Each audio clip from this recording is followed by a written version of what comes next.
Okay, good morning, everyone. Welcome to the third biannual Resilient Long Island Symposium. Thank you all for being here.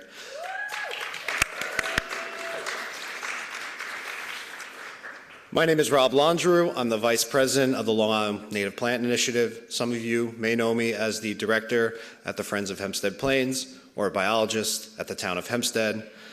Regardless of the hat I wear, I'm honored to meet with you all today and share some amazing topics. On behalf of LIMPI and LISMA, I want to thank you for your support and participation today. Today's Resilient Long Island Symposium is a forum where community members, researchers, and professionals come together to learn and share how to better foster resilient communities through the use of native plants, invasive species management, and integrated pest management. As an active environmental professional in the richest, most densely populated, highest taxed area in the country, we require unique solutions to our problems. You will see today how professionals, educators, and community members have strategized ways to accomplish conservation goals in very urban and suburban settings when everything seems stacked against them. Work we all do connects with each other, and we hope that today does a lot of that for everyone here.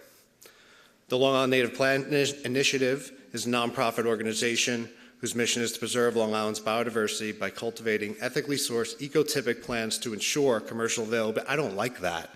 That is way too much. We'll work on that. We fuel the native plant supply by driving demand through volunteer efforts, education, and outreach programs.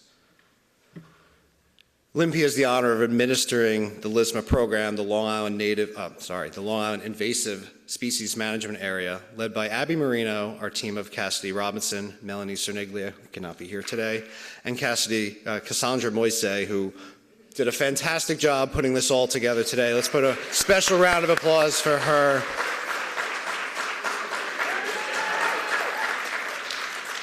Who was not even working with us the last time we had this symposium, so the staff here able to transfer that great knowledge, because last time was great, this time will be even better, so thank you all for your great work.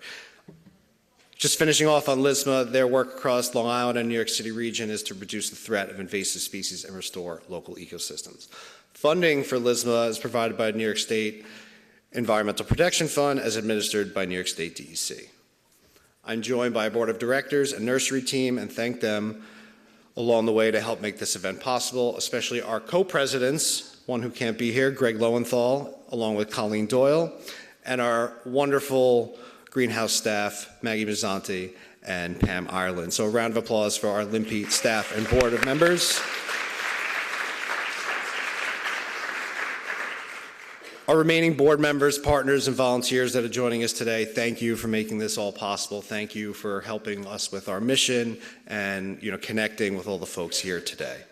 We have a lot of great speakers today, and I'm really looking forward to the talks. Thank you to our amazing poster presenters from last night and our tablers. Please check them out between sessions. If you got to use the restroom, just make sure there's some cool stuff. And thank you to our sponsors, such as especially Hofstra University, Sisters of St. Joseph, and the Hempstead Plate Education Center for hosting our activities, and our other sponsors for whom the symposium would not be possible. This is again a special thank you again to Cassandra and the LISMA team for making this possible. It would not be possible without their great work. We also have a silent auction today. We'll mention that multiple times as you go into the main room and the circle of tables. There are many great auction items that can be bid on using this QR code, which can be found here and at the tables. Bidding will close at the end of lunch hour at 1 p.m. and winners will be announced before the panel sessions at 1:45. We will reiterate that many times, and thank you for any contribution you provide. If you're looking to receive continuing education credits, make sure you do so at the front desk before the sessions begin outside the auditorium. And from here, I'd like to introduce one of our co-presidents, Greg Lowenthal, who unfortunately for us has moved to the other coast and is now working in California, but wanted to be here today so much that he put together a small snippet of his personality to welcome us to our wonderful symposium. So welcome, Greg Lowenthal.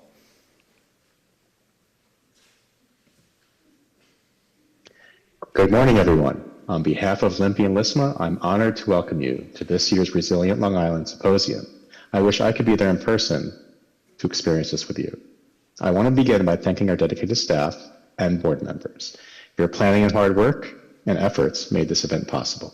I'd also like to thank our speakers for sharing their expertise, our poster presenters, and all of you for being here and engaging together. Thank you also to our sponsors. Your support is essential and deeply appreciated.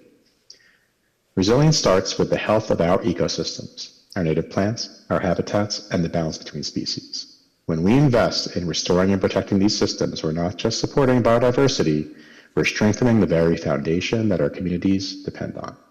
Thank you all for being part of this effort as we work together to build a more resilient Long Island.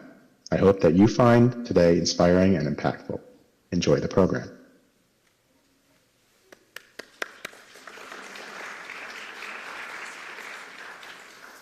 So thank you to Greg. We will miss him dearly today, but he's been heavily involved in the planning, and he's happy and thrilled that you're all here today, even if he's remote. But let's move forward. I'd like to invite Dr. Brett Bennington, Professor of Geology and Chair of the Department of Geology, Environment, and Sustainability with Hofstra University. Has a better tie than me today. It's really sad. But as the department sponsor of the event, we're going to let him speak, and we'd like to make it brief, if you could. We have a long day. Well, thank you. Have a great day. Thank you. I just want to welcome everybody to the Hofstra campus. We're really excited to be hosting this event. It is, by the way, the vernal equinox today, so definitely something to celebrate. I propose at 10:46 a.m., which is when the Earth reaches that point in its orbit, that is exactly the vernal equinox, that we have a moment of noise to celebrate. The other thing I want to mention is that the Hofstra campus is a nationally registered arboretum. It's a beautiful campus, and over the last couple of years, under the direction of Mike Runkle, who's our Director of Grounds, we've been doing a lot of work to plant native species on campus. We are up to 3 native pollinator gardens on South Campus, the academic side of campus. And we have a beautiful bird sanctuary that was designed by Laura Schwanoff a long time ago on the North Campus here. If anybody would like to take a look at the bird sanctuary when we break for lunch at noon, I will be standing by the registration table, and if anybody wants to take a walk over there and check it out, I will lead people over. And with that, again, welcome to campus, and I hope you enjoy the day. Thank you.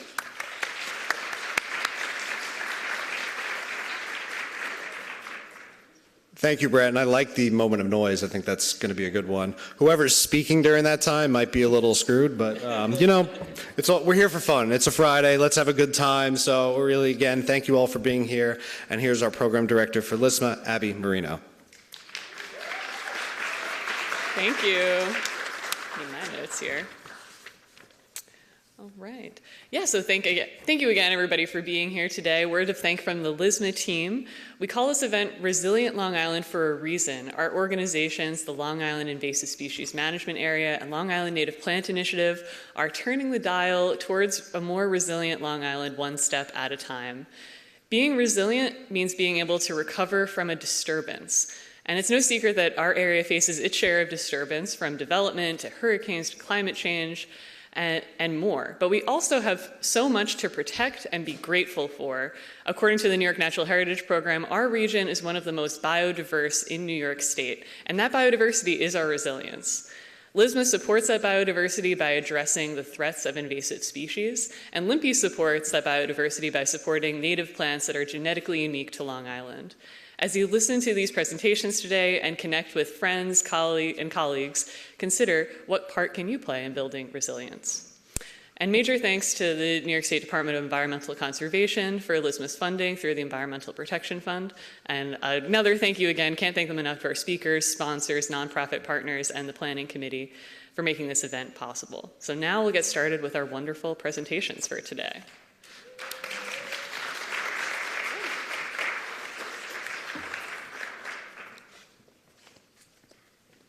Wow, good morning. I'm honored to moderate our keynote speaker. My name is Colleen Doyle. I'm the co-president with Greg of LIMPI and so honored to be here today. And I get the pleasure of introducing Peter del Tredici. And we're going to be talking about the introduction of Japanese plants to North America. I'm sure you have one in your garden or certainly in your neighbor's garden. To set the stage for this event, we're going to wind back the clock and look at the human and environmental forces that shape the landscape we see today. Our keynote speaker will help us learn about the pioneer plant collectors who have left lasting impacts on both our cultivated and wild landscapes.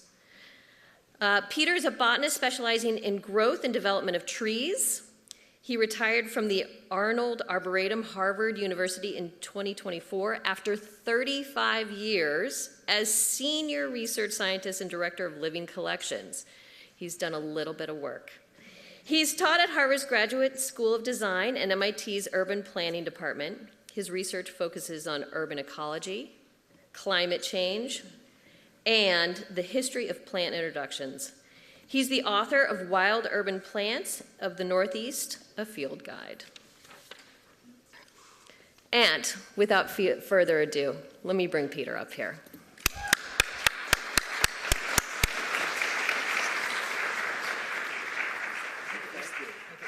Thank you for that introduction. That was great.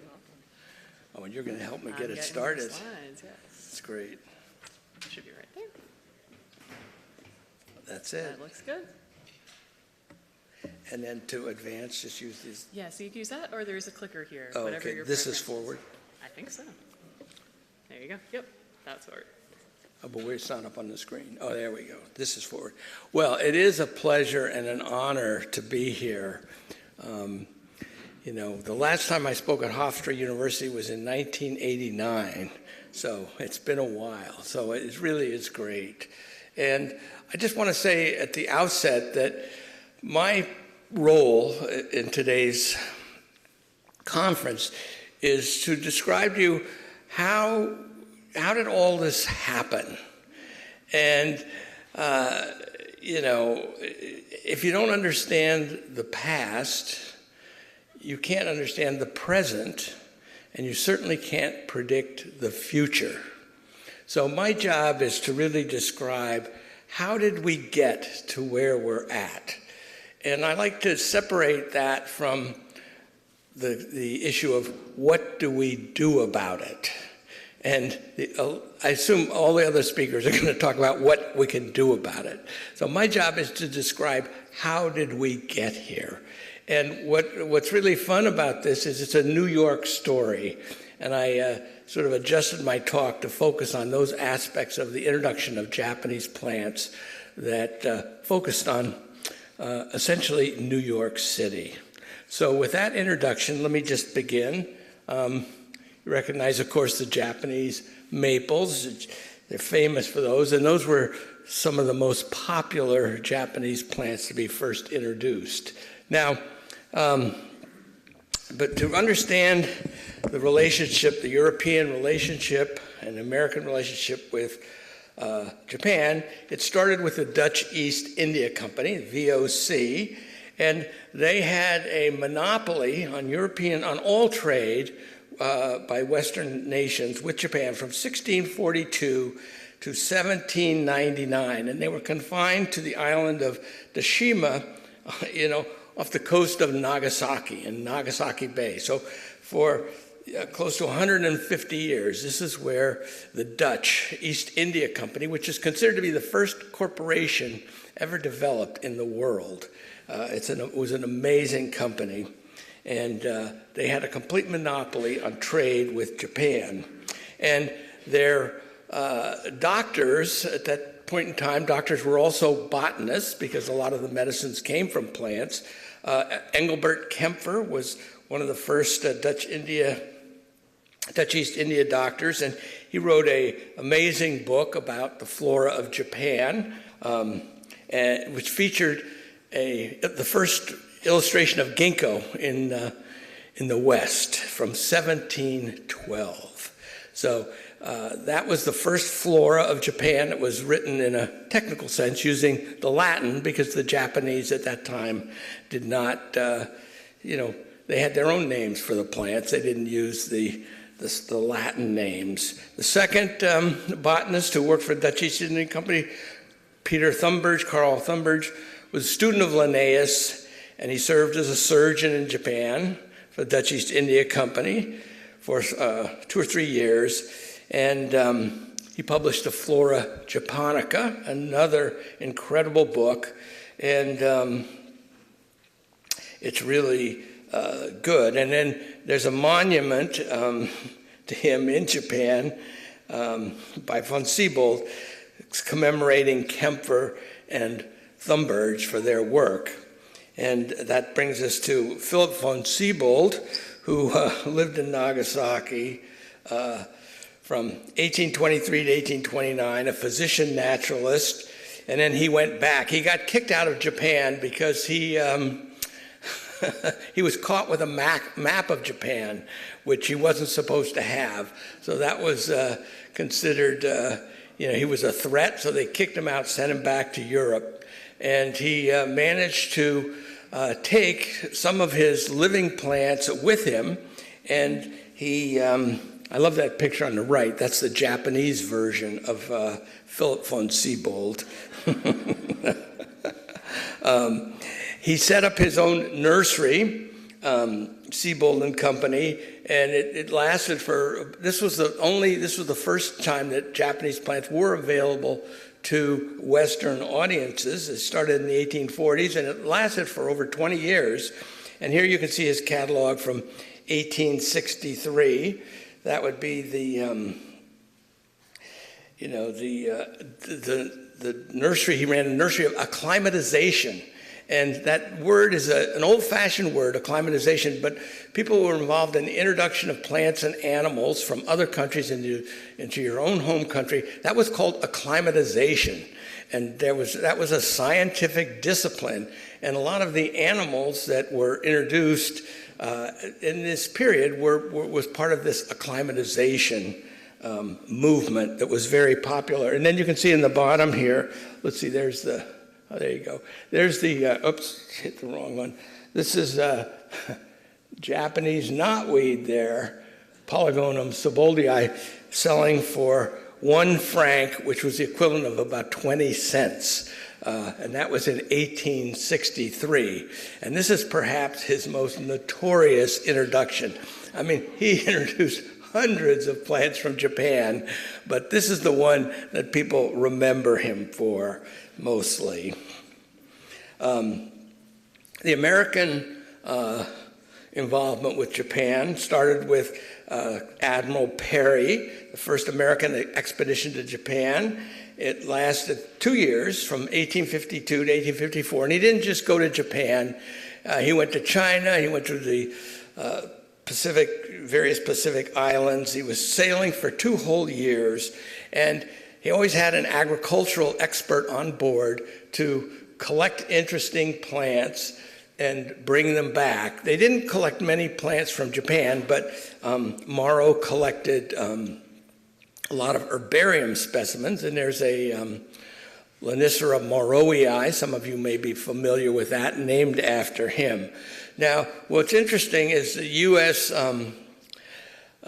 Botanical Garden, if you've ever been there, right near the Capitol building, was established shortly after Matthew Perry landed as a place where they could grow a lot of the plants that were collected by the Admiral Perry and his expedition. It turns out that not many of them actually survived because they really didn't know how to propagate them. But they did, the one lasting thing is they did establish the U.S. Botanical Garden as a result of supporting him. And James Morrow, he wanted to give the specimens he collected to Asa Gray, but Admiral Perry said, no, those belong to me, and I'm not giving them to anyone. And so Asa Gray was frustrated by this. And the thing about Admiral Perry, I love that phrase, gunboat diplomacy. That's come, I thought it was an old term that, we were sort of gotten over, but it seems to be coming back, gunboat diplomacy. And under the threat of war, Japan signed the Convention of Kanagawa in 1854 that established a base where the United States could get established and work on the trade deals with Japan. And that was the first breakage of the Dutch monopoly. Now, Kanagawa is an area of Japan that may you not have heard of it before, but you've probably seen this famous drawing, the Great Wave off Kanagawa. So that gives you a sense that's where they did the work. And fortunately, there was a second expedition to Japan under John Rogers. He's in the lower thing. And he arrived a year after Admiral Perry in 1865. And he had a botanist on his crew, Charles Wright. And he was an experienced botanist who was actually trained by Asa Gray, who wrote, of course, a famous book about the flora of eastern North America. And so Asa Gray helped Wright get that job. And because he was Asa Gray's student, all of the specimens he collected, he was able to turn them over to Asa Gray for research purposes. And so Asa Gray published a study showing that the flora of Japan was very similar to the flora of eastern North America, that couldn't have been random. And he proposed that at one point, these two continents that are now, separated by, a good 6,000 miles or so or more, were once connected by land, and they shared the same flora. And when Darwin wrote The Origin of the Species, the work of Asa Gray, in particular this article showing the relationship between eastern North America and Japan, was one of his major evidences for his theory of evolution, showing that the flora, things were different at different points in time, and is exemplified by the fact that Japan and the United States used to be, they could communicate over land with one another. So it's really amazing that, and it was a result of that second expedition, not the Perry expedition, that this happened. And so going back to Japan, they said this treaty, but how it's going to work had not been worked out. So Townsend Harris, American Consul General to Japan, negotiated the Treaty of Amenity and Commerce in Tokyo in 1858, which formally set the rules for trade between the United States and Japan. And in Tokyo, there's a monument to Townsend Harris. And here you can see, that's the entrance to the U.S. legation, Zenpukuji Temple in Tokyo in 1859. And the temple had been founded in 824 AD, and it was destroyed in a suspicious fire in 1863. The Japanese were not happy about the fact that they were now forming these relationships with Western countries. And so a lot of the Japanese attacked the legations and things like that. So it was really a sort of a problematic relationship. It wasn't that the Japanese, they were forced into this relationship. It was not by choice. And one of the things that's in the Zenpukuji Temple that's really amazing, and you may not, if you know anything about my work, I've spent 40 years studying the ginkgo tree, and there's this amazing ginkgo tree there, 800 years old. And legend has it that the tree grew where the Japanese Buddhist monk Shiran Shonin planted his walking stick in 1232. Now, a lot of people think this is just a myth, but what I have learned is you see those things coming down off the trunks. Those are called chichis. They're not roots. They're actually rhizomes. They're stems, and when they reach the ground, they take root and they send up new shoots. So in China, they still propagate ginkgo this way. You can cut those chichis off, you turn them upside down, that reverses their polarity, and then they produce sprouts. So in fact, that was his walking stick. He brought a big chichi in and found one and planted it, and that's how that tree got established. It's kind of amazing to see that. And it's now considered the oldest tree in all of Tokyo. It's kind of amazing. Now, following the signing of the Harris Treaty, Dr. George Rogers Hall of Bristol, Rhode Island, moved from China to Japan, and he lived in Yokohama from 1859 to 1862, and he was the one who sent the first shipment of plants direct to North America in January 1861. He lived in Rhode Island, and this is his home in Yokohama. Amazing place. Notice a little garden off the terrace there. A lot of flowers and vegetables. It's really kind of amazing to think that was where an American was living. And while he was there, he met the famous Scottish explorer, Robert Fortune, who had made 3 long collecting trips to China on behalf of the British. And he was the one who was responsible. He camouflaged himself. He dressed up in Chinese clothes and pretended that he was Chinese and went inland. And his job was to collect tea plants and seeds and get them out of the country and then take them to India, Britain's other colony at the time, and get tea established in India. And that was the thing about the British, is they were always sort of fighting with the Chinese and trying to, because the Chinese had monopolies on a lot of products like tea. And so the British spent a lot of energy trying to break that monopoly. And the first one time they succeeded was to steal the tea from China. They wouldn't allow it to leave the country, but he managed to get it out and got it established in India.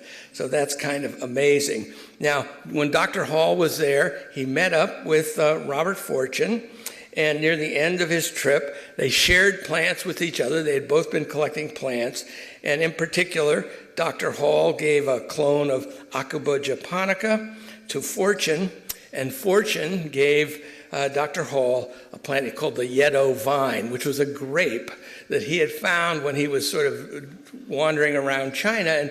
And it was there aren't grapes, there's not commercial grapes in Europe, but he found this one variety in Japan that he thought was really interesting and would grow very well in North America. And he wrote an article about that. So that was, he gave one of those plants to Dr. Hall.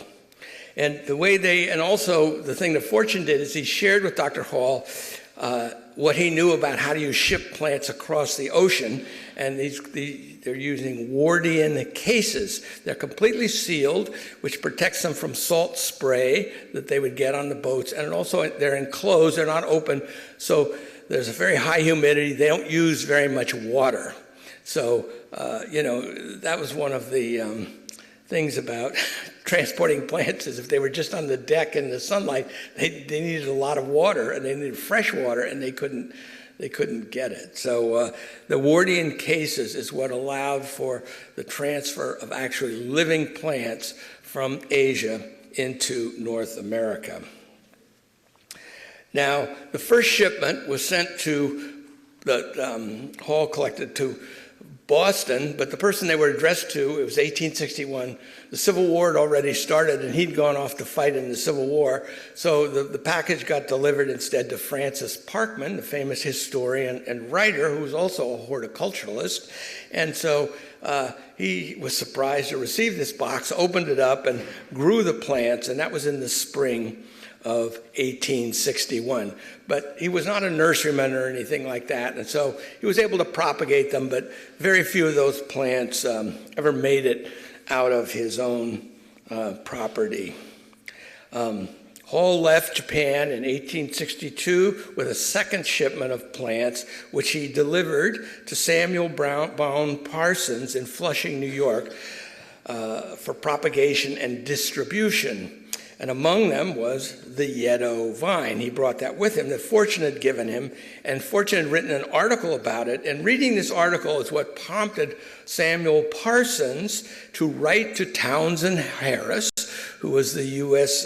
ambassador to Japan, about getting some plants for his nursery. And Harris passed Parsons' letter on to George Rogers Hall. And that's how Hall and Parsons came together. So it's all about this personal connection. And it was, they wanted this grape, that was the one plant that they were really interested in. I think that's, nobody would ever have guessed that. And I love these quotes from Parsons. He described the first meeting with Hall. While sitting in our office, there walked in a gentleman with an intelligent face and frank, pleasant manner, introducing himself as Dr. Hall of Japan, and informed us for the past 2 years he had resided in Yokohama and been greatly interested in trees and plants, and had, for his own amusement, collected in his garden all of any interest which Japan contained. These plants and seeds he had brought with him and proposed to place them in our hands for propagation and culture. It gave us great pleasure to meet his wishes, and he returned the next day with his collection. And then Parson went on to describe it, what it was like to unpack these plants. If you have ever seen the eagerness with which a connoisseur in pictures superintends the unpacking of some gems of art, along which he thinks he may possibly find an original Raphael or Murillo, you will have some idea of the interest with which all, both employees and propagators, surrounded these cases while they were being opened. I love that very sort of poetic description of opening these boxes of plants from Japan. And if you go to the estate where Hall lives, there's still some remnants of his plants, namely Zelkova trees. That's now it's 160 years old in Bristol, Rhode Island, the largest Zelkova I've ever seen in North America, and there's at least 5 of them on this property. And those were all his plants that he had brought in. And of course, Hall's specimen of Taxus cuspidata nana, which was not very nana in 2016. It's an amazing plant. And this was, went on to become the foundation plant par excellence in New England because it's hardier than Taxus baccata. And, we just couldn't grow that in the Boston area. But Taxus cuspidata was much hardier, and that became the ideal foundation plant. What's interesting is that I took these pictures. I've done some research. Taxus has become sort of a spontaneous plant in the urban woodlands that border the Charles River. In the Boston area, I've counted, there's hundreds of them, and it sort of occupies the niche of the Canadian hemlock under Norway maple. It's really amazing to see. And I did some genetic research on about 50 of these plants, and some of them are hybrids with baccata, but most of them are Taxus cuspidata. And when they grow, they always have what's called the capitata growth habit, which is a strong central leader and an upright growth habit, which is the way Taxus grows as a wild plant. So, it's come full circle, having been introduced in 1861. Now, 200 years later or so, or 160 years later, it's begun to spread on its own. That's really interesting. I don't view it as a problem because it grows in deep shade and it doesn't take over. It's not displacing hemlocks or anything like that. Hall's honeysuckle is another famous introduction, and that was particularly popular in the southeastern United States and became an invasive species beginning around in the 1930s.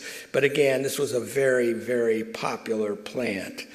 And some of the other ones, Hydrangea paniculata grandiflora, the PG hydrangea, Magnolia stellata, and Wisteria floribunda were also some of Hall's introductions. Now I want to talk a little bit about the Parsons Nursery. It was established in Flushing in 1839 by Samuel Parsons Sr. Following his death in 1841, it was taken over by his 2 sons, Samuel Jr. and Robert, in 1872. And until 1872, and that's in 1872, Samuel Jr. Established Casena Nurseries, which is still a park in Flushing, not too far from downtown, and it specializes in newly introduced plants from Asia and Europe. So his brother took over the traditional Parsons nursery that had provided all the plants for Central Park and Prospect Park. It was a huge nursery and an incredible selection of plants. But then Samuel sort of broke off from that traditional nursery to set up Casena Nursery that focused on new introductions. And it was an amazing nursery. The Weeping Beech, he collected when he was in Belgium in 1847. And that was the nursery was famous for that. And it died in 1999, so 150 years old. And that was the most famous tree in Flushing for many, many decades. And you can still see this is the Weeping Beech Park in Flushing, the site of where the former nursery was located, and that's a Cedrus labani that marks that site. So it's worth going to Flushing just to see the remnants of this old nursery industry. The other thing that Parsons Nursery is famous for is they introduced Sargent's weeping hemlock, another plant I've spent years studying. And this is one of the first plants that they propagated from 1861. And here's this picture 15 years later, 1886, and it's 11 feet tall. So they didn't just work with introduced plants, but they also worked with native plants. So introducing the cultivar of Tsuga canadensis, the most famous cultivar of Tsuga canadensis, was really important. And the other thing he did is the Cornus florida florae rubo. He was the first one to actually select and introduce a red-flowered Cornus florida cultivar in 1880. So he was just interested in all sorts of plants, and his specialty was introducing new plants that were new to horticulture.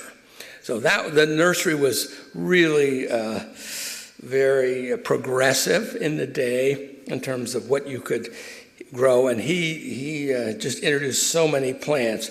Now the second family that I want to talk about in regards to the Japanese plants is Thomas Hogg. The senior, he immigrated from New York from England in 1820 and established, he was a florist and a nursery business. And he met David Hosack, the founder of the Elgin Botanic Garden associated with Columbia. And he helped incorporate the New York Horticultural Society in 1822.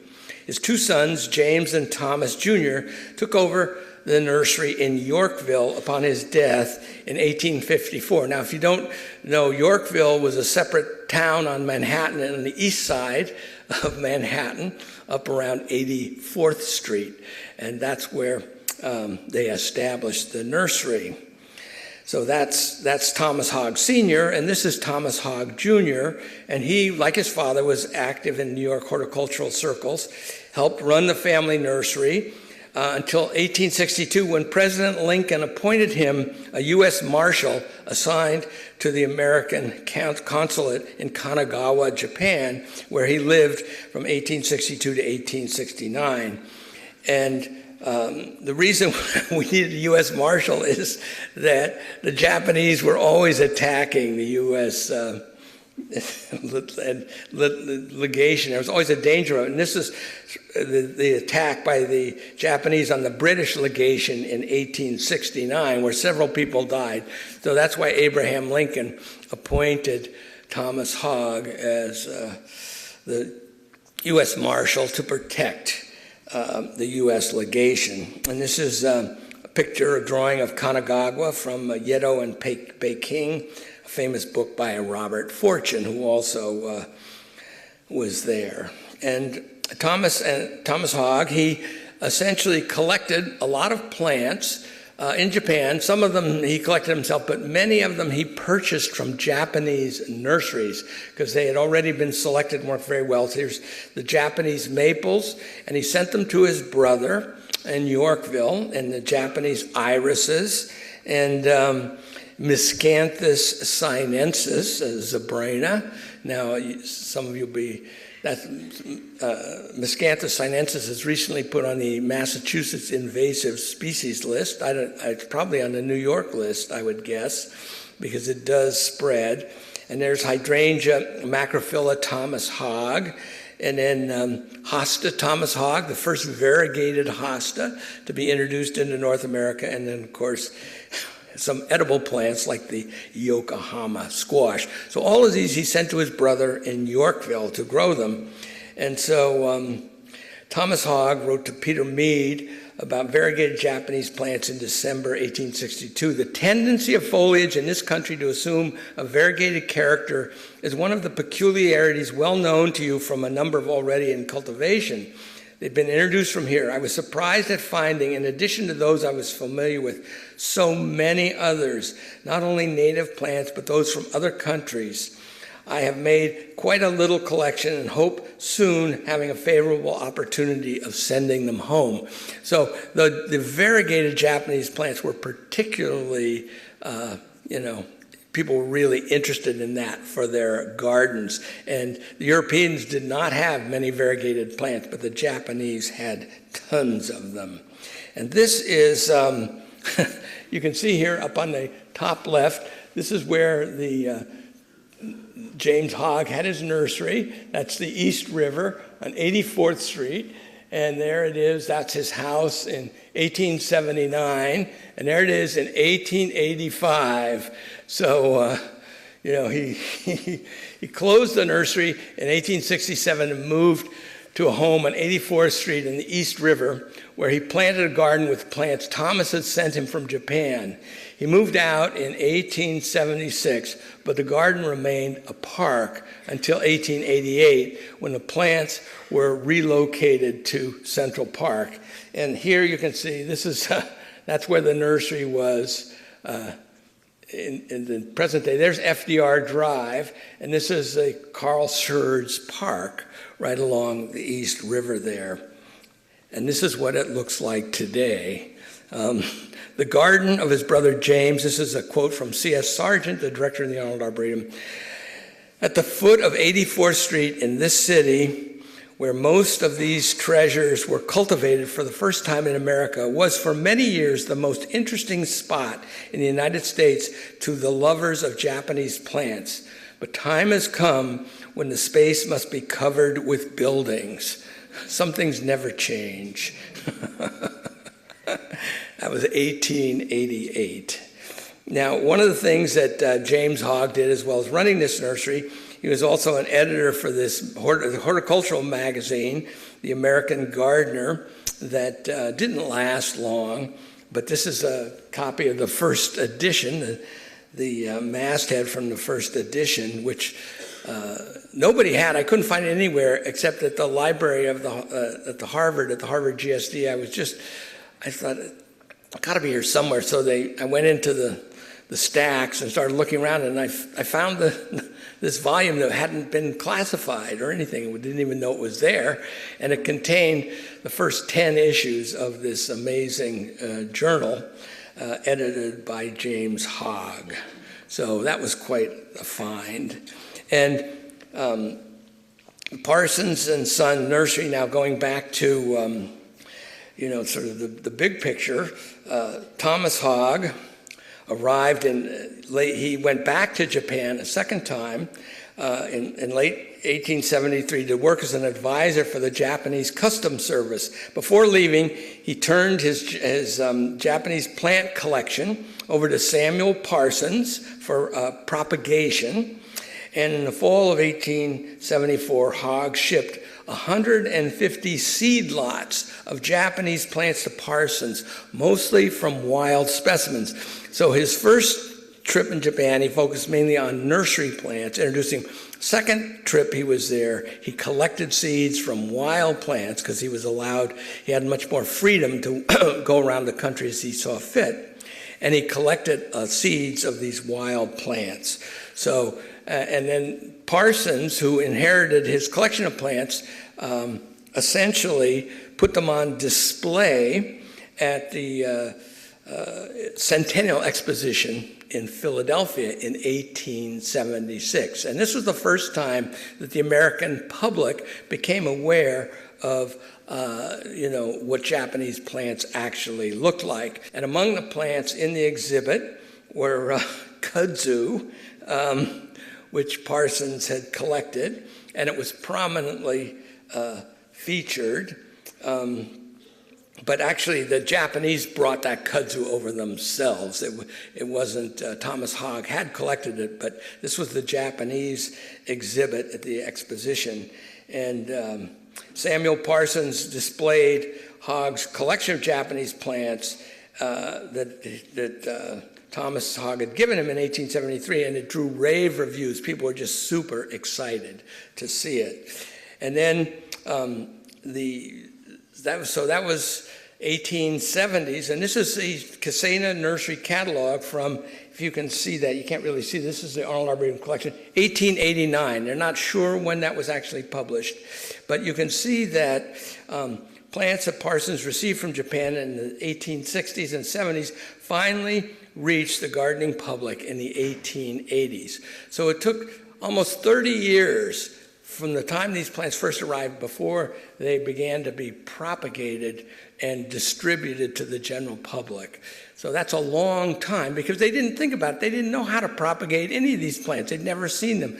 If you're going to graft Japanese maples, what are you going to graft them onto if you don't have any Japanese maple understock? So they had to figure all this stuff out. And the person who did that is the propagator, J.R. Trumpy. He came to New York from Switzerland in 1856 and was propagator for the Parsons Nursery for 40 years. He worked out the grafting protocols for Japanese maples and Hogg's other introductions and germinated the seeds that Hogg had sent Parsons in 1874. He also pioneered the grafting techniques for conifers, evergreen rhododendrons, and magnolias. He often grafted 10,000 plants a year, which is kind of extraordinary. He died in 1913 at the age of 83. And, you know, the people who did the hard work behind the scenes never get credit for it. You know, everybody thinks about Parsons Nursery, but without the propagator, J.R. Trumpy, none of this would have been successful. He's the man who actually figured out how to grow these things and propagate enough of them such that they could make some money off of it. And you can still go to Casena Nurseries in Flushing. It's just an amazing place because that's the site of the old nursery, which is sort of had become like an arboretum at the time when Parsons died, and it became part of a city park. And there's an old nursery row of katsura trees. You know, I took this picture in 2021. And it was the site of the Parsons Nursery from 1873 to 1906. And of course, here's an old nursery row of Japanese maples. The park is just full of the remnants of the old nursery business. And they're a huge Japanese maple and castor aurelia left over from, these are all the original introductions of these species from Japan. And you can still see them on this site, so it's really worth going to. And there's a few invasives around the edge. This is Photinia villosa, which the boundary between sort of the woodlands and the cultivated area, that's where this plant really does very well. And if you go to Flushing these days, in 2018, when I took this picture, 70% of the population of Flushing were Asian. So it's very fitting that this center of the introduction of Asian plants in Flushing is now dominantly an Asian community. Now, getting down to the specifics, one of the plants that Parsons, or I should say Thomas Hogg, was responsible for, James Hogg wrote an article in 1875 about Japanese knotweed, Reinutria japonica, in the American Garden, and it described the introduction of this plant from Japan in 1867, quite a bit after von Siebold introduced it into Europe. But this was a different introduction, a direct introduction from Japan, and there had only been two introductions of von Siebold plants from Europe before this. So this was a whole new genetically distinct from von Siebold's plant. And one of the things that was really interesting, the earliest known herbarium specimen of Japanese knotweed collected in North America was collected by Menahem Ruger in 1873 from James Hogg's garden in New York City. And Ruger was the one who organized the field trips for the Torrey Botanical Garden during his early days. So we still have an herbarium specimen from the Hogg's original introduction. And that is really kind of amazing because it came from a different part of Japan than the plant that von Siebold had collected. And of course, I don't have to tell you about Japanese knotweed. You all know all about it.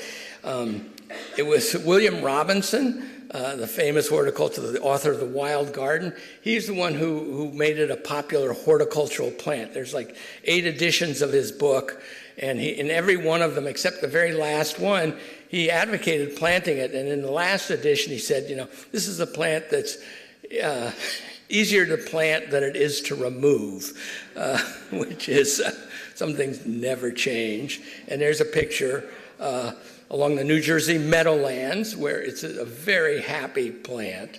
But the thing is it also, here it is along the White River in Vermont, where it's taken over both stream-size edges as a result of there was a hurricane that passed through that area in 1911, wiped out all the native vegetation, but because Japanese knotweed has such a deep root system, it just came back in full force. So it now dominates the whole landscape on both sides of the White River in Vermont. So I don't mind, Japanese knotweed in the New Jersey meadowlands, but seeing it in Vermont, that does not please me at all.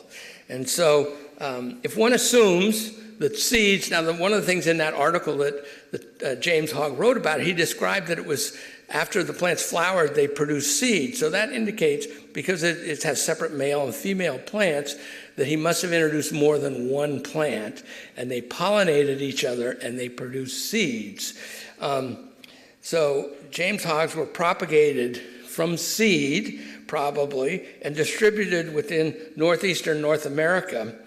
And so the plant that von Siebold introduced was a female plant and was reproduced by division, and it was all one clone. So they said, this plant doesn't ever produce seed, so you don't have to worry about it spreading.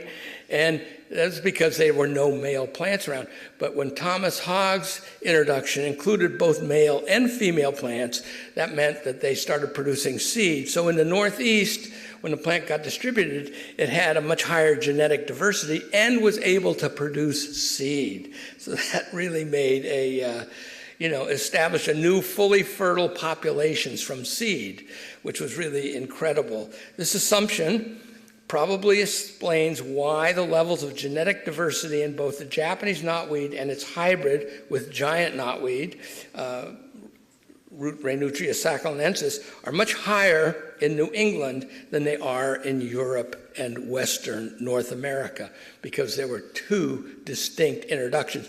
But if you didn't know what the history of the introduction of these plants were, they couldn't figure out why there was so much more diversity in New England than there was, say, in Oregon or Washington and stuff like that. So this history is really important. And if you don't understand the history, as I said, you can't understand what's going on today.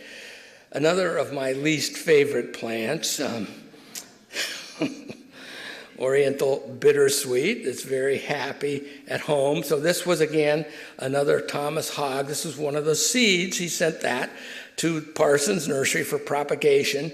And here is the accession card for, now if you look at this tells you, that's the number, plant, S.B. Parsons and Sons, Flushing, New York, 1879. Look at all the name changes there. I love that. And then notice here, in woods. So that suggests that it already began spreading and then missing in 1833. So, our records are all like that. Our card file is just kind of amazing. And there's the listing for Solastris orbiculatus in Parsons Nursery, 75 cents a piece. And of course, the market for a lot of these were the estates on Long Island. the Gold Coast, because they wanted these exotic plants. And they were expensive in the early days when Parsons was selling them because they were so rare. But a lot of the descriptions of this plant come from seeing the plants growing in these old estates along Oyster Bay and stuff like that. So here's an herbarium specimen from the Arnold Arboretum accession 190-1, collected in 1887 from the plant raised from a cutting from the original plant that Parsons had sent them. It was initially popularized as an ornamental by the Arnold Arboretum, I'm embarrassed to say, in the 1890s, and as late as the 1960s by the U.S. National Arboretum. So people were still advocating the planting of this plant through the 1960s. That's kind of hard to believe, but it's definitely true. And this is a PhD thesis from 1973 showing the first plant that was of Asian bittersweet that was found to spontaneously grow was in 1910. And there it is, right up through 1970. I shudder to think of what this would like if you brought this graph up to date for 2025. It's just unbelievable. Kudzu, another introduction by Thomas Hogg in 1874. But it was also on display at the Japanese Pavilion at the Philadelphia Centennial Exposition. And that's when Americans became aware of kudzu, and that's when they started planting it. But it was the Japanese plants at the Japanese exhibit, not the one from Hogg, that really got that plant to take off. Now, of course, kudzu, known as the plant that ate the South, it's a problem, but everybody points to this as the ultimate sort of horrible invasive. But what people aren't aware of is the fact that 13 million of them were planted under subsidy. This was in the 1930s and 40s under with the government. They paid them, you got 10 cents per plant, particularly along railroad rights of way. So 13 million were planted. So if you can't become invasive after 13 million of you have been planted, you're not much of a plant, is the way I like to see it. But we love to blame the plant. Oh, this is just a horrible plant, without acknowledging that we planted it. So this is not just a biological problem, it's a cultural as well as a biological problem. And if we don't deal with the cultural issues, we're never going to really be able to do anything about it. And acknowledging the fact that we planted these things is really important. It's easy to blame the plants. They're not going to talk back to us. But the idea that if we just get rid of these horrible plants, everything will go back to being the way it should be, that's not the way things work. That's for sure. And this is a little side note, but I thought it would be interesting. The idea for a botanical garden in New York City originally came from the Torrey Botanical Club, which created an 8-member botanic garden committee to generate public, political, and financial support. Thomas Hogg was vice president of the club at the time, and in 1889 he was elected chairman of the expanded Botanic Garden Committee. In this capacity, he shifted his focus from generating public support for a garden to getting one incorporated through an act of the state legislature. These efforts culminated in 1891 with a bill incorporating a New York Botanical Garden to be located on a 250-acre parcel of land within the larger state-owned property known as the Bronx Park. Governor David Hill signed the bill in April, which listed Thomas Hogg as one of the original 48 incorporators, and the garden met the $250,000 fundraising goal set by the legislature in 1895, and shortly thereafter elected its first board of managers. So Thomas Hogg played a very important role in the establishment of the botanical garden. Now, Calvert Vaux, who was Olmsted's partner in designing Central Park and Prospect Park, was chief landscape architect for New York City after he did the design with Olmsted. And as a commissioner of the Parks Department, he and Samuel Parsons Jr., that would be Samuel Parsons' son, were responsible for selecting the location of the New York Botanical Garden within the Bronx Park. And there's their original drawing of it. And you can see there's Parsons and Calvert Vaux, and there's the Bronx River, and there's a hemlock grove right there that's now a tulip poplar grove, I think. But it's amazing to think that how all these people, they weren't, they were involved in all aspects of horticulture and botany. You can't just categorize them as, introducing invasive species. No, they played a major role in sort of the development of botanical gardens and whatnot. So Samuel Parsons Jr., that would be his son, worked in his father's nursery with J.R. Trumpy, and later apprenticed under Calvert Vaux. And he became the superintendent of New York City Parks in 1885 and was a founding member of the American Society of Landscape Architects in 1899. And I like to say that he personified the transition of the horticulture-based tradition of landscape gardening. That's actually, what Olmsted called it, to the design-based profession of landscape architecture that took place at the end of the 19th century. So that transition, Samuel Parsons Jr. was was the one who represented that transition from gardening to architecture. Interesting. And then he wrote a book about it called Landscape Gardening. And the purpose of the book was to show people how to use the new plants that had come from Japan in small suburban gardens that were beginning to spread all over the New York region, because people were beginning to leave New York City because there were so many immigrants settling in there, and the people with money wanted to leave New York City. And, when I talk about how to use Japanese plants, think about the Japanese maple with its, maroon foliage. This is not a typical plant, or certainly wasn't back then. And how do you actually incorporate that into the landscape? So this is getting near the end of my talk. This is Thomas Hogg's introduction of hardy woody plants. And there's the article I wrote in the Botanical Review. And in red, those are plants that are outstanding ornamentals, and in yellow, those are plants that have become invasive species. And most of the ones that are invasive species came from that second batch of seeds that Hogg had collected from wild plants, not from nursery plants that he collected on his first trip there. So you can see Ampelopsis, Aurelia alata, Calicarpa, Solastris, Clematis, Ternifolia,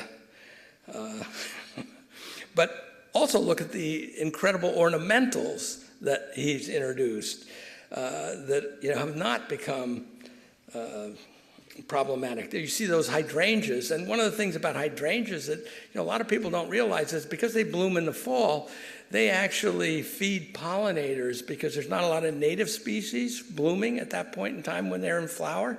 And so the number of pollinators, native pollinators that visit hydrangea flowers is very, very high. And so this idea that pollinators have to have native plants in order to survive, well, they need stuff that's in bloom before and after the native plants. And if you really want to help the pollinators, you've got to make sure they have something to eat at those periods of time when food is very scarce. And hydrangea, there's been a lot of research showing that native pollinators feeding on hydrangea. And the list goes on. You can see ligustrum, Lanicera moroyi, Photinia, kudzu, Viburnum sieboldii. And these are some of the cultivars. These are all listed in that article that I showed the reference for. And none of the, cultivars have become problematic except for maybe Rosa rugosa, but this is the white-flowered form that he introduced. And, Hogg and Parsons were products of a time when America embraced exotic plants with no concept of the long-term ecological implications of their activities. It was the dawn of globalization, and people were excited by the horticultural and commercial opportunities presented by the Japanese flora. 165 years later, people have come to recognize the negative ecological consequences of plant introduction work that began with such promise. But the spread of invasive species is only one side of the story. The other is that many well-behaved ornamental plants from Asia have added beauty, ecological functionality, and diversity to American landscapes. So globalization, like so many things in our culture, is a double-edged sword. You can't just say, we shouldn't introduce any plants that are, not native to North America. And you can't predict what plants are going to become invasive. You have to grow it for, pretty much a minimum of, 30 to 50 years before you begin to understand what is going to become problematic. So my last slide, for better or worse, globalization has turned the world into a new Pangea, the world that existed 250 million years ago. So with that, I would like to end my talk, and thank you for your attention.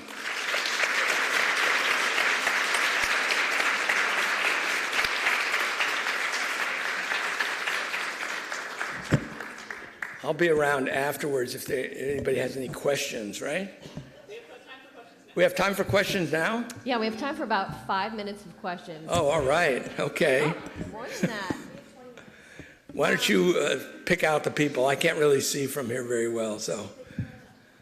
If No you questions? wouldn't mind, if you could come down here, because we've got one microphone, if that, excellent. Thank you. Thank you so much for that.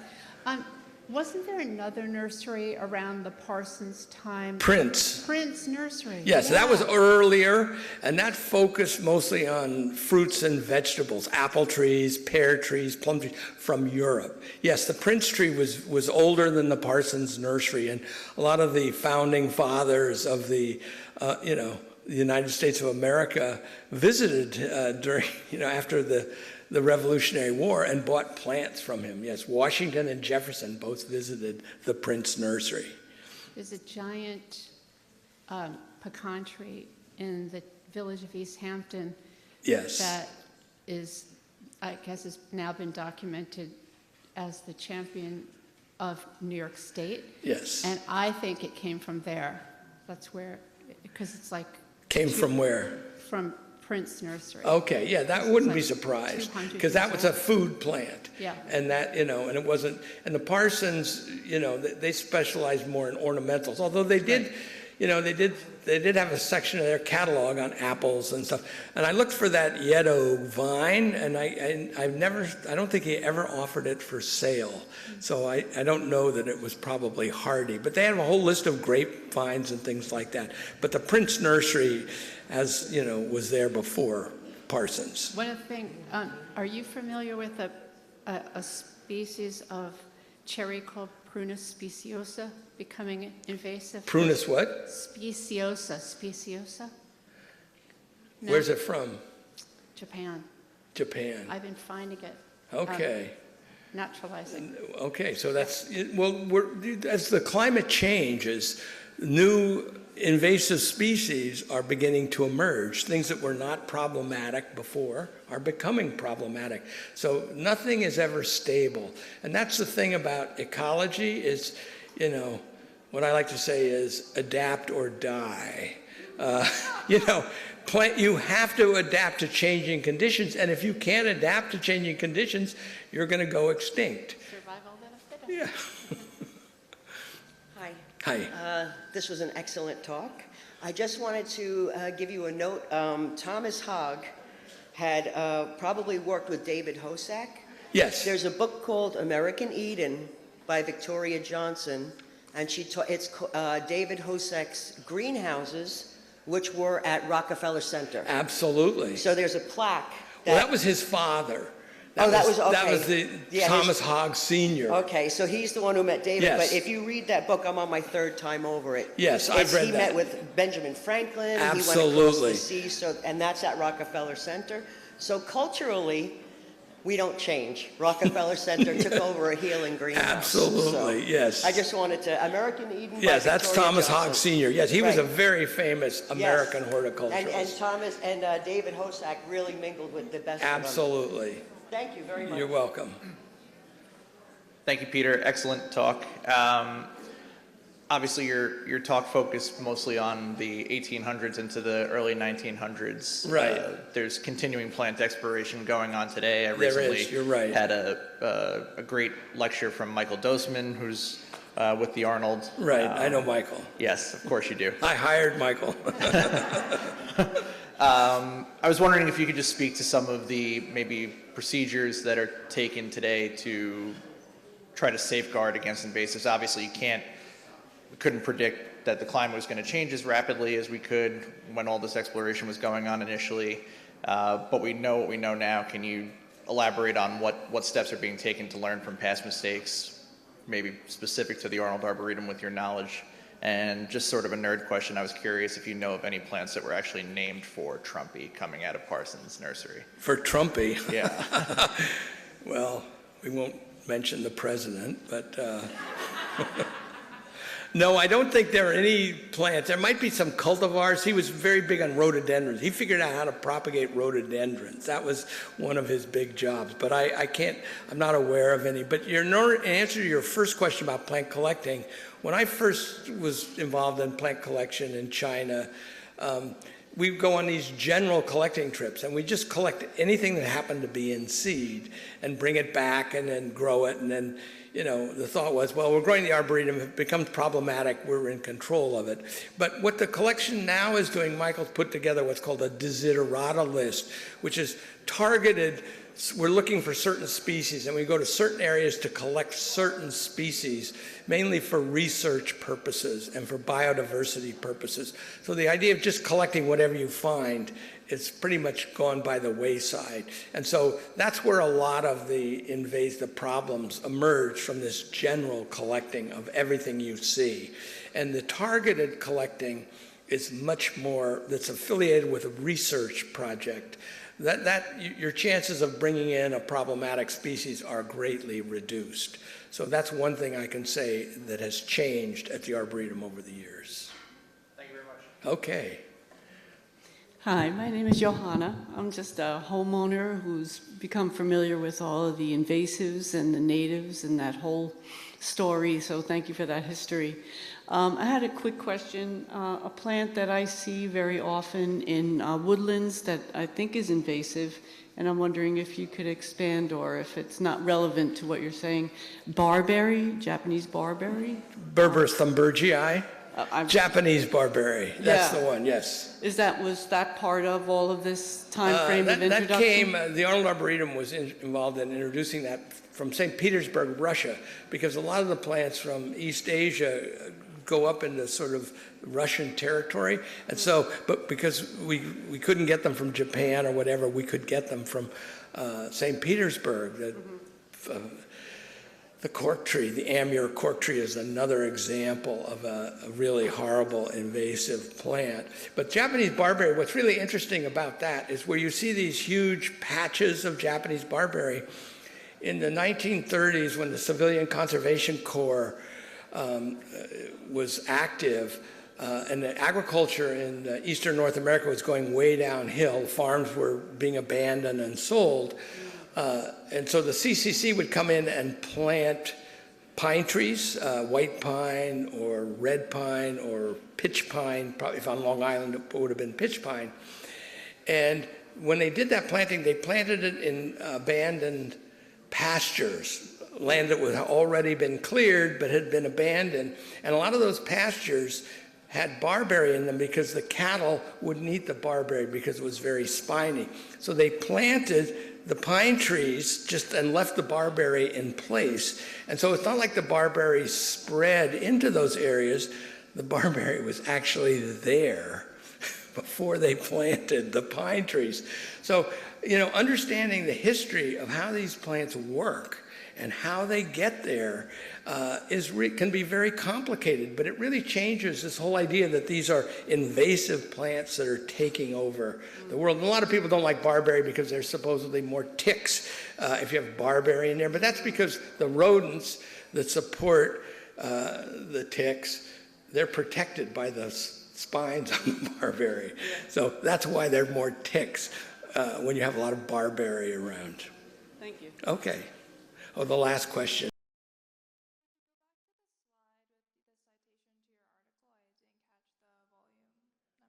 The what? The volume of the botanical. Well, I don't know what that is offhand, but you can find it online. If you just you go into Google Scholar, a lot of my articles are available for free downloading on Google Scholar. You just type my name in it.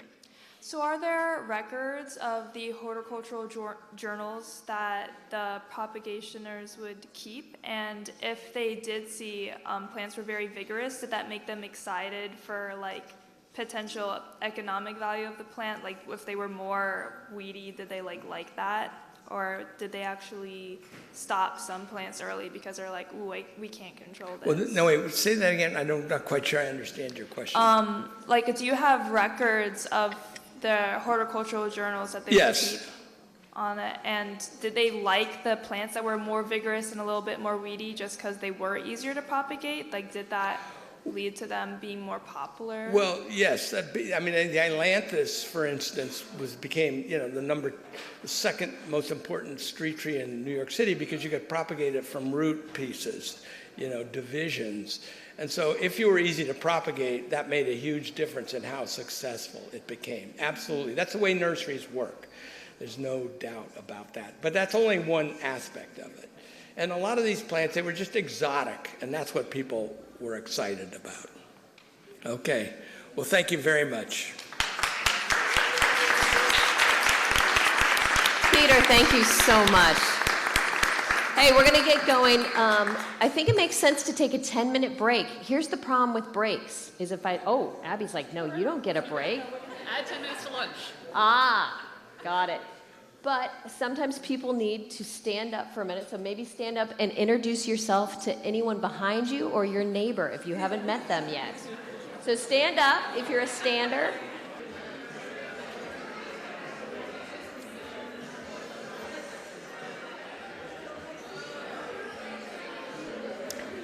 All right, time to settle back in. If you guys can take your seats, that would be fantastic.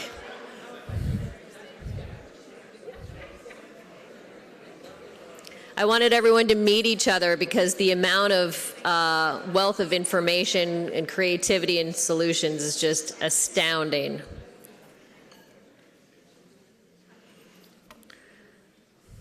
Peter, what a fascinating talk. Thank you so much. That was fascinating. Yeah, thank you.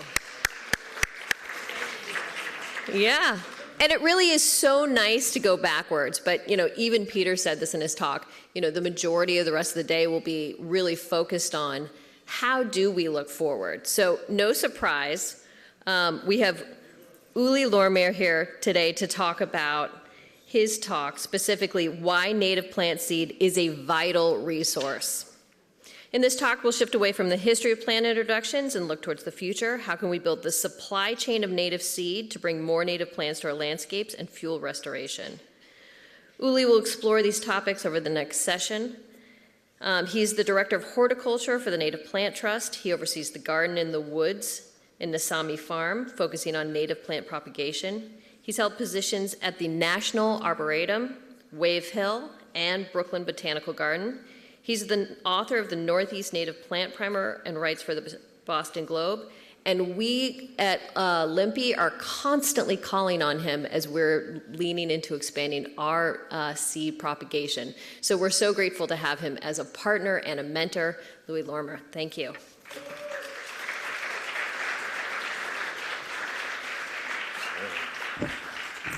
Thank you very much, Colleen, for that wonderful introduction. And thank you, Peter, for setting a sumptuous stage and table in a lot of ways needed for the growth of the country. We can throw in the obsession with lawns into here too. And so the lack of those resources has had negative effects on insects, on birds, on fungi, on reptiles, and so forth. Which is not to say, and I do want to acknowledge an important point here, is that, and again, to Peter's point, that really at its most core, nature has to adapt or it dies. And so we are beginning to see, in some cases, evidence that native insects, native birds are making use of the resources they have available to. And it's a natural effect of having maybe not a viburnum in your woodlands, but you have honeysuckle, for example. So birds are going to start eating those berries because that's what they have available. My concern is that this generally leads us towards a world where generalists are favored over specialists. So we do live in a country of spectacular biodiversity and plant diversity. And I love this map from the Biota North America project, our program showing areas of high speciation, high diversity.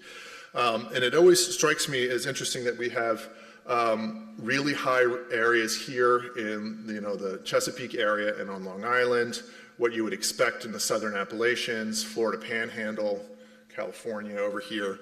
These are areas where you have many, many different kinds of species. We're contrast that also as a leader in the number of introduced plants from other places in the world. And again, just to credit Peter's presentation, ports of entry here. You think about where most of these are established, where ships and where European activities in this country first began and so we have the distinct pleasure of having, or maybe frustration of having had to deal with these plants for the longest time as opposed to other parts of the country. So as many of you are involved either at the homeowner scale or in land stewardship scale with restoration efforts, with trying to fix broken pollination systems, to fix systems that have been disrupted and changed by the effects of climate change, by fragmentation, through the competition of ecologically harmful plants, you oftentimes turn to a resource that is right in front of us, which is seeds. Okay, and in its most simple form, you can make more plants with seeds really easily. Maybe not in the sense that the commercial horticulture industry would like to do it. You have an opportunity to preserve local adaptation, to preserve the biodiversity that's here before it is lost or pushed out into other places. And you can provide competition after the removal of invasives. So I'm going to go through a little bit about why this is important. I think that local adaptation is a really important thing to preserve because you can't get it back once it's gone. Genetic diversity is one of the things that I think is the key linchpin for plants to be able to adapt. And without that ability to adapt to this uncertain future, they will not be able to survive. There is a cruel irony, however, in that statement, in that not the entire flora is going to adapt with it. In other words, there are things, if you think about early successional trees, for example, that are expanding and taking advantage of the disturbances that we create, the edge habitats and so forth, they're doing really quite well. Some of our late-stage successional trees, longer-lived trees, things like ash and hemlock and beech, particularly up in New England right now, are on their way out, and it's a sad reality. Because of disease and other pressures.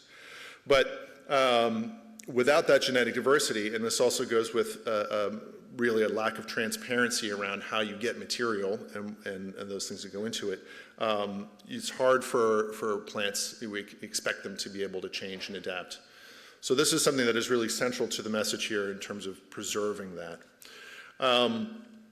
One of the other pieces that I think are that successfully draw people to gardens and provide all these health benefits is us being able to witness this web of relationships that plants sustain And those are the things that we want to see in our gardens. We want to see that the plants provide and sustain robust and diverse insect populations, which then draw in birds and other things, and all of those resources getting passed on up. So provenance is a key piece of this, and we'll talk about that in a little bit. We'll dissect a little bit about what local ecotypes are, and I'll talk about growing degrees just as a context for provenance. So when I was at Wave Hill, they had a sort of what I would call a boundary or entry stone that was set in the pathway as you got into the woodlands. And this phrase was engraved into it: ever present, never twice the same. And it's always stuck with me, 20 years later, as a really elegant way to talk about what is beautiful about nature, that it's not uniform, it's always different. Skunk cabbage is by far the poster child for the most popular horticultural plant that's out there. But I really love the fact that every single flower is different. Every spath is different. And I would challenge you to go out into a wetland now, and they're probably up at this moment, and you'll find no two that are alike. And so what I think is difficult about genetic diversity is that it is an abstract concept. You cannot look at a plant and know anything about whether, but you can go into nature and you can see that they're individuals, just in the way that we're all different from one another. And that difference is sort of the basis of the resilience of this plant. It may be that the darker individuals escape being predated by bears. It may be that lighter individuals draw pollinators better. I'm not here to say that I know exactly why skunk cabbage looks different, but I want to celebrate the fact that it is unique and non-uniform. And that translates also into other beautiful things like, color forms of flowers and Canada lilies, or one of my favorites, the Pine Barrens gentian, which is just an incredible plant. That genetic diversity also then underpins a lot of these relationships, these webs of relationships that we like to talk about. And I'm here using this example of turtlehead and pollination by bumblebees. Again, smaller bumblebees, even smaller bees, are not physically able to pry into the flower. So you've already selected for a certain size and shape. And there is something wonderful about watching a bumblebee struggle to get inside, and then this little contented buzz they make when they're inside the flower getting their reward. But so this plant is the sole host for a really unique butterfly species called the Baltimore checker spot. Baltimore checker spots are unusual in that the caterpillars take 2 seasons to become adults, which is a departure from most other species. The first season, they have to have colonie as a host plant. And so if that plant is not on the landscape, then it is, then there won't be Baltimore checker spots. Now, we have at Native Plant Trust and at Garden in the Woods, we have a program where we raise giant silk moths. So these are mostly nocturnal, things like cecropia moths, luna moths, polyphemus and promethea. And the idea is to expose our visitors and make that connection that the host plants for these organisms is the reason why they're here. And because they're nocturnal, most people never get a chance to see them as adults or to see them as caterpillars because they're high up in a canopy. But that connection between the two is incredibly powerful. And in working with that program, we've made connections in the entomology world, and one of the folks recently shared with me that they're seeing Baltimore checker spot caterpillars beginning to accept broadleaf plantain as an alternate host. And so this is an introduced plant, and it's in the same family, and it's for me, I'm not suggesting don't plant colonie, but it's evidence that the natural world outside of the plants is adapting or attempting to adapt to the resources that are there. Clearly, if it had colonie, it would prefer colonie, but it'll learn to take other things, which is maybe a hopeful sign. I think that, you know, this is sort of the poster child for this really tight relationship, but it is one that is unusual amongst, in the entomology world. This organism is really tied to not to a single species of milkweed, but to the genus of milkweed. And what happens when you have other members of the family present, things like black swallowwort, for example, it's kind of like a false flag. They will come, they will try to lay their eggs on black swallowwort, and the caterpillars won't develop. So this is where, again, you begin to see those systems begin to fray a little bit and be disrupted because of the presence of these ecologically harmful plants. From the pollinator standpoint, we're going to sort of shift from insects that eat plants to ones that pollinate plants. The idea of a species-rich garden or species-rich restoration planting is a form of pollinator conservation, as you are offering more resources that were there before, and then those resources get passed on up the food chain to wonderful things like the red-tailed hawk here. I took that picture at Brooklyn Botanic Garden as it was disemboweling a squirrel. And this poor raccoon on a 105-degree day, leaning out of a sweet gum, desperately trying to cool off. So provenance is really about documentation. And I think this is one of the things, if we're going to pivot to the supply chain here in a minute, that's a broken system. You just aren't given the information to know.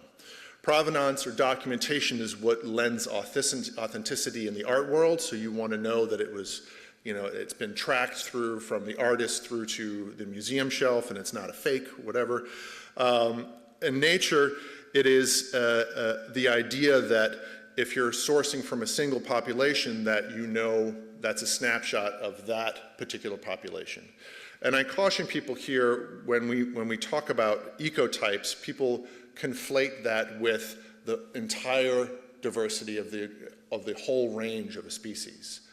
If you know it was collected from one place, yes, that's a sampling of local adaptation, but you can't assume that it means it's as diverse as you know, the entire range of it. Local ecotypes do have a lot of benefits. You know, they are, for the most part, adapted to the conditions from where they grow, but with the conditions changing, this kind of begins to put that statement a little bit into question. I think more powerfully is that they maintain those existing relationships with local wildlife. And we're talking about not just insects that eat or pollinators, but all of the things that use plants either as habitat or a resource. When you're sourcing things from the wild, you can also be pretty assured that you're getting some degree of genetic diversity in there. Now, the asterisk up here is really kind of as a less than subtle dig to the horticulture industry and the nursery industry that favors growing things from cuttings because it's faster and it's cheaper. And it was the same reason why some of those Japanese plants were preferred because they were easy to grow. And if they were hard to grow, well then you know, it takes more resources, eats into the profits and so forth. And generally less resources are required.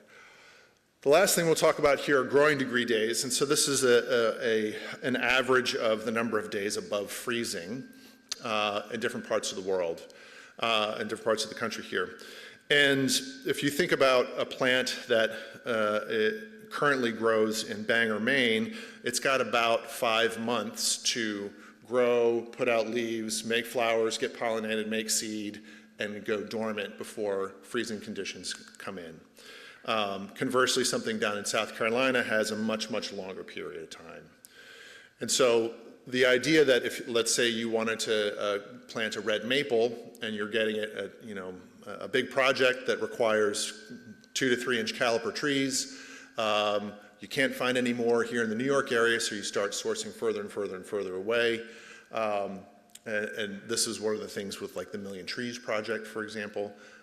Local nurseries could not support 1,000,000 trees, so they had to source them from a long, long time away, long places away. If you got a red maple from South Carolina, it's going to struggle.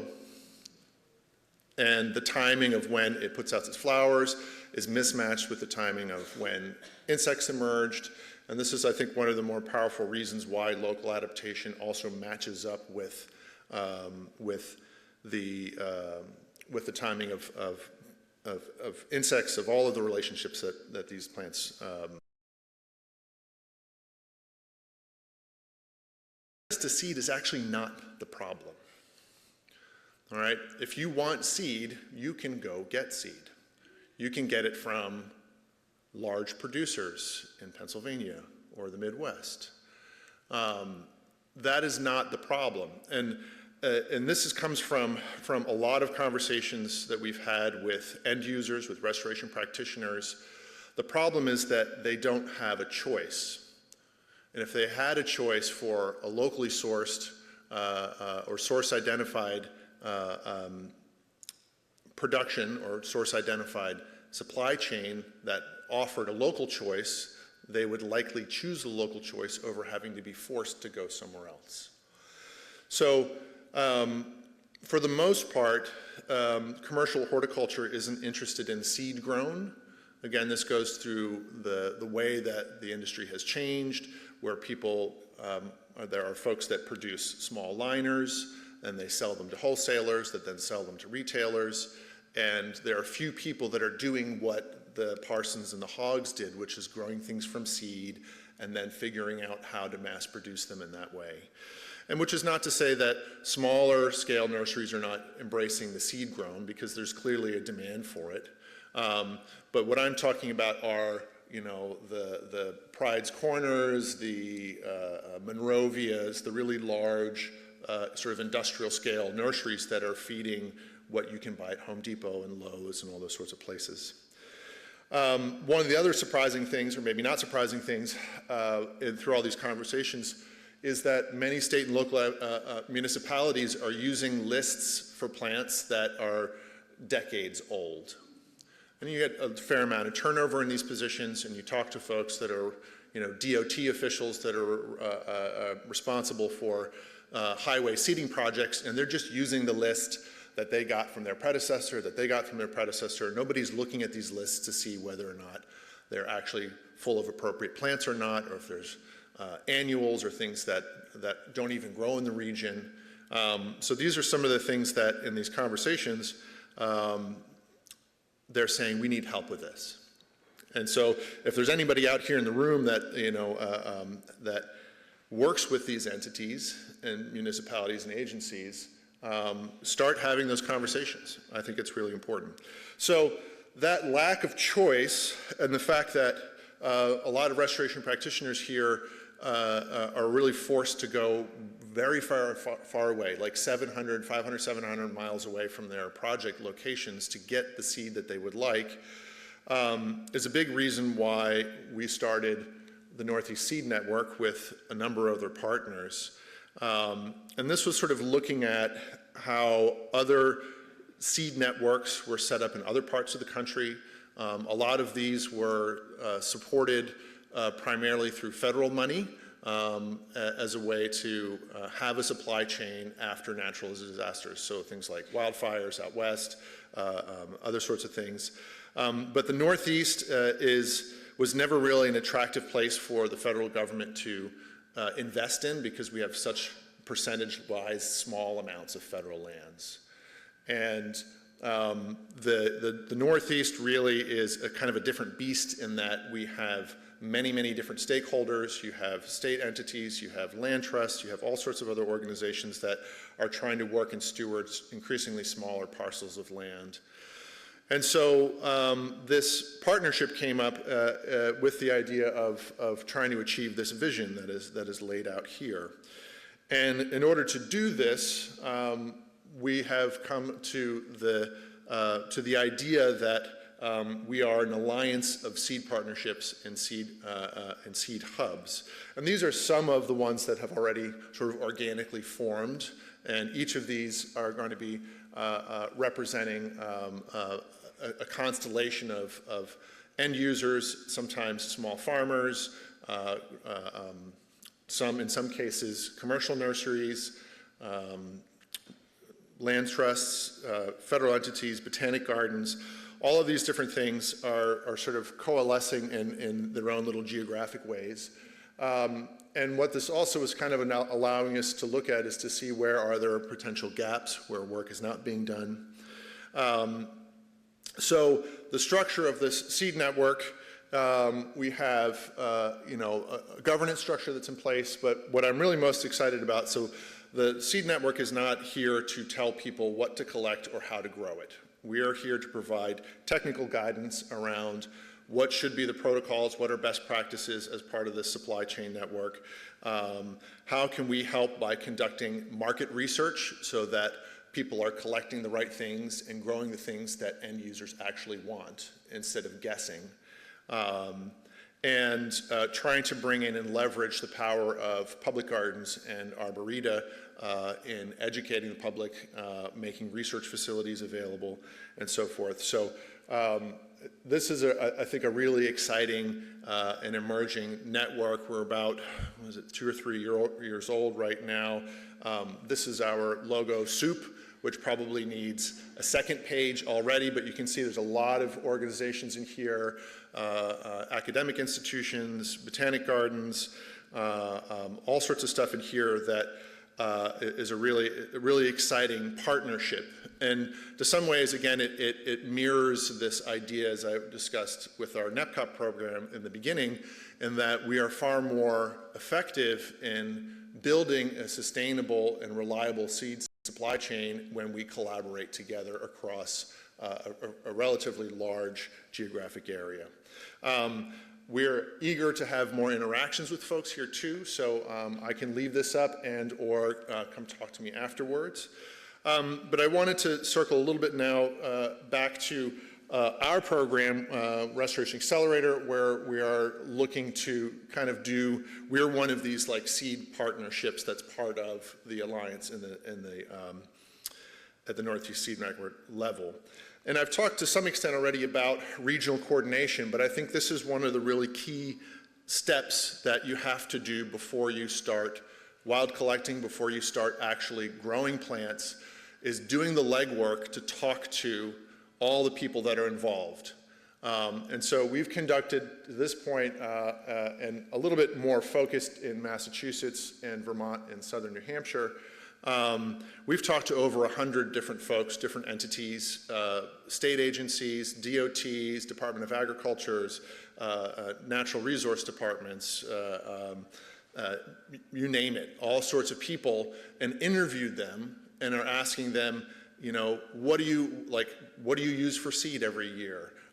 What species are you using? How much money are you spending here? What are things that you need? And a lot of them, this is where some of that information I said in the beginning begins to emerge. It's not that they don't have access to seed, they've all been buying it from Ernst. And so they'd rather have a local choice if they could. And so doing that pre-work, that legwork, is really important in being able to then have targeted seed collections and seed increase programs that will match what projects are coming down the pipeline. And you can also think of it as relationship building here too. Massachusetts, for example, just released a very ambitious biodiversity plan, not too dissimilar to New York State. And DOT, for example, in Massachusetts spends between $500,000 and $1 million every year on seed, almost all of it purchased out of state. And so that fact and relationships with state agencies is really powerful to say, hey, wouldn't you rather support a local industry here in the state, and we can give you a comparable product that represents local adaptations that will be a net boom for biodiversity in the state, and you can go back to your constituents and say that state taxpayer money is actually flowing into this program as opposed to going in other places. So I really find this part to be an incredibly important step before you rush out to start collecting seeds and putting into increased programs. So and this is not necessarily a circular or linear process, but this is the supply chain when it comes to seed. You start with wildland seed collection, you bank it, you can produce plants and plugs to put into seed increase programs.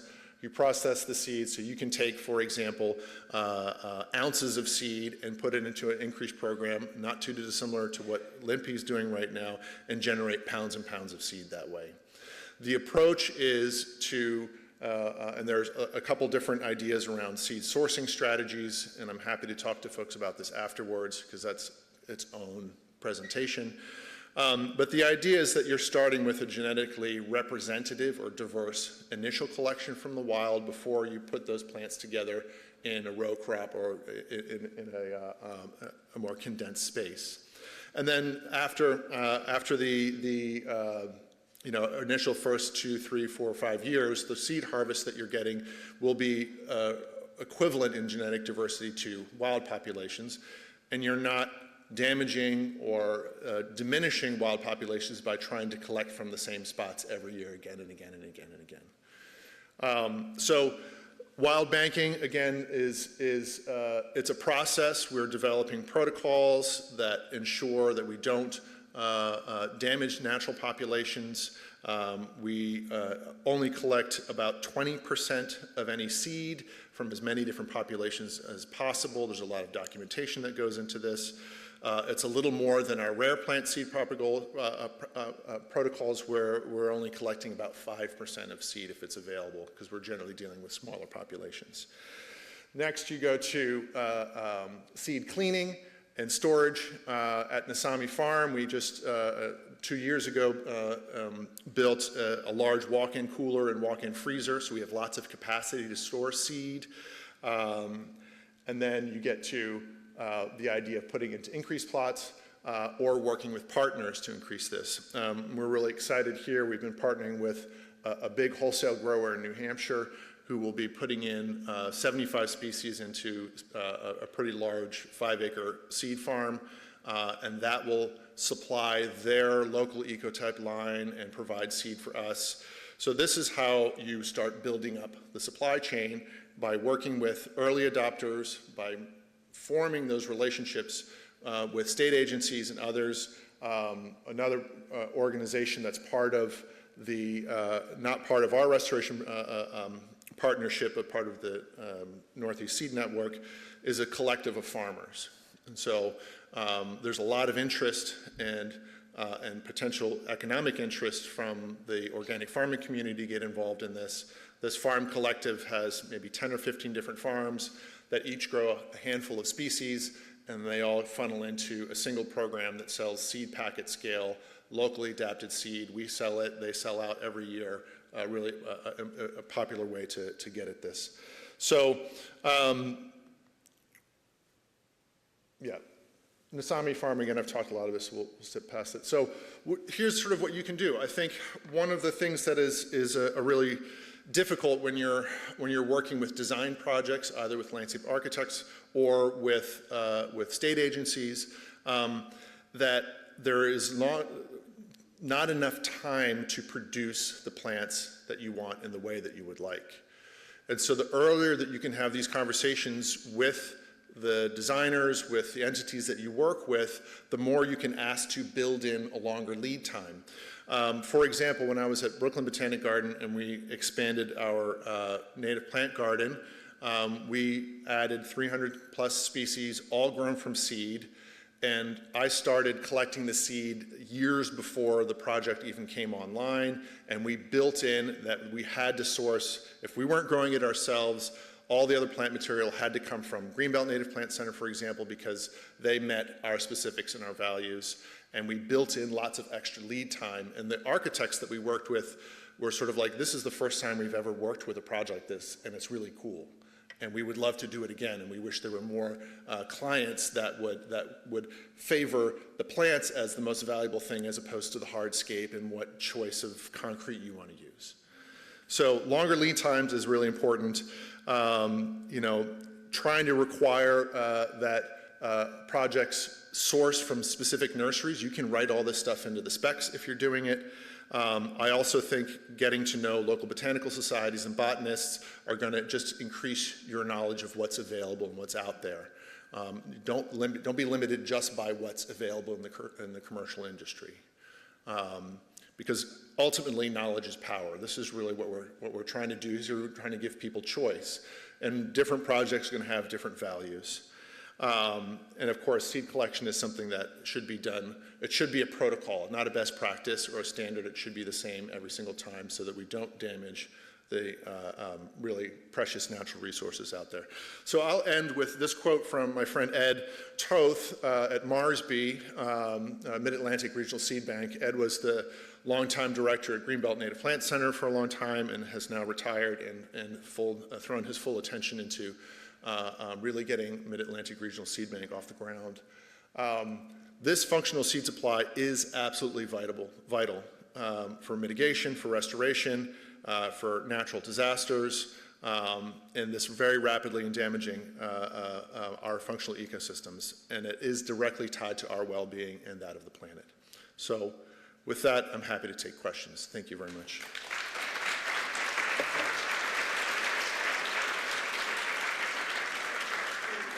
And before we just wanted to mark, in 10 minutes, it's going to be Equinox Loud time. So, similar to last one, if you have a question, come on down. If you can't come on down, just raise your hand and I'll bring in the microphone. Really, I'm going to kick off the question. Sure. So, we're now so close to producing seed to put into the public, and the public wants to all have it in the spring. What do you advise, what do you recommend around, people are like, I want to put it in the ground right now? Well, this is kind of an age-old question around, direct seeding or trying to grow plants and then planting the plants. I think that for direct seeding generally takes a longer time. I think if folks want to seed projects in the springtime, make sure you include some cover crops or something that is more likely to emerge early, provide some color, as your longer lived species will take a little bit longer, gives it a little more shade and protection. In our project at Brooklyn Botanic Garden, we used an annual rye and partridge pea as cover crops, and not being familiar with the process, the first year was like all partridge pea, and I got really worried because I was like, where are all of the grasses and the wildflowers that we sourced? And by year 3, it had completely switched over as the perennials started to gather steam, and the partridge pea was kind of pushed out to the edges and places where there might be a little bit more. But it's something people have to value, because plants, even plugs, is an additional cost over seed. There are some folks in the ecological hort community that are really pushing for the idea that planting should happen in the fall, and that you should really be focusing on the spring on editing and other sorts of things. The jury's still out on that one. Hi, very much enjoyed that. Thank you. I have a question about the idea of the ecotype. Yes. So did I understand correctly that you were saying, so after, if you planted a seed, which is not necessarily local to your district, and after, did you say 3 to 5 years, it would be comparable to what might be your ecotype? Is that? No, let me clarify. So when you buy something that is a local ecotype, all right, you need to know about where it was collected or how it was sourced, okay? If you are going out and collecting from a single spot, you're just getting a snapshot of whatever adaptation to that spot is. The beauty of the seed increase model is that if you're taking from multiple locations and you're putting them together, you're getting a mix of all of those adaptations. But the longer that plot is together, the more it begins to inbreed and you lose diversity over time. So there's a window of sort of, 3 to 5 years where the genetic diversity is robust, after which it begins to decline. And that's part of the process in planning seed increase plots, is to do it in succession, so that if you have a strip, you plant 2/3, you keep 1/3, empty, and then every year you start adding new material in. You take the oldest third out, you put a new one in, and that way you can plan to have a consistent amount of genetic diversity. It depends on the species, it depends on whether these are wind pollinated, what other things are nearby that might be coming in, if they're insect pollinated, where are those organisms coming in. But it's a way to offer a source of plant material that represents a regional diversity that you can't necessarily get from collecting from a single point source. Does that make sense? Okay, good, thank you. Excellent question. Thank all the speakers for such an incredible, eye-opening presentations. Okay? I just want to share some good generational news. Having started designing in 1990, when I couldn't get any native plants, they're becoming more and more common. Yes. It's moving forward slowly, but you guys are gaining momentum in the last 10 years that I've never seen over the years before. And I would like to throw a challenge to all the designers. I'm a landscape architect, and I gasped when I saw what was brought in back in the 1800s, but even landscape architects need to be educated. The easiest thing as a swimmer in the landscape is to go to your local nursery and get whatever's there available at the time.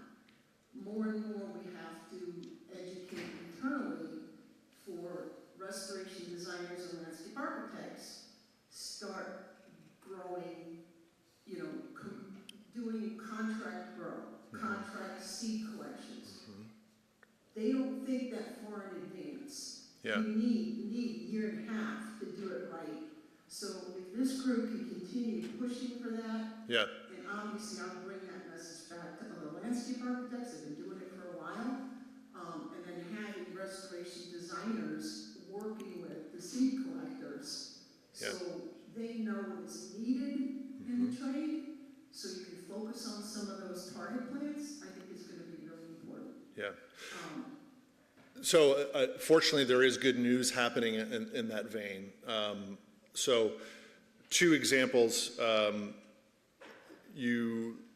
landscape architecture training schools and at the university level have a wide variety of approaches. There are some that really center ecology and learning plants, and there are still some programs where the students don't actually touch plants and they sit in front of a computer and they look at a guidebook of the same 50 stuff they've been using for a long time.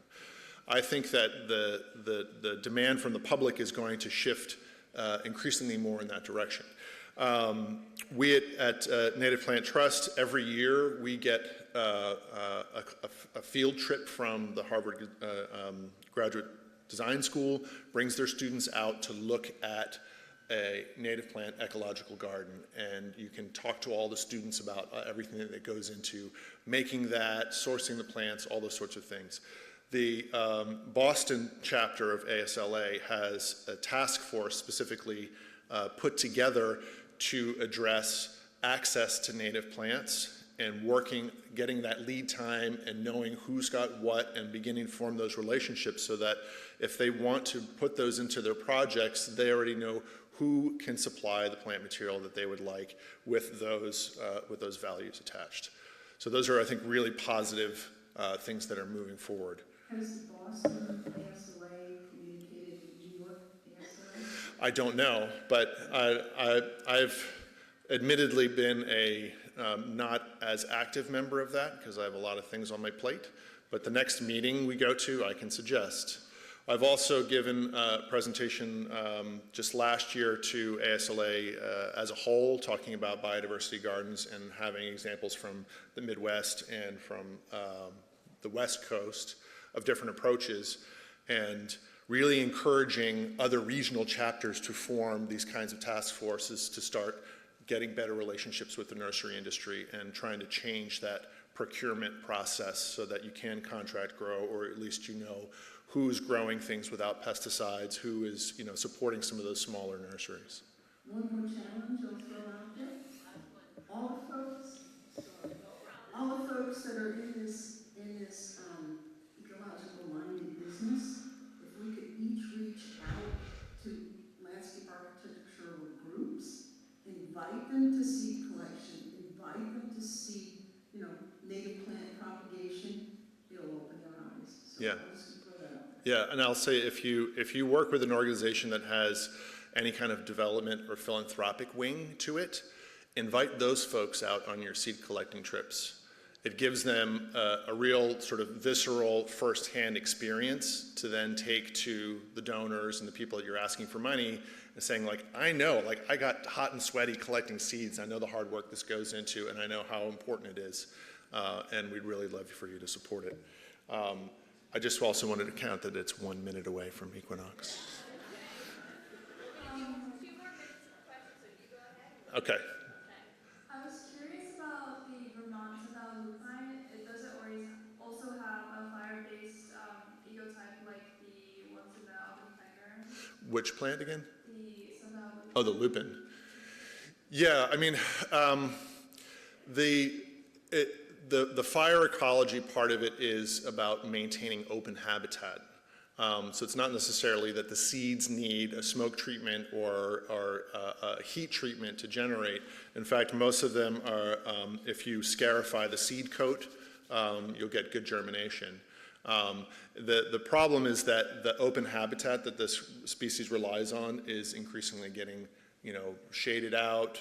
Woodies are moving in. There's other kinds of competition problems. So, but yes. All right, everybody. Woo!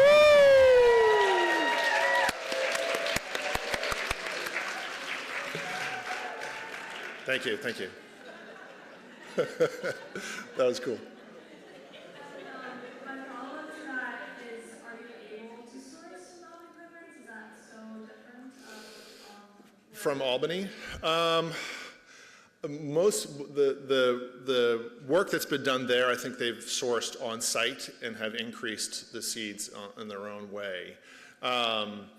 If you're interested, I know some folks I can connect you with offline, and we can talk about if you'd like to explore that as an avenue. Okay, final question.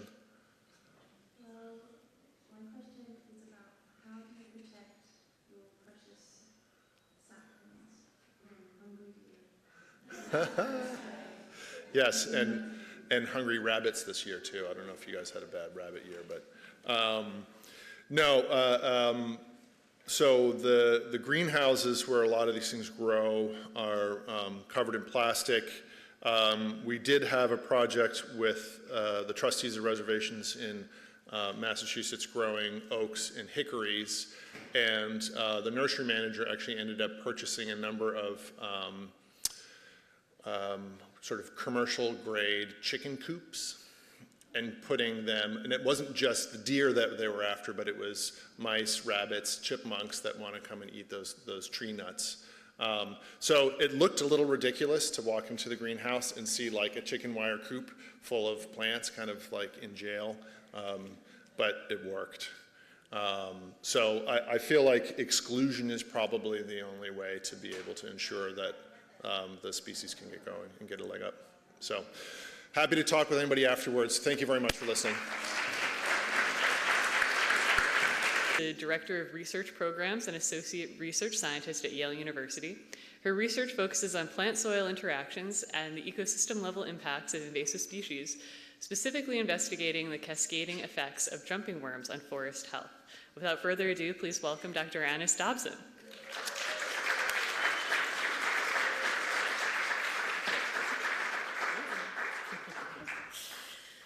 All right, thanks so much, everyone. Oh man, this screen is fabulous and big. Okay, great. So earthworms in New York State. We've got about 30 species of earthworms in New York State, and about 5 of them are actually native. So if you look at this last glaciation that we had in North America, here on Long Island, we're right about at the extent of where it was. So we do have some native species that have recolonized into the area. But globally, you've heard, of course, of global warming. But there's another phenomenon that's happening, global warming. And that's where a small subset of earthworm species, about 120 of the 7,000 plus earthworm species that are out there, are invasive. And this is in temperate and tropical ecosystems. And it looks really different in different places. And as I go through the talk, I want you to keep this in mind. Don't be fooled that earthworms all look like little squiggly earthworms. They're in fact extremely diverse in their natural history, in their ecological impact, in what they eat and where they live in the soil profile. So really do think of this as a whole African savanna, but just of things that look very similar and live in a fairly similar place. So in some places, this is displacing native earthworms. In other places, like in a lot of New York State, they're displacing earlier invasions, as well as other places where they're invading into new habitats. Some of the worm species that you might be familiar with in your compost, we've got the red wigglers.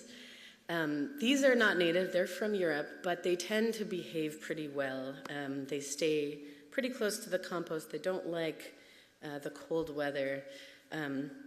And so these are really good ones to have for compost. And the way that you can make sure that you do actually have the right species is looking for these yellow bands of earthworms. They're called red wigglers or tiger worms. We've got the gray worm. This is the one that you might see on the sidewalk coming up after a rainstorm. They tend to live deeper in the soil, and actually they're not coming up because they are flooded out. They could totally live in the water just fine. They come up because rainstorms are a really good time to go on the move, to find new habitats, and they just get stuck when it dries out and they can't come back down. And then, of course, the charismatic night crawler. This is a really deep burrowing species, so it can go down 2 or 3 meters. And the way that you can identify those is that it has quite a dark purple head. In its burrows, the head pops up and it has a little midden of plant material around it, but the tail that is quite light, that's usually staying in these burrows. Some of the native species that we've got, Sparganophilus is the American mudworm. It's this very long, skinny guy. And Bismastis is another native species, the American barkworm, and this one's really small. I'm saying that we have native species, but you probably haven't encountered them because they live in really unique habitats. So the mudworm is going to be living in wetland habitats in the saturated soil underneath, and the barkworm is often living in coarse woody debris. So what you're seeing in your gardens are probably going to be some of these European earthworm species, or possibly jumping worms that I'll get to in a minute.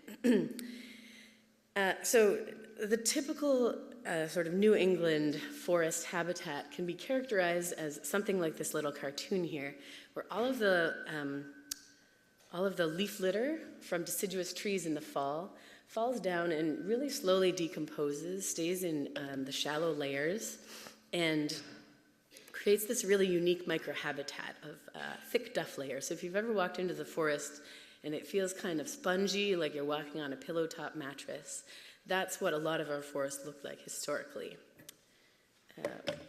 When earthworms come on the scene, it's a little bit more, if this is your expensive sort of fancy mattress, then this is your university dorm single mattress, very compact. It doesn't have all of those nice fancy layers of different material, but it's kind of just one thing all the way through. And that's because of the activity of earthworms decomposing all of that organic material and removing the organic horizon, and in some cases paving the way for a lot of invasive plants to come in. But the main worm that I'm here to talk to you about is actually a few different species of worm that we commonly refer to as jumping worms. I am curious from the audience, who is pretty confident that they've seen a jumping worm? Okay, and who feels like they're kind of in a battle with jumping worms, like an existential battle? Okay, so a few of you, all right, great. And then, is anybody not sure if they've seen a jumping worm? Okay, great, good number of you. And then is there anyone that's very confident that they haven't seen one? Okay, that's great. That's great to hear. So these jumping worms are in the family Megascelesidae, and we've got kind of three very, very similar looking ones. Either, the taxonomy is a little bit messy, but either in the genus Amenthus or Metaphyre. And I really enjoyed Peter's talk this morning because he has all of these great resources about the history of different invasive species, but we've got kind of a patchier picture for jumping worms. We know that they've been here at least since the 1940s, coming from East Asia, including Japan. But their population was really growing very slowly, and the big explosion has really only been in the past 10 or 20 years. So they've been here for almost 100 years, but the problems are only popping up more recently. So the two that you might see side by side, for those in the crowd that said they weren't sure if they'd seen a jumping worm, these are two big worms, the jumping worms and the night crawlers. So if you want to tell them apart, there's a few things that you can do. So the jumping worms tend to be a really, really high density. You can have like 200 in a square meter of forest soil, whereas the night crawlers are going to be low to moderate density, and you'll actually be able to see, I should have put a picture of this up, but these middens around their burrows where they take leaves down and they eat all of the really nutritious, easy to digest stuff, and then they spit all of the petioles and the veins out and line their burrows with it. So you can actually see those. Jumping worms mature very quickly. They're annual species. And so you won't really be seeing them probably yet, but in about 90 days you'll be starting to see them come to maturity. Versus the nightcrawler that are slow to mature, they survive multiple years. So if you're seeing big adults right now, they're probably the nightcrawlers as opposed to the jumping worms. Another thing that's very interesting about them is they are, for the most part, parthenogenetic. So they, versus the night crawlers that are hermaphroditic. So the night crawlers, in general, need another worm to reproduce with, even though they have both male and female organs. Versus the jumping worms that have some parasites that have, for the most part, eaten away some of the male organs. So they're mostly just reproducing parthenogenetically. But this does change from year to year, and it's quite interesting. Yet undiscovered ecological consequences. And I'm going to keep going back to Peter's talk, because it was great, right? And he laid a good groundwork, which is that it's not, thinking about this in terms of the bad organisms is not the way to think about it. It's things that we've done and the consequences on the ecosystem. So, you know, a pile of dead worms is not good success. It's thinking about what the soil looks like. So our historical uninvaded soils would be something like this, where you have that leaf litter that I mentioned before, slowly decomposing, lots of carbon, lots of organic matter, tons of fungal hyphae, lots and lots of fine roots, and very distinctive soil horizons. When those European species come in, what they're doing is they're mixing, whereas the jumping worm soil might look like either of these, but the key thing is that it has a thick layer of castings on the top, this worm poop that is just, 6 inches or 12 inches of very gravelly substance. So it's not the worms themselves that are bad, it's what they're actually doing to the soil that is the consequence. And so I mentioned this, trying to piece together where they came from.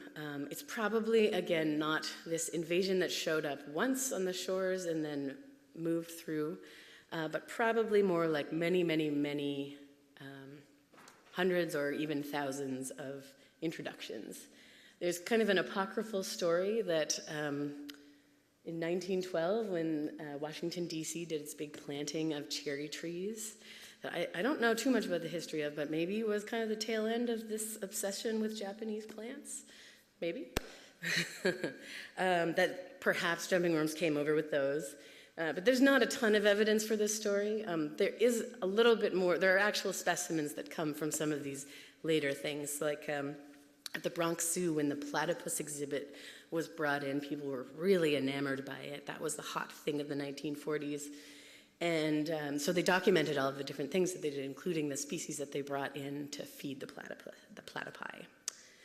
There's also some collections from peat moss from Albany in the 1940s. And these are just a few stories that we have of places that they've come from, but probably many, many, many introductions hitching alongside some of those wonderful other plant species that we've brought over. This is a little bit tricky to see, but this is from IMAP Invasive, the confirmed sightings of jumping worms on Long Island. So quite a few up here on the Gold Coast, but I'm fairly confident you probably have more than this. So as you're going out and downloading IMAP Invasive and learning about it this afternoon and going out tomorrow, be on the lookout for jumping worms, because it's really important to have this information. So this is really the easiest way to identify them, is from their behavior. They're not called jumping worms for nothing. They thrash around. They're also sometimes called snake worms, snaking along the surface. They might, in this thrashing movement, drop their tail. I'm seeing a lot of winces. Some people maybe would like me to take it off the screen, but it only gets worse. So this, again, is like the density that you see them in sometimes. So it is not surprising that something as ecologically important as earthworms in such abundance is having a huge impact on the ecosystem. And this is what it all comes down to. This is what the soil or the castings look like when you have jumping worms. So for those of you that didn't think that you saw jumping worms, have you seen maybe soil that looks like this, kind of this crumbly, gravelly? I'm seeing a lot of nodding heads. Yeah, so this is really where the problem comes from. It's not the worms themselves, it's what they're doing to the soil. So these castings, they have really, really these large aggregates, and it's kind of like plants trying to germinate and grow in gravel. So it dries out really quickly, and especially for you guys in Long Island, it really erodes very quickly into waterways.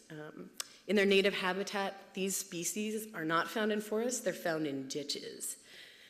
So that gives you a little hint that maybe they have adapted to make waterways very erodible. So that's part of the design, not an accident. And what I really like about this picture is that you can see all of these seeds that have attempted to germinate, but they've just dried out in the process.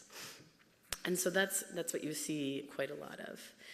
And they really are engineering the perfect habitat for themselves, this soil that they can move through easily, they can dive down into to get away from the dry or hot conditions. But for plants and for other invertebrates, it's a big problem. So I'm going to talk a little bit about some of the research that I've done about jumping worms. In all of the places that I've worked, they come alongside all of these other stressors. So it's never just jumping worms that we're dealing with. But the first question is getting a little bit of a sense of how jumping worms are impacting plant communities. So this is a project that was led by Natural Areas Conservancy and Clara, that maybe some of you know from the Natural Areas Conservancy. And they had measured a bunch of different human impacts, tried to cover for that, things like playgrounds and trails and surfaces, and they were looking at percent native cover. And when I came in to look at the jumping worms, I took stock of all of the other human impact and then tried to pull out just the jumping worms from that. And so that's what you see in between these two lines. You get just much more percent cover of native species in New York City natural areas without jumping worms. And these places here that have jumping worms, it's really down to like about 10% cover, and most of that is poison ivy. And then this graph got a little bit messed up in translation, so you'll just have to trust me on the error bars. But really similar thing that you see a loss in the richness, so just the number of native plant species. that is a little bit driven by human impact, but really there's a big impact from jumping worms as well. All right, so that's just a little snapshot that jumping worms are negatively impacting native plants and trees, but what about other things? Deer came up in the question period earlier. We know that they are going after palatable species and especially the largest individuals. And we've also got lots of invasive plants. So they're competing with native plants, and we know that they're impacting nutrient cycling. So you're this beautiful native plant growing, and you get munched down by a deer. And typically what you would do in that case is maybe you'll senesce the rest of your plant material. You'll resorb your nutrients underground, just take a little bit of time off, take the year off, and then sprout up again next year.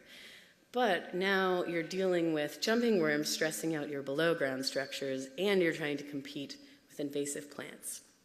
So this question of multiple stressors and levers that you can pull to try and have a healthy, robust native plant community, this is a lot of what drives my research. We do this in a few ways. Deer exclosures, this is a big one, but there are some experimental problems with that. And that's why I love working in New York City, because there's a huge gradient of deer abundance. So some of this data that you're going to see is going to come from over here, Udall's Preserve next to Alley Pond Park. I think that we are like over here somewhere in the curtain. So it's pretty local. And there's a really extreme deer abundance gradient in New York City. And so what we typically do is we will quantify impacts to plants by doing sentinel planting, so putting out native species and tracking their growth and survival. And so I've looked at a lot of the resources from you guys for some of the scarification techniques and all of that stuff. So you've been really helped me should have showed up in my PhD acknowledgements. And this takes slightly different forms. So in the Catskills, where they're interested in water quality, we can choose plants that are associated with helping stability and promoting water quality in the natural areas. Up north in Vermont and New Hampshire, the northern forest, timber species were really important. So this technique lets you kind of tailor your research to the stakeholder needs. So I'll just give you a little snapshot. This is work from some collaborators under Davalos and Tim McKay that some of you may know. So we looked at the survival of this zigzag native goldenrod that we planted out. And we've got cover of this invasive plant along the bottom here. And then the different color of lines you'll see will be different jumping worms. So different invasions of jumping worms. So the brighter the gold color, the more worms. And it looks a little bit funny, but the model prediction is here in the main line. So what you see over here is if you have no microstegium, no stiltgrass, you're doing totally fine. You can withstand jumping worms being thrown at you. But it's over here once you get to really high cover of microstegium,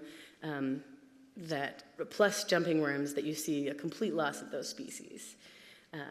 Versus over here, you can have a big fields of microstegium, but if you don't have any jumping worms, the species can persist. So like forests have a lot of resilience. You can throw one thing at them, maybe you can throw two things at them, but it's when these things start to pile up that you get compounding impacts. And then similarly with deer, this is looking at false Solomon seal. Up here, this is where you've got no jumping worms.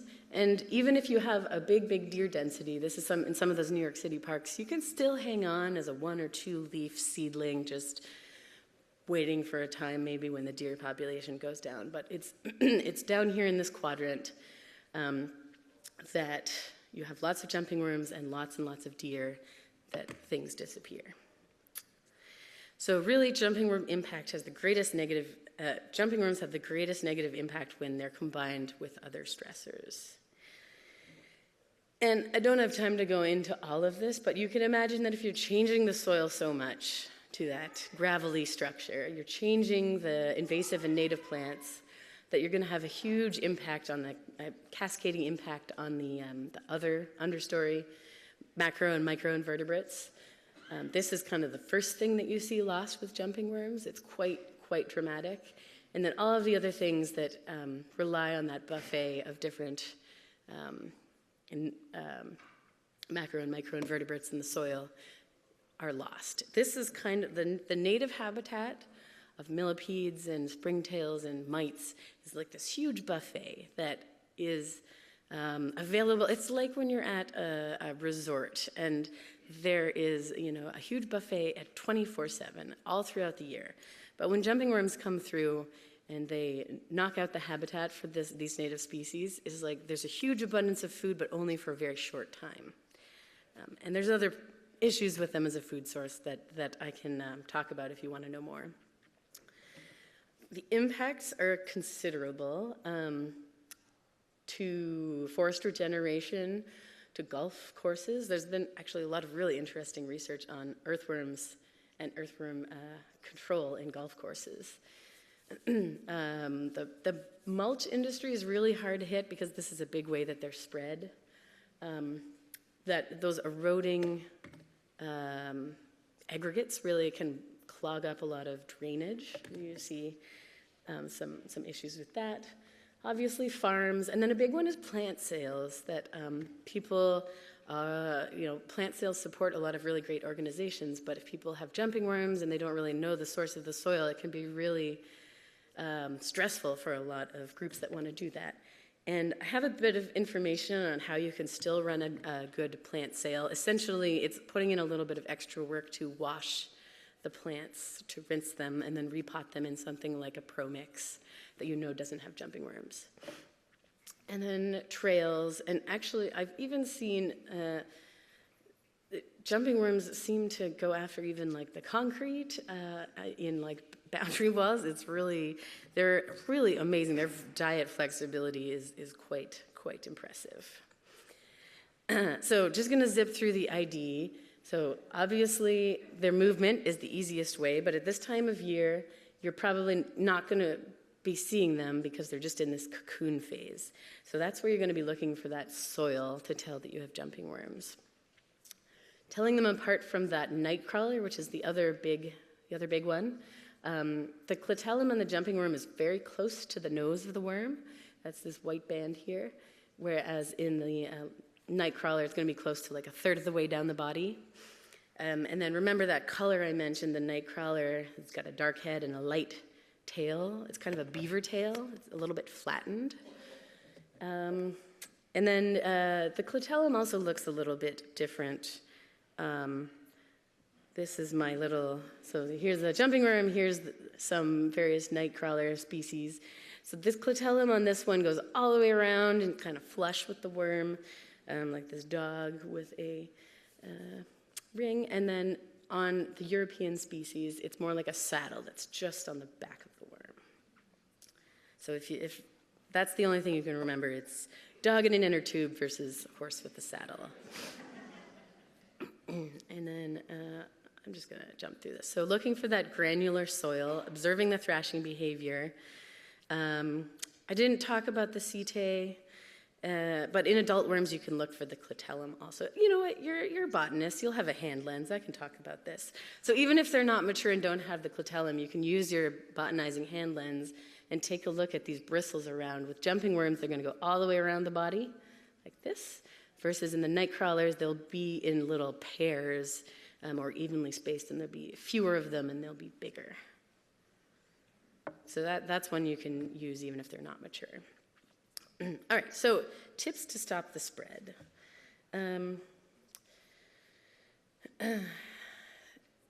So the key positive message here is that they've been here for a long time.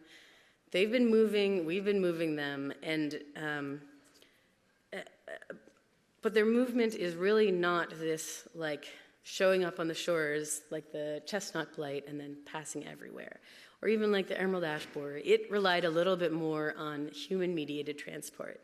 Jumping worms are as far on that as you can possibly imagine. They're really not moving much on their own, especially not long distances. Locally they are, but it's really us moving them. And so things that we can do to mediate that are really, really important. So bare root planting, really, really key. Not spreading soil as much as you can. It has other benefits too. Making sure that your bait, your compost worms are these red wigglers. Not dumping yard waste into natural areas.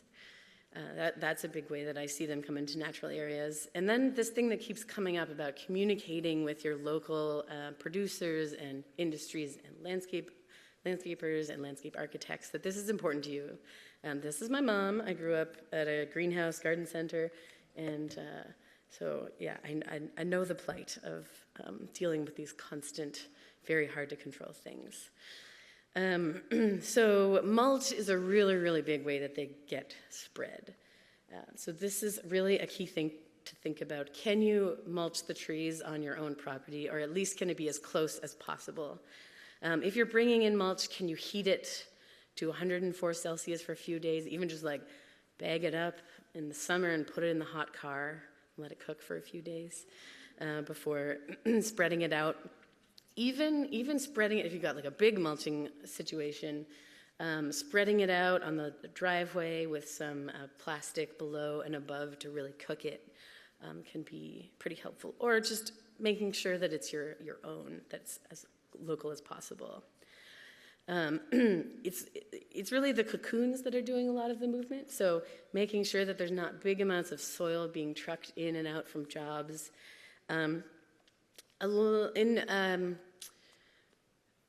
A lot of people are now putting in their contracts with contractors and logging that they want to have equipment sprayed down between jobs, which people are going to complain about, but really this is going to stop invasive plants from coming in, stilt grass, etc. So this is a really great policy to have in your contracts.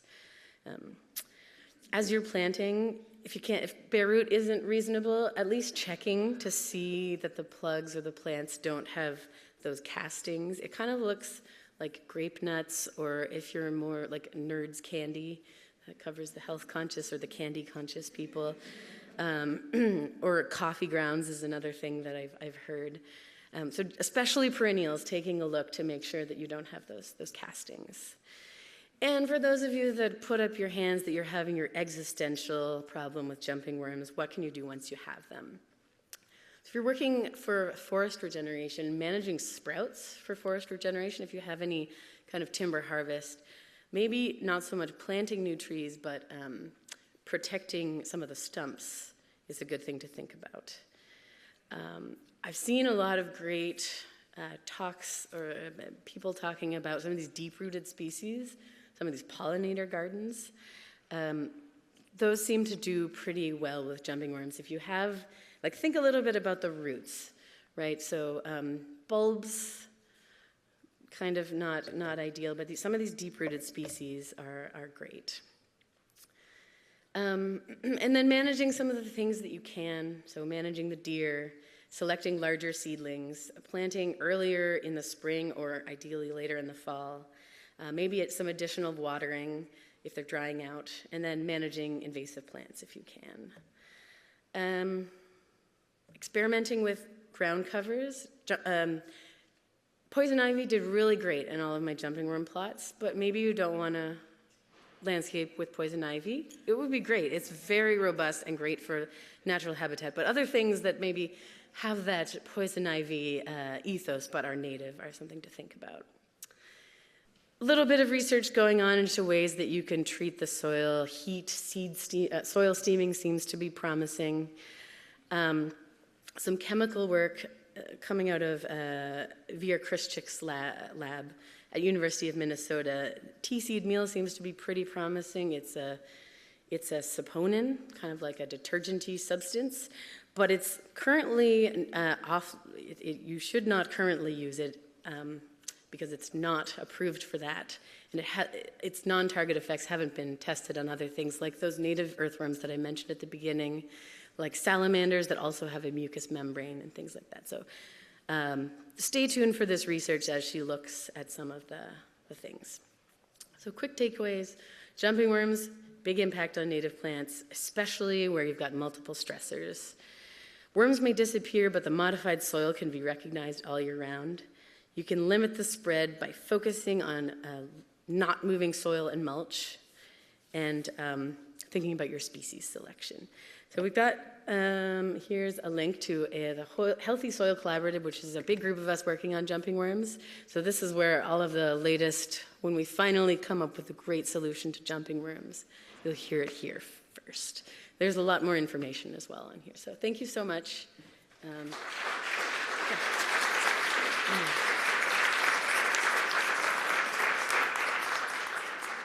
Thank you, Annise. We do have time for questions. Again, if anybody wants to line up, we got a few minutes, so step right up and ask your question.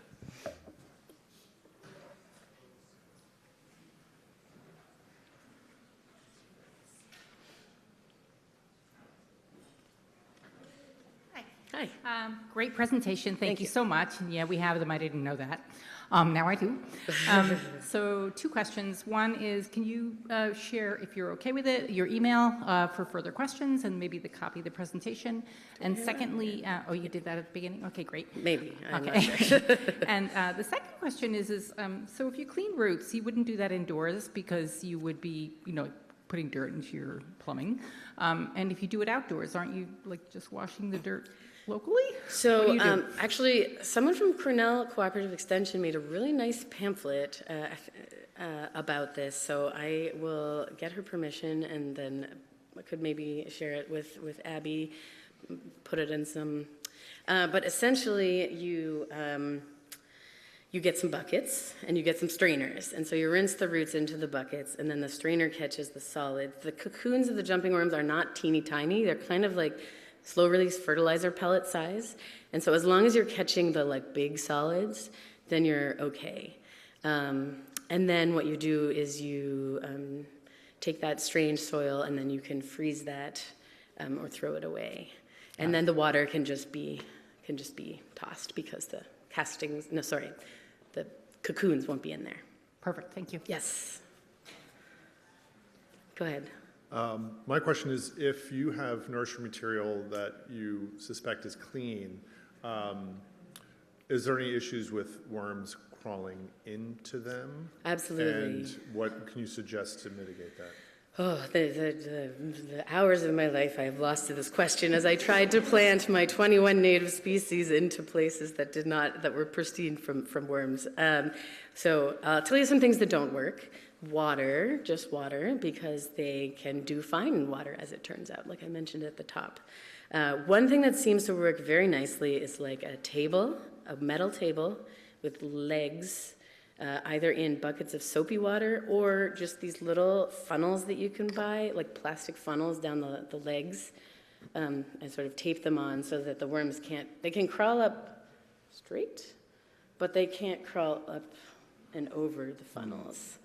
How high can they crawl up?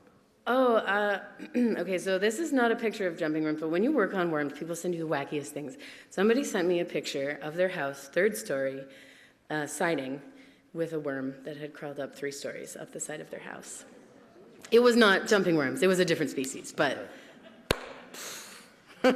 So yeah, I think the height isn't gonna stop them, but the soap and then that funnel to just make it so they can't climb straight up, I think is good. And the metal legs are good, like having something really smooth. Okay. Yeah. Thank you. Thanks. Yeah. Hi, thank you. 2 questions. Wondering what observations have been made about what animals and birds eat them.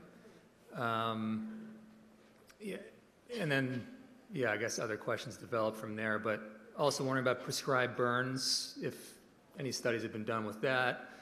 Also with stilt grass is another big pressure up in the lower and mid-Hudson Valley.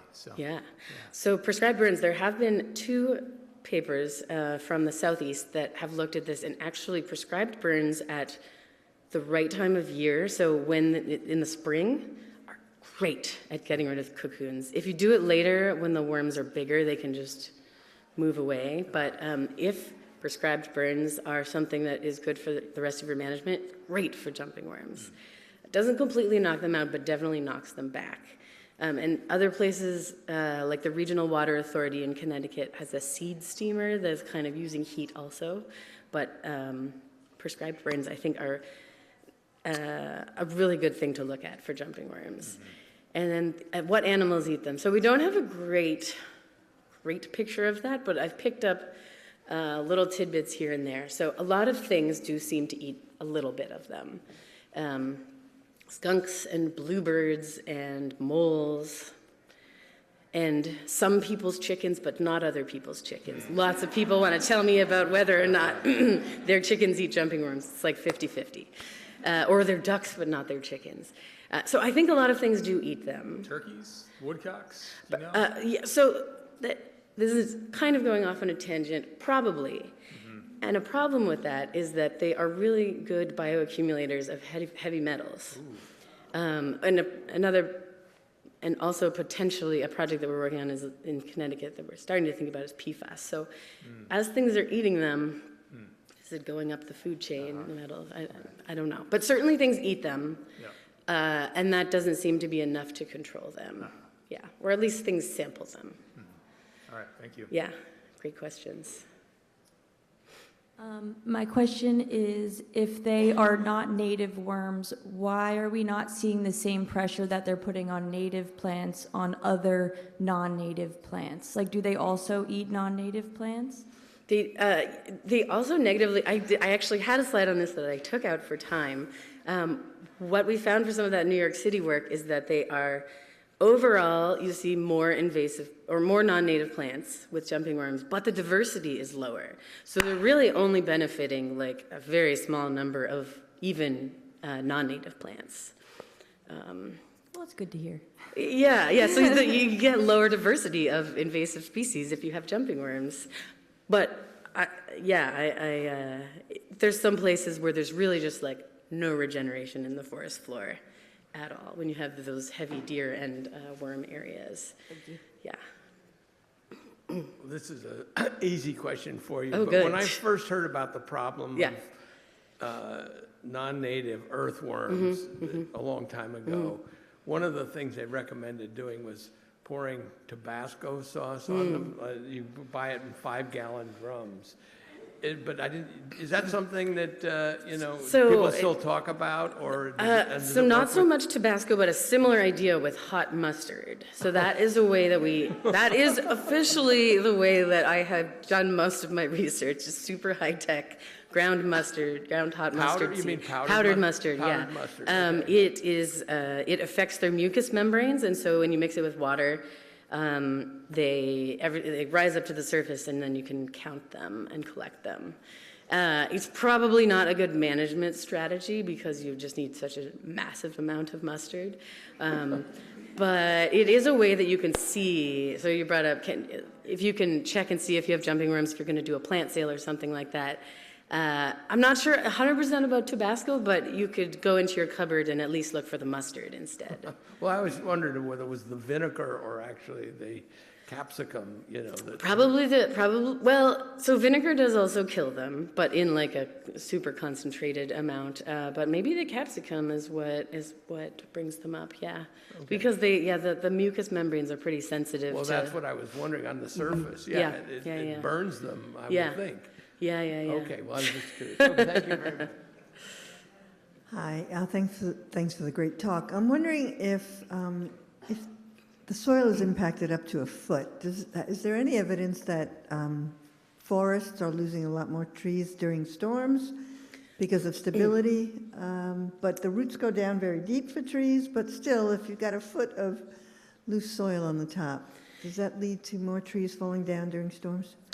So I don't know so much about big trees. I don't have that information. You'd think maybe not, but certainly shrubs and certainly younger trees.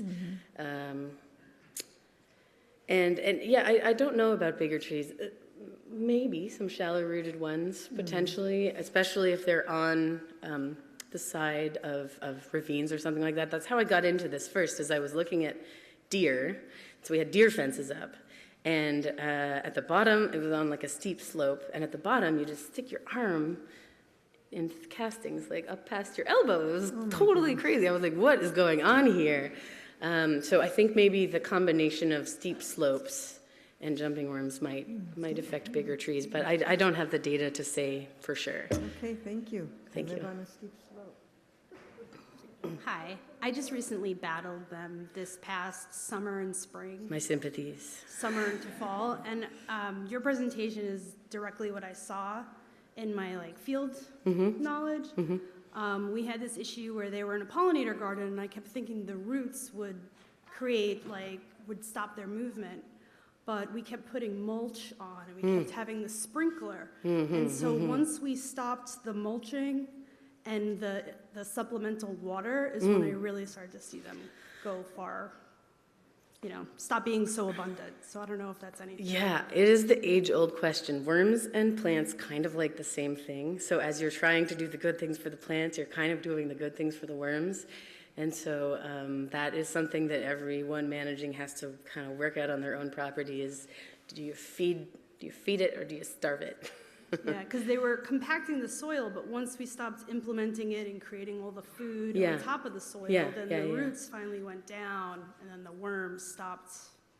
And the pollinator garden is taking off pretty well. That's really good to hear. Yeah, great. Okay, I think that's all of our questions. Another round of applause for Dr. Annise.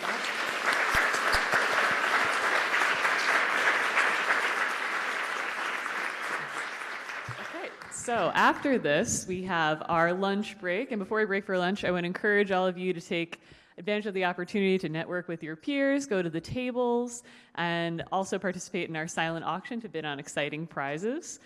Make the most of this chance to connect and network. There are sandwiches that should be right outside this door. Line up on both sides of the table if you can, so we make a nice flow. And there's also a limited amount of gluten-free lunches, so if you'd like one, find an organizer wearing a pink name tag like this, and we'll help you get a gluten-free lunch if you need one. Okay. Thank you. Have a great lunch, and see you back here at 1 p.m. back here. If you want to go on that bird sanctuary tour, meet at registration.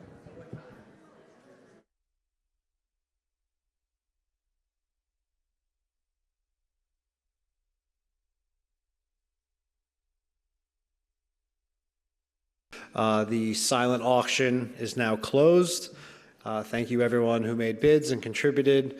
We'll be doling out the winners after 1:45 after this session, so be sure to check after 1:45 if you won your raffle item, and you could pick that up before the end of the day. If you don't remember, my name is Rob Longeroux, VP of LIMPI, and welcome back from lunch, and we're going to get started here in just a moment. I will be moderating our first afternoon session, Adaptive Water Chestnut Management on Long Island. If you would like to receive continuing education credits, make sure again that you sign in now and sign out afterwards. And we're pleased to have Carlos Morantes Ariza here. Carlos is a PhD student at Stony Brook University and Aquatic Invasive Species Coordinator for New York State DEC Region 1. His work focuses on modeling invasive species dynamics and management strategies. He leads an effort to monitor and manage invasive species across Long Island's aquatic ecosystem. Please welcome Carlos.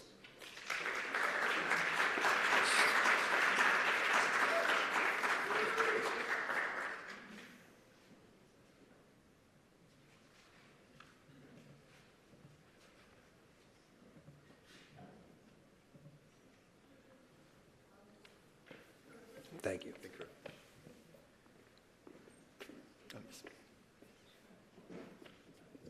I like to move a lot, so I'm going to use this microphone. Can you guys hear me? Yeah, it works. Okay.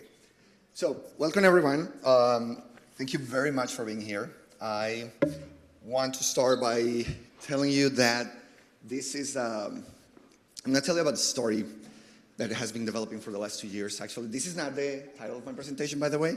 This is a presentation that happened 2 years ago, actually, here in this theater. And that was a seminal moment for the rest of the story that I'm going to tell you, right? Because at the beginning, we started by, trying to understand a particular invasive species that is water chestnut, right? So we needed to learn about its biology, and then we needed to learn about ourselves.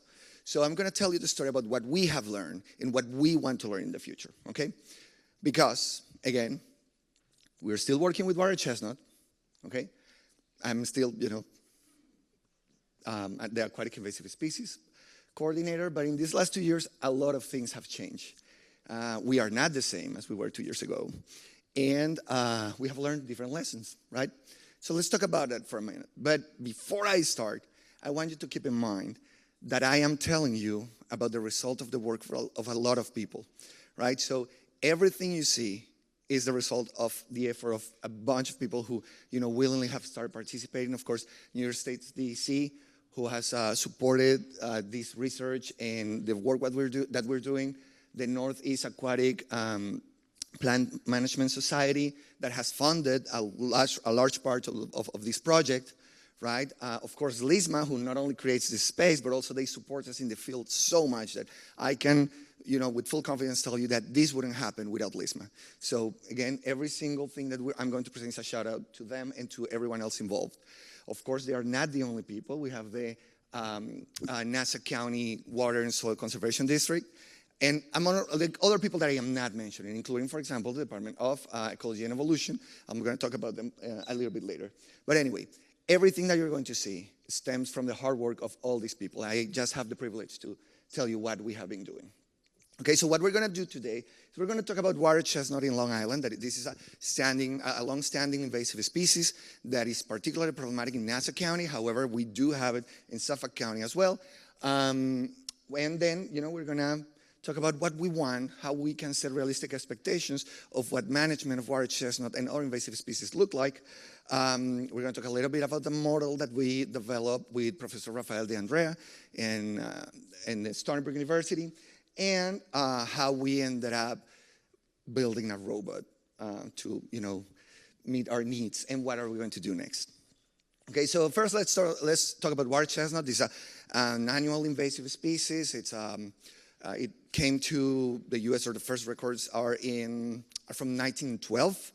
And this is, again, a very pervasive invasive species. It has an annual cycle. So we have rosettes. By the way, this is not AI. This is a vectorized picture that we actually took. So we have rosettes, right, that they basically produce seeds regularly, up to 25 seeds per rosette, if it's a healthy rosette.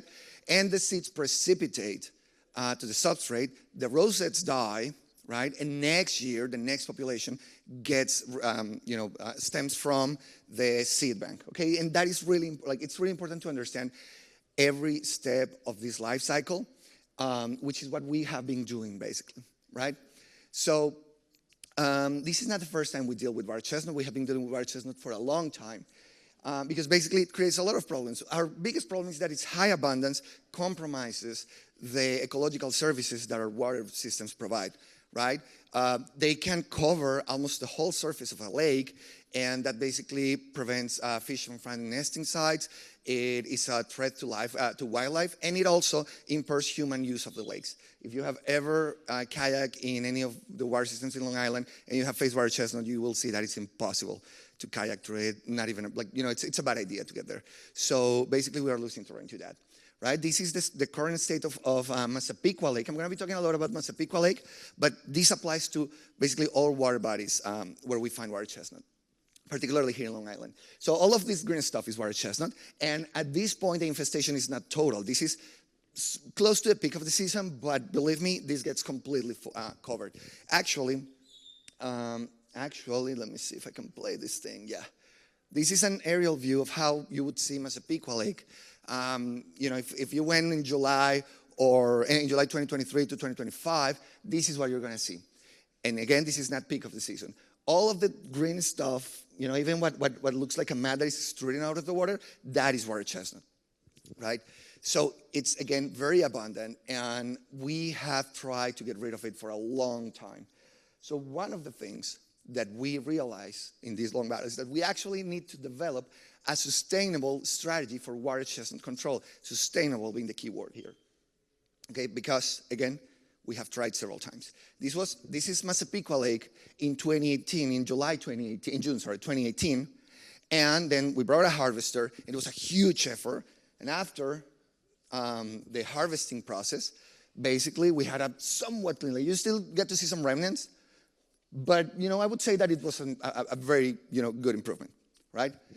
Now, you saw the video a moment ago in the picture That's how it looks like right now, right? So the infestation basically came back, which is one of our greatest problems with invasive species, is that once they become actually, like when an exotic species become invasive, it's really hard to get rid of it. They are really insistent, and they like to come back when we remove them, right? So again, in our first rodeo, we had been doing things that were useful, but were not a long-term solution, okay? So we ask ourselves, okay, what can we do about this? Let's see what tools we have at hand. Okay, we have a set of different tools, and I'm going to talk about two of them. The first one is manual pooling. Some of you have taken part of our volunteer efforts in manual pooling. You go with us, you pull the whole day, and then you probably go for a burger after that. It's really good. It's really entertaining, but it's also, it has limitations as any other tool, right? We have a mechanical harvesting that is managed by Nassau County. And last year, it was a very active year for the mechanical harvesting effort. And of course, we have herbicide application. Now, herbicide application can be a little bit controversial, and I'm not going to talk too much about that because we do not, like, we don't use this tool here in Long Island, particularly because it's really, like, it takes a lot of work to get all the permits, and you know, Long Island is a highly residential area, and you know, it's basically it's a tool that is powerful, but is inconvenient in terms of practical execution, right? But anyway, the question was, how do we use these tools to, you know, solve our problem? Why am I not moving? There you go. Remember that our goal is to develop a sustainable strategy for wild chestnut population control. Keep that in mind, because everything that I'm going to talk about is aiming towards that goal, okay? Emphasis in the sustainable, because we can go there and throw a lot of effort and a lot of money in Mississippi Quality, get rid of it, like, or almost get rid of it like we did in 2018, and then in 2023 end up where we ended up, right? So we want to avoid that. We need it to be long-term, okay? Which means we have to understand how many people we need to bring, because again, some of you have been there, you know, like getting volunteering efforts, it's hard, right? People go, you know, very, you know, eagerly, but it's hard to go every time this season. We go up to 12 or 15 times, right? That's difficult to coordinate, and you know, people are a limited resource. Now, how long should we be doing this? Do we plan to do pools forever? Like, do we plan to bring 100 people every year forever or not? Or how many harvesters do we need? Okay? And whatever we come up with, is it cost effective or not? Can we actually make it work, not only from the ecological perspective, but also from the financial perspective? Because we are bound by, you know, these kind of limitations, okay? So at this point, let's agree on two things. The first one is that wild chestnut threatens ecological services in Long Island watersheds, and also that we need to adjust our strategy right now, okay? That's what we're working on. So we need to adjust it, and what I'm gonna tell you now is how we have managed to adjust it. So first, what's next? We need to have an idea of what to expect, okay? So to do that, Professor Rafael De Andrea, the Ecology and Evolution Department at Stony Brook, and I sat down and started thinking about how we can model the behavior of wild chestnut. So, you know, he's really into math. I tried it, you know, I struggle with it. Anyway, the point is this. I'm going to talk a little bit about the model, which has some math behind it. And honestly, you know, it's okay if you dread it when you were in school. Sometimes I'm worried that somebody will go through my phone and see the calculator open and me asking how much is, like, I don't know, 39 minus 27. That's a, you know, alarming number. So it's okay, that's fine. You know, you don't have to be a math expert. You need one to consult, but you don't have to, because it's not about that. It's about storytelling, okay? So how did we do it if we are kind of like terrified of it? Well, again, we tell a story. So as in any story, we have characters, and those characters have traits, and they go through an arc, right? They transform during the story. And what we wanted to know is what is the story of wild chestnut, right? So it doesn't have to be about wild chestnut. You can model basically, well, not anything, but you can model a lot of stuff if you take a lot of liberties, right? So let's do two comparisons so you kind of get the idea of how simple this process can be. Let's say we want to model two populations of plants. One is wild chestnut, right? We know it's here in Long Island. It's, you know, it grows in mats, like basically what you have seen. I'll talk about that later. And let's choose a completely different species. Let's go really, really far from here, right? Let's say we want to model cacti, right? I don't know, this is saguaro, so let's say we want to model saguaros. Okay, what do we know about each of them? Well, we know that they reproduce, right? That's one thing they do. And they don't reproduce the same, right? So for example, water chestnut likes to reproduce in patches, likes to be cozy and, be next to one another and covers huge extensions, right? So you find it in patches, right? So that tells you something about how it grows, right? What about the saguaros? Well, the saguaros are not that cozy. You sometimes see them together, but they regularly grow, kind of like evenly spaced, right? And they don't grow that fast. Like you get a lot of different elements that you can use to describe the biology of this species. And when you ask the right question and when you identify the right characteristic of each species, you can ask, if I know this, like if I know A and B, can I get C, right? But again, you may be not, math genius or whatever that is, right? You can still do it, particularly nowadays, because we have other kind of tools that we can use to subsidize the things where we are a little bit short, right? So for me, has been free software programming. We're telling this story using free languages like Python and R, right? So, and I'm mentioning this because anyone can use this. Anyone can use these tools, Python, R, and any other open source language, right? So that's what we did. That's pretty much what we did. We saw a species, we asked how it grows, how it behaves, and then we kept moving.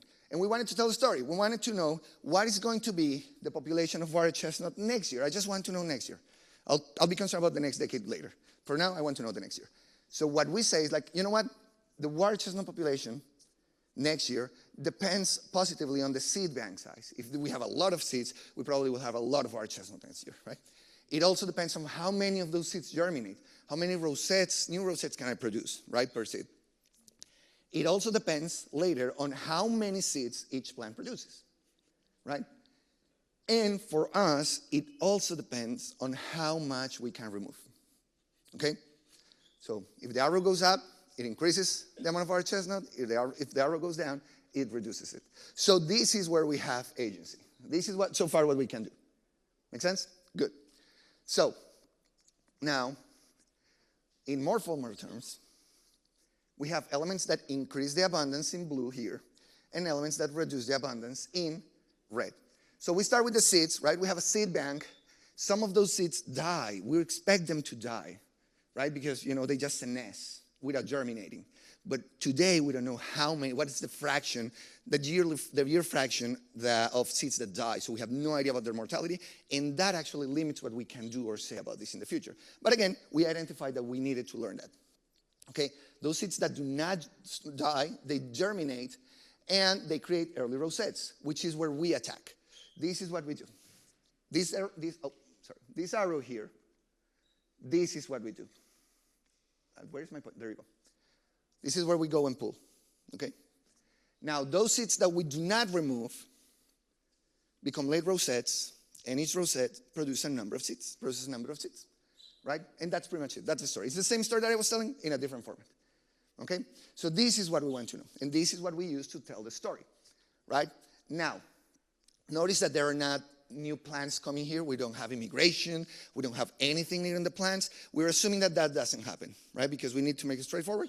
And honestly, if you go and see those mats, nothing is hitting them. So we say like, okay, if something is hitting them, it's not that important at this point, okay? So we're going to focus on how do we make this more efficient, because that's the tool that we have, right? Now, if we transition faster, there you go. Just remember, again, same story over and over again. This is where we attack, right? We have the seeds that produce the rosettes, and we are preventing the rosettes from becoming adults and produce their own seeds. That's it. Same story, okay? So at this point, we should have a good intuition of what this model is telling us. It's basically, hey, if I remove how much of this, how many of these I will get next year? That's pretty much what we're trying to learn, okay? So the question was, again, how do we make a better use of our tools? So the first one is manual pooling. If you ask me, that's my favorite for now. So how do we improve manual pooling? When we first started going, we were just a little bit disorganized, in my opinion. We used to go to the lake, and everyone just spread out and start removing the rosettes, right? And it seemed a little bit inefficient. We spent several days in the same place, and you saw the place, and it looked almost the same with a little bit of patches here. So I was a little bit frustrated about that, right? So I said, okay, so I wanted to know how efficient are we doing this? And we went out and with 2 of our interns that year, we calculated how many rose seeds each person was pulling every hour. And we realized that, we were pulling around 100 rosettes per person per minute in the first hour, but in the second hour, people get tired, so they're a little bit slow. By the third hour, people are tired. This is the middle of the summer, it's really hot, and you start chatting, and then in the end, by the third hour, you're just wasting your time. So we learned that we are not keeping our volunteers longer than 3.5 hours, because after that, it's a waste of their time and our time. We want them to come back later, and we want them to, feel that it's useful. Now, that was one thing, right? But a single person doing it, it seemed a little bit, isolated. I'm a very social person. So we said, you know what? Let's do teams, right? Everything is better in a team. So we said, okay, let's do squads. Let's organize our volunteers in squads. And we started doing the exact same thing, right? Just organizing pairs. And we increased the number of rosettes per unit time 10 times as much, right? So that was a huge improvement. And we actually saw some more immediate results, and actually a suggestion of some long-term results, right? So at this point, we learned that we could improve this, and we actually made it better. And we have been doing it for 2 years, and it has worked really well. I'll talk to you about that in a moment. How well has that worked? Well, this is Massapequa Creek, a little bit upstream from the lake that you saw. And this was, this is an aerial picture of Massapequa. The heart-shaped thing is something that we had done testing the model. The strategy, the squad strategy. But again, that's how it looked. Then we did the squad, and for scale, this is a 2.5 meter kayak, or what is that, 8 feet kayak, 7 feet? And this is what we remove. This is almost half an acre in 3.5 hours with 28 people, which is something we had not done before. So it was really cool, right? But 3.5, like half an acre, even less than that. It's not much. But we were making progress. Now, next year, this was 2024, now next year in 2025, we went to check it, and without pulling anything, this is what we saw. So we went from this to this, and you would say hey, but I see a lot of plants there. Yes, they are. But we have water chestnut here, which we did not remove, and this little green stuff, this is like a lighter tone of green, that is a completely different species. That's starboard. That was not there the year before, right? So why are we seeing it there? Well, we still haven't tested why we're seeing it there. Of course, the immediate assumption is that we open the opportunity for it to start growing there again. But again, we do not know. What we know is that something changed that year from one thing to another. So keep that in mind. I'll get back to that later. Okay. First of all, don't pay attention to this. This is just to scare people. And it's not actually the right expression at this point. But what I wanted to say is this. So we have the removal, and actually, over there, if you look over there, can the Nassau County Conservation District raise your hand for a second? Okay, those people that you see there are the same people here, right? So thank you. And we were removing a lot of plants here, but you also brought the harvester, which did a really cool job. We are working on trying to understand how much we can remove from the harvest using the harvester, but we're getting there. However, again, the important thing is that this is where we have agency, or this is where we had agency so far, right? Okay, now, the problem is it keeps coming back, right? It keeps coming back, and we want to, get a long-term solution. We found this really cryptic paper. I don't know why people haven't worked more on this, but we're getting there. We found a paper by Methey et al. in 2003, I think.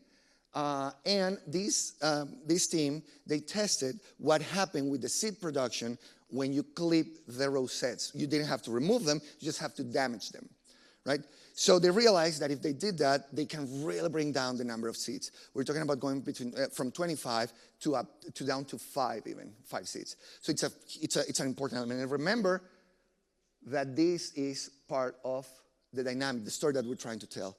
Right? We are trying to catch them here, and now we ask ourselves, okay, some people figure out that there's something that we can do between this step and this step to reduce the effect of the seed bank, or well, to reduce the seed bank, actually. So now our question was okay, what if, instead of having these 3 arrows going up, what if we make the seed production work for us? What if we start damaging it?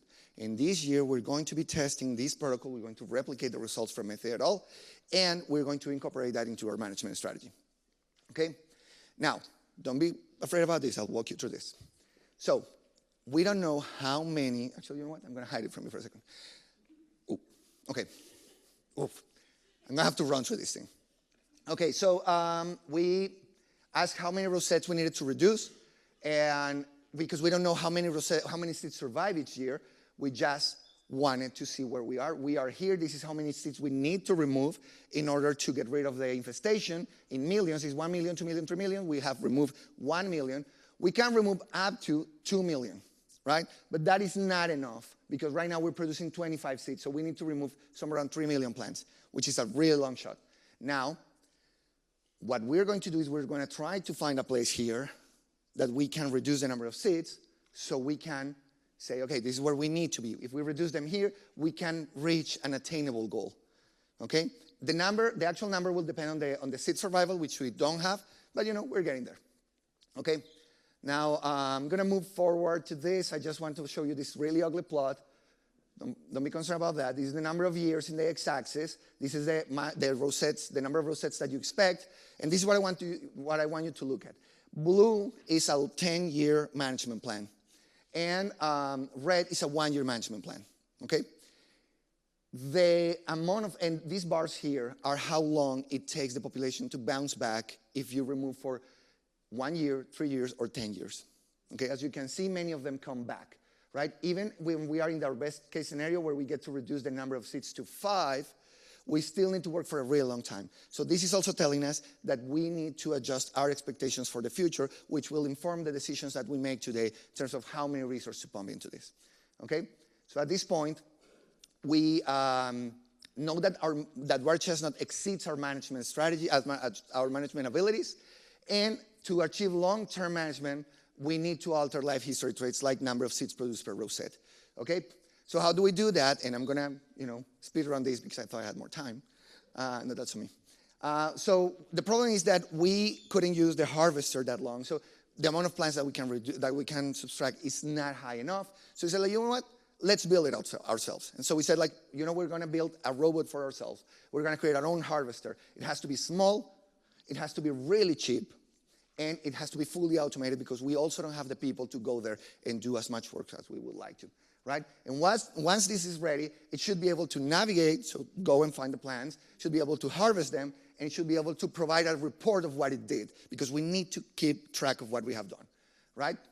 Now we realized that harvesting was really difficult to, build, so we said, you know what, let's not call it a harvester. Let's curb our expectations, let's call it a management tool. In our management tool, we develop it, it can navigate and produce spatial results. Actually, we have a surveyor, it goes to the lake and it tells you where your invasive species are and how many of them you have, right? Now, we develop a computer vision model, and I know that all of you came here to see the robot, so let me show you what top engineering can do. This was our previous version. It's just a boogie board with a water cooler there, but it has the right components, okay?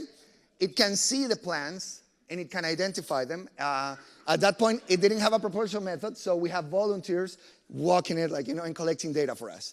But that is part of the development. Now, this is the last version. No, this is the version last year. We are in a different stage right now, but I cannot show it to you yet, okay? But this is what we got. We needed to train it how to see, so we taught it what it was going to see. This is an actual picture taken by the prototype, and we label the different species, right? This was a taxing job done by Kate Blackwell and Diana Girandola. They sat down and labeled 2,000 images with a bunch of different labels. We used free software because I like free stuff. We use free software. It's called Heidi, and we used Heidi to train a convolutional neural network in Python. So it's machine learning, basically, the thing that tells you who is in what picture in your phone, right? And this is what we got. We actually got to classify correctly up to 80% of our pictures. And this is a preliminary result. We actually have improved the performance of this model, right? Now, does it work? Well, I'm going to show you what we learned last year from this. We automated the surveying of 2 different invasive species. Water chestnut was one. Here in Nassau County, this is Massapequa Lake and Wantaug Preserve, and Peconic River here with Luguilla piploides, the floating water primrose, okay?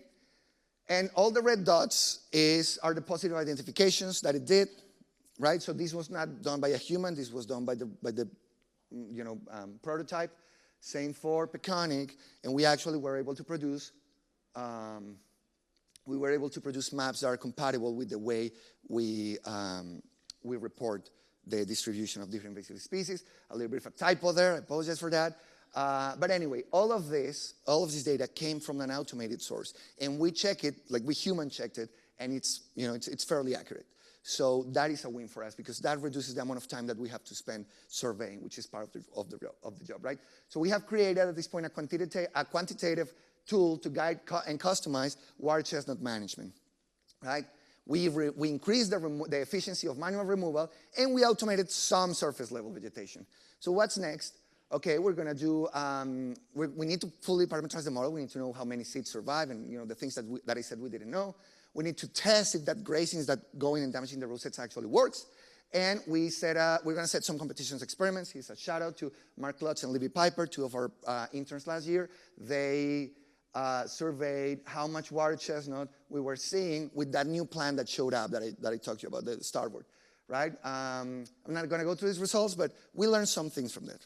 And what we learned is like we need to include a native species that can maybe compete against them. So we choose water lilies. We're going to use water lilies to assess the competition efficiency of water lilies against water chestnut and against Ludwigia paploides, which is this big patch that we see here. Right? So that's something that is going to happen this year, and we're going to need a lot of help for that.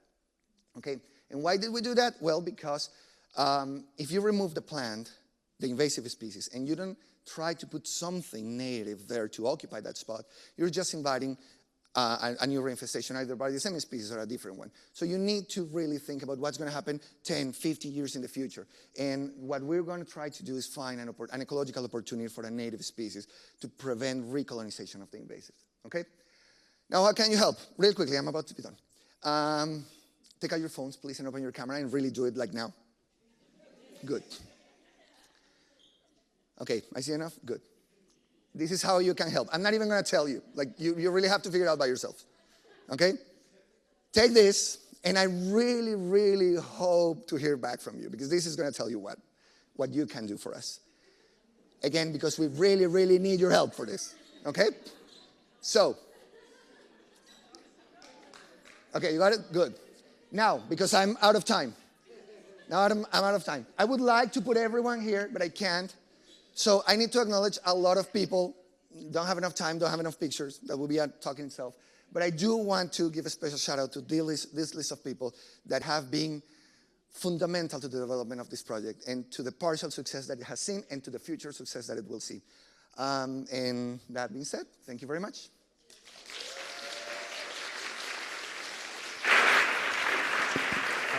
Questions. We should have time. How much time do we have for questions? All right, so if anyone has questions for Carlos, you want to step up to the microphone now. We have about 5 minutes for questions.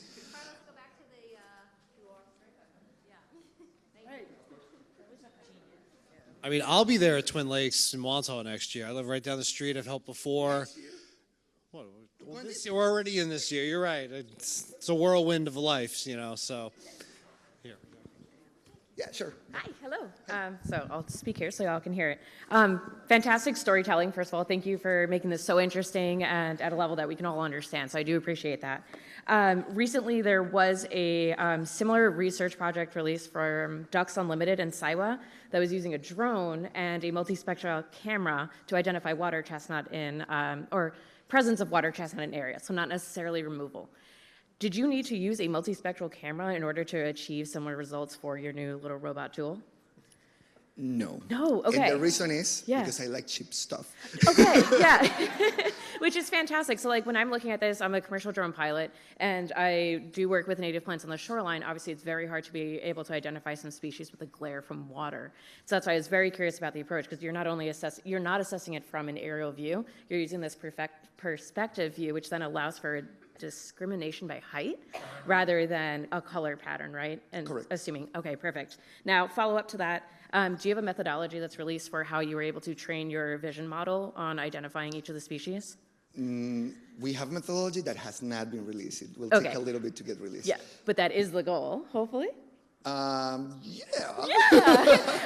No, yeah, sure. I was like, I'll happily volunteer. No, I think it's very interesting and something that just made, you don't necessarily need a drone to do the same work. So I think it's just very valuable to have that, since I don't feel like there's as much methodology available for folks to also do something similar. So we will try to actually make thank you. We'll connect on it. Thank you. Thank you so much. Okay.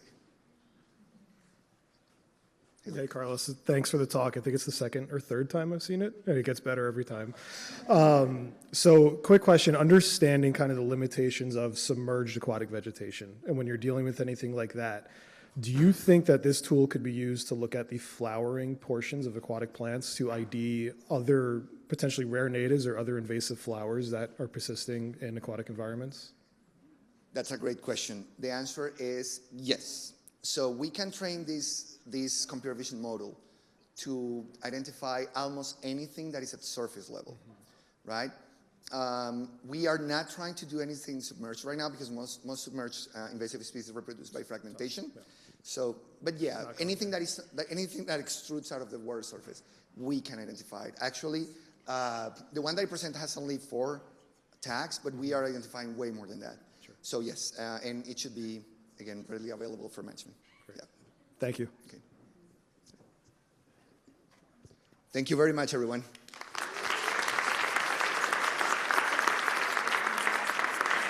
Thanks again. Thank you.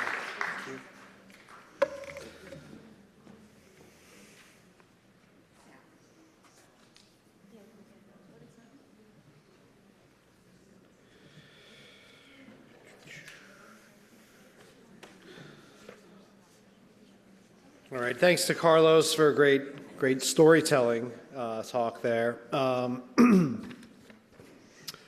Silent auction winners, if you've checked your phones, please check your phone and see if you won the auction. You could pay right from your phone, and make sure that you take your item before you leave here today. It's supposed to be Brett. All right, we're going to start our first moderator panel. Is that correct? No? We're having a transitional break. Even better, a transitional breaks. See you at 2 o'clock. Thank you. All right. Panels are coming up next. So Rob, you're right about that, but we have a little bit of a break because they're in 2 separate rooms. So in here, we will have panelists appear for tools for professionals. That's going to be things about management plans, IMAP invasives, very fun. And in room, we know the number of the room? 127, which if you go, you're going to follow Cassandra. That's even better. Yeah, follow the people that are pointing you to. It's out of here. That is where the backyard ecology panel will be. So 2 panels to choose from, happening at the same time, so you do have to choose. And those panels will start at 2, so you have a little bit of time to get there and pick up your prizes if you won something. Thank you.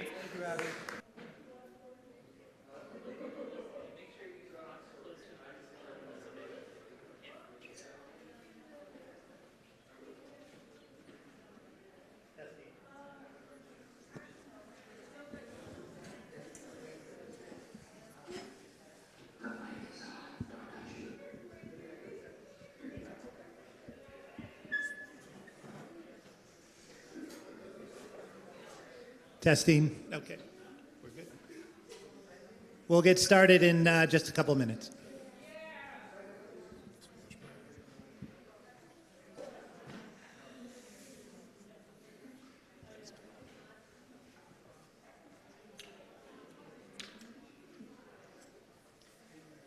You already know everything I have to say. What are you doing?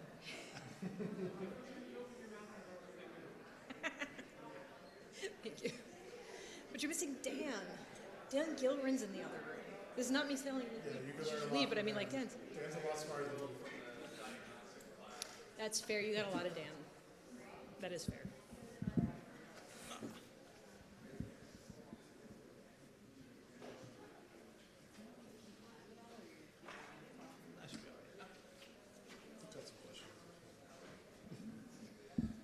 Okay, I think we're ready to get started here. Welcome to the Tools for Professionals panel discussion. My name is Brett Bennington. I'm going to be the moderator, and got a pretty pretty interesting list of questions to pose to our panelists, and we will definitely leave lots of time for your questions at the end here. So let me just introduce the panel here. Directly to my left is Heather Costi. Yeah, Heather, all right. Shout out. Who is the Director of Ecological Sustainability at the Sisters of St. Joseph in Brentwood. And then second one down there is Mitch O'Neill, who is the invasive species biologist and project manager at the New York Natural Heritage Program. And last but not least, we have Luke Gervasi, who is an ecologist with GEI Consultants. And I feel like this is a competition. Everybody has their supporters, right? We'll do the. I've got a sound meter. We can see who wins at the end. So to get us warmed up, kind of a fun question.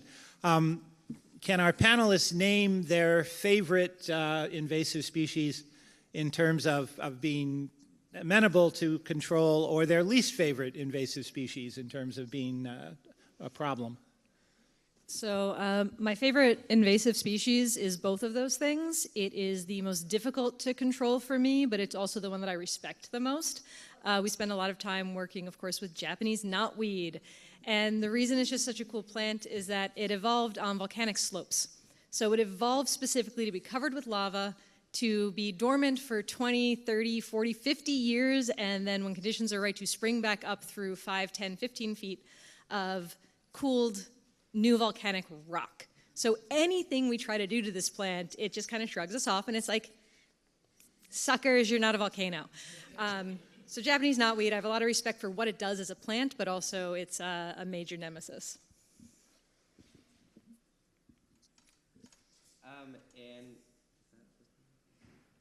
Can you hear me?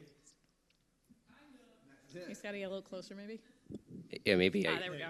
Oh, okay. Sorry about that. So I'll say my favorite is, well, one thing with invasives, if they're going to cause us all these problems, I think the least they can do is be really pretty. So I'm going to go with flowering rush or Butomus umbellatus. So that's in a lot of cases, invasives show up, the city, Long Island first, and then they go to the rest of Northeast. But that's a species where it's really started in the Great Lakes Basin, and it hasn't even made it down here yet.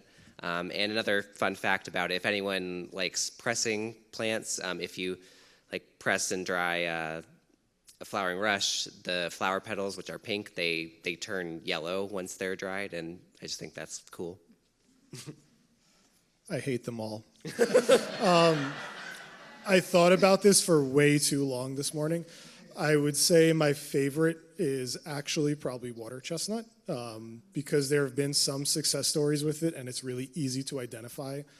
I loathe the spotted lanternfly because when I worked for LISMA, I spent a lot of my time lecturing people on how to ID it and look for it. And nobody really gave a crap about it until a social media influencer in New York City posted about it.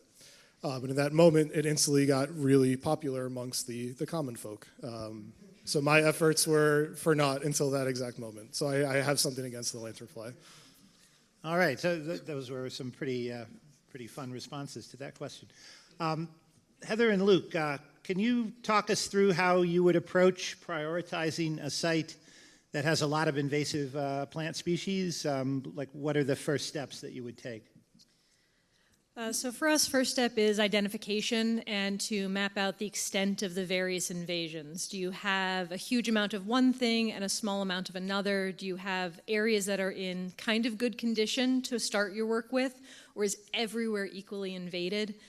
We do like to start where we can with preserving and conserving the areas that are already in okay state, something that we can really hit it hard and make real progress on, and then start pushing back into its area. We found a lot that if you go into the middle of an invasion and then you're trying to fight it in this patch, and this patch, and this patch, then you just end up getting reinvaded while you were trying to work on a different area. So we'll tend to do kind of a hopscotch, one point over another, each year pushing it back a little bit further. But it's a big thing of what is invading and what's its pattern of problems? What are the best ways, the best tools to use against it? It's really is identifying what your problem areas are and which ones can you make the most progress in most efficiently. Yeah, I would second basically everything you just said, Heather. I think the biggest thing to consider when you're looking at these sites, specifically on Long Island, where we have a lot of invasive species and a lot of them in the areas where they exist, is really prioritizing certain areas. You know, we are not going to get rid of Phragmites on the island.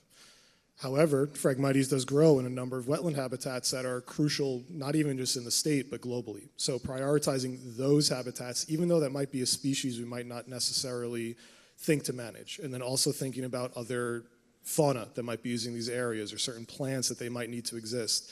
So really investing your time and your money, quite frankly, into the areas where you could actually make a difference. Thank you. Mitch, let me put you on the spot here. Can you tell us a bit about how managers and professionals can use things like the invasive species tier list and IMAP invasives to approach the problem? Yeah, sure. And some of this might relate to some of the things that Heather and Luke have said. But so for anyone who's not familiar with the invasive species tiers, that's a framework that the Heritage Program, in conjunction with the PRISMs and some state agencies like DEC and Parks, have come up with. It's essentially taking the invasive species curve, so thinking species start out, they'll in like a prevention phase, they're not here yet, we want to prevent them, then they might show up, might still be small enough population where they can be dealt with, and then they'll go up from there to a point where they're here, we can't get rid of them, but maybe it still makes sense to manage them in like certain crucial habitats, like Luke was saying. So the tier list,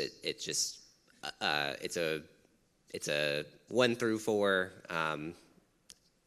You put the species into a tier based on its regional abundance, how widespread it is, and that like gives it the management category. So for like a species that has just emerged, that'd be a tier 2. The goal might still be eradication, compared to tier 3 and then tier 4, which is like Phragmites is a good example of it's widespread, it's not going anywhere. And so you can use the tier lists like as is, like what are the tier values for the certain species you're interested in your PRISM. So for here, that'd be Lisma. And that will show you how that species is thought about on a regional scale, and that may be similar or different to how you look at it on your own parcel, but it can help you think about it. So like it might be new on your parcel, but it's a tier 4 in LISMA more generally, so that might tell you that you have to recognize that the propagule pressure is always going to be there. It's always going to be in surrounding areas. You might be able to get rid of it, but it needs to be like kind of a long-term thing where you continue to survey for it. And then on the other end, like you might have something show up on your parcel and maybe it's a tier 2 in LISMA, or even a tier 1. You might be the first people who see it in the region. And for those cases, even if it's not necessarily the most crucial or high priority habitat or something, it might still be a high priority for dealing with because it could have those regional ramifications. Like it could spread from your parcel to other places where it doesn't exist yet. And so for like tier 2 species, those are often LISMA's highest priorities. So in those cases, LISMA might be interested. You could reach out to them. They might have resources to share. And also you can, so that's like using the tiers as they exist. You can find them online. But also you can kind of informally adapt that framework on your own parcel. So like, categorizing the species between the ones that you think are emerging, could be eradicated, versus the species where maybe you want to contain them, all the way up to tier 4, which would be the species which you've accepted that you're not going to be able to get rid of. So it's just, picking where it makes sense to actually suppress or manage them, depending on your resources and what habitats and other natural resources you're trying to protect. And what about IMAP invasives? How would you recommend using that? Yeah. And so anyone who's not familiar with IMAP, I can start with that. It's an online invasive species mapping system. It's GIS-based. It's developed by Cornell, IPM, and it's available in North America, and there's a couple states that use it. So for instance, Pennsylvania and New York are some of the biggest users of IMAP. In New York, we use it as our centralized invasive species data repository. So pulling in data from people who directly submit information, data sets from agencies and partner organizations, like one place where you can see invasive species distribution data, at least within New York State. And obviously, the political boundaries, that's often where our efforts are often constrained within those, but invasives, of course, are beyond boundaries. IMAP invasives can be a great place to, just going into the online system and seeing what invasives are in your parcel or outside. So for example, you can make species list reports using IMAP. You could do a species list for your particular conservation land or your county, or you can draw a custom polygon on the map to give you a list of the species that are there and the number of records for each one. So that can kind of help you start to see which species are the most reported in your area. And you can also make a approaching region report as well. So that would be the species that are not in your area that you've drawn or selected, but they are within a radius that you select, say 25 miles or something. And so that can give you a good idea of your watch list species, or they might be species that are in your preserve, but they just haven't been reported yet. Because of course, this all relies on the data that is submitted to IMAP. And I won't go too much on this next part. I might talk about it later on, or people have questions about it, but a huge component of IMAP that we encourage land managers to use is just the reporting function. So IMAP is a place where you can document your efforts. So if you're doing surveys, even if you're not finding invasive species, you can document your surveys and the species you were looking for, which ones you found, which ones you didn't.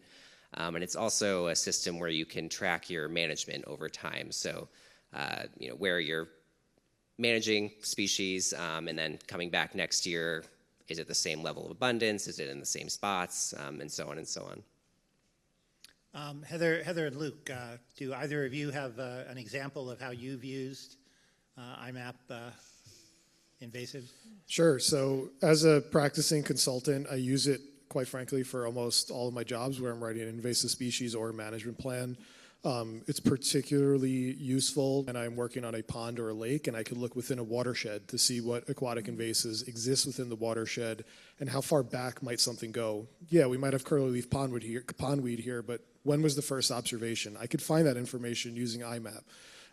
So from the side of even the private sector, it's a very useful tool when that website and the app is populated with information from the public. So I don't end up using it quite as much now as I used to. I worked at the state parks. I worked for Bayard Cutting Arboretum, and we were involved in very early efforts for the rapid detection of beech leaf disease when it was first showing up on Long Island. So we were, I think, one of the first locations on the South Shore where it showed up. And after we started that process, I was sent to a couple of different parks in a few different locations, both in county and town parks as well as state parks, to look for beech leaf disease. So we were less relying on the data that was existing and more utilizing it to help populate the data. So that's mostly how I was able to utilize that, the IMAP's invasive program. And it's difficult and disappointing to go and find these invasive species popping up in these new areas, but it gives you at least a little bit of satisfaction that maybe I am helping someone else with this data that I'm collecting. So that was always the hope for it for us. Thank you. So shift gears a little bit here. And let's talk about particular tools or techniques that you found useful controlling invasive plants? Just any specific examples that you want to talk about? I think there's a lot of information about doing things like cut and paint to limit your use of pesticides where you can. I think that a big thing that sometimes gets forgotten about as far as tools for controlling invasives is follow-up. And I don't just mean follow-up for pesticides, I also mean follow-up of what's going into the spot once that invasive's been removed, especially when it comes to plants. You take out an invasive plant and nothing else goes in there that you've put in there or that you're helping from seeds right next door, something else is going to come in. Is it going to be a worse invasive? Is it going to be the same old invasive and you can't get back there for 2 years or whatever it is? So seeding in additional native plants into a space where invasives have come out, or we kind of call it seeds on demand at the Sisters, where we will go, okay, so we've taken out all of this English ivy, we've got this blank slate, what's seeding right next door, and we're going to take those seeds and we're going to just order our 1-800 seeds on demand and just put the seeds right from where we had them immediately next. So we know that we've got that local seed source, we're just helping spread those seeds, but we don't like to leave bare soil after a removal. That is just an invitation for a mystery things to show back up. I have a lot I could say about this. So one of the first things, I'll use a couple analogies in this response. If you're hanging a picture up on a wall, you need more than just a tape measure, right? You need everything within your toolbox. And that's one of the biggest things that I think get overlooked all the time, is that there are multiple ways to control certain species, and we shouldn't limit ourselves to using just one technique or getting, tunnel vision and just only going one route. Using everything we have at our disposal is appropriate for a number of different species, and it matters, knowing the actual biology and life history of your target plant. If we use Phragmites as an example again, LISMA has done a great work in some coastal plain ponds with cutting frag below the waterline to flood out the stems. If you don't know the biology of that plant, you're not using that technique. And the other most common technique for Phragmites is herbicide application. So if you know that you have this one technique you could use to limit 25% of the population, that's that much less herbicide that would potentially be put into the environment instead of using it for the entire area. And I would say the other biggest thing, which often gets incredibly overlooked, here's the other analogy. When you go get an annual physical every year, why are you going? Because your job tells you to, or maybe you want to try to catch something before something's going on within your body. Why don't we look at that in the same way with environmental management? Monitoring sites is one of the most critical things you can be doing. If we go back to Carlos's talk about these acres upon acres of water chestnut, if that was initially caught when it was 50 plants, you pull them out and it's over. That's it. If you have that monitoring occurring right from the start or even after management is, used, you're stopping these things before they become a big issue. So monitoring is probably, it's kind of like a lame answer, but in terms of tools, it is one of the most important that you can be using when, managing a site. So besides monitoring, are there any other tools or approaches that you wish more people were using? More tools to be using, I would say, biological introductions have their own issues, but if they were more available, it would be helpful to have it, but they also come with their own slew of issues. Manual removal, it's a very labor-intensive process, but when it does work, it works. It's one specific one, it's really tough to pay because it depends on the species that you're using and everything. Herbicide applications have their place, when they can be used, when they shouldn't. I think there's also ways to look at something whereas what is worse for the environment or a site itself. 1 year of herbicide application to get this really pesty invasive species under control, or letting it grow and proliferate for 2 decades. What is more impactful when you look at that things? And I don't have the answer to that. That's more so on you as a land manager or wherever it is you're practicing to kind of, make that decision for yourself. Yeah, I do think that cookie cutter, one size fits all approach to invasive species management just doesn't work. Your site is going to be different from your neighbor's site. The tools that you have access to are going to be different from the tools your neighbor has. What your manpower is going to be different, how much money you can put into it, what kind of training your staff has. So taking a look at what your toolbox is before you even end up pulling the tools out, so that you're not just reaching, again, for that same tool. You're not just reaching for the tape measure. What other tools are there in there, like Luke was saying? And how do you define success? Great question. It's in the eye of the beholder, right?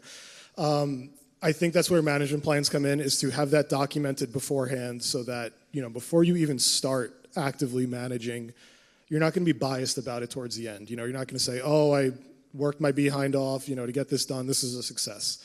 If you have those measures, and even if they're arbitrary, it's something to set up to just have that written down and know this is what our success is going to be. And success looks different on every single scale.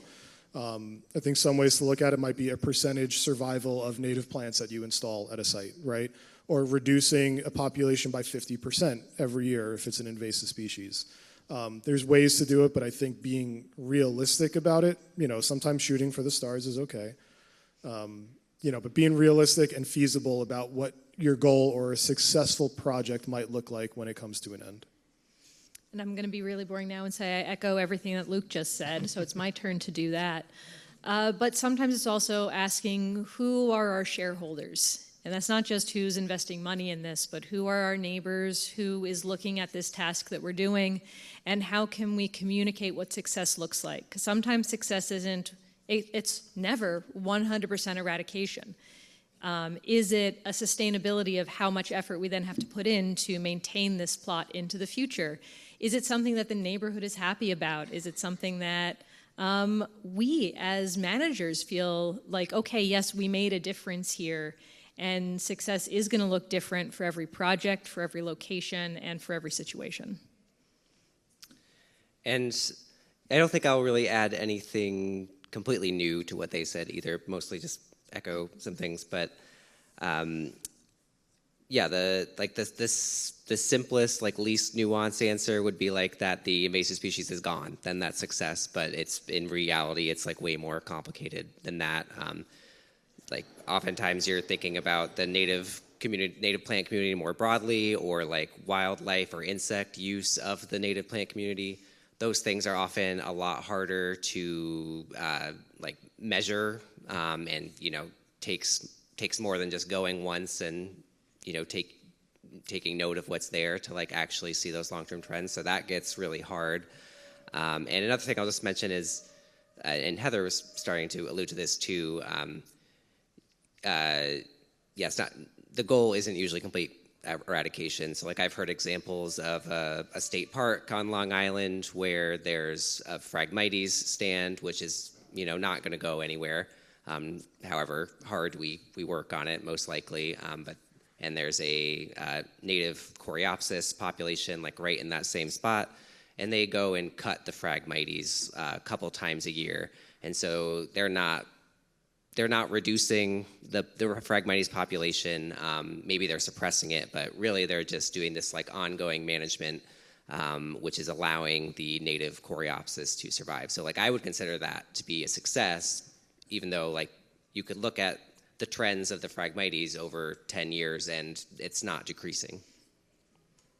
So when you have limited funding, how do you decide what's worth tackling and what you need to walk away from?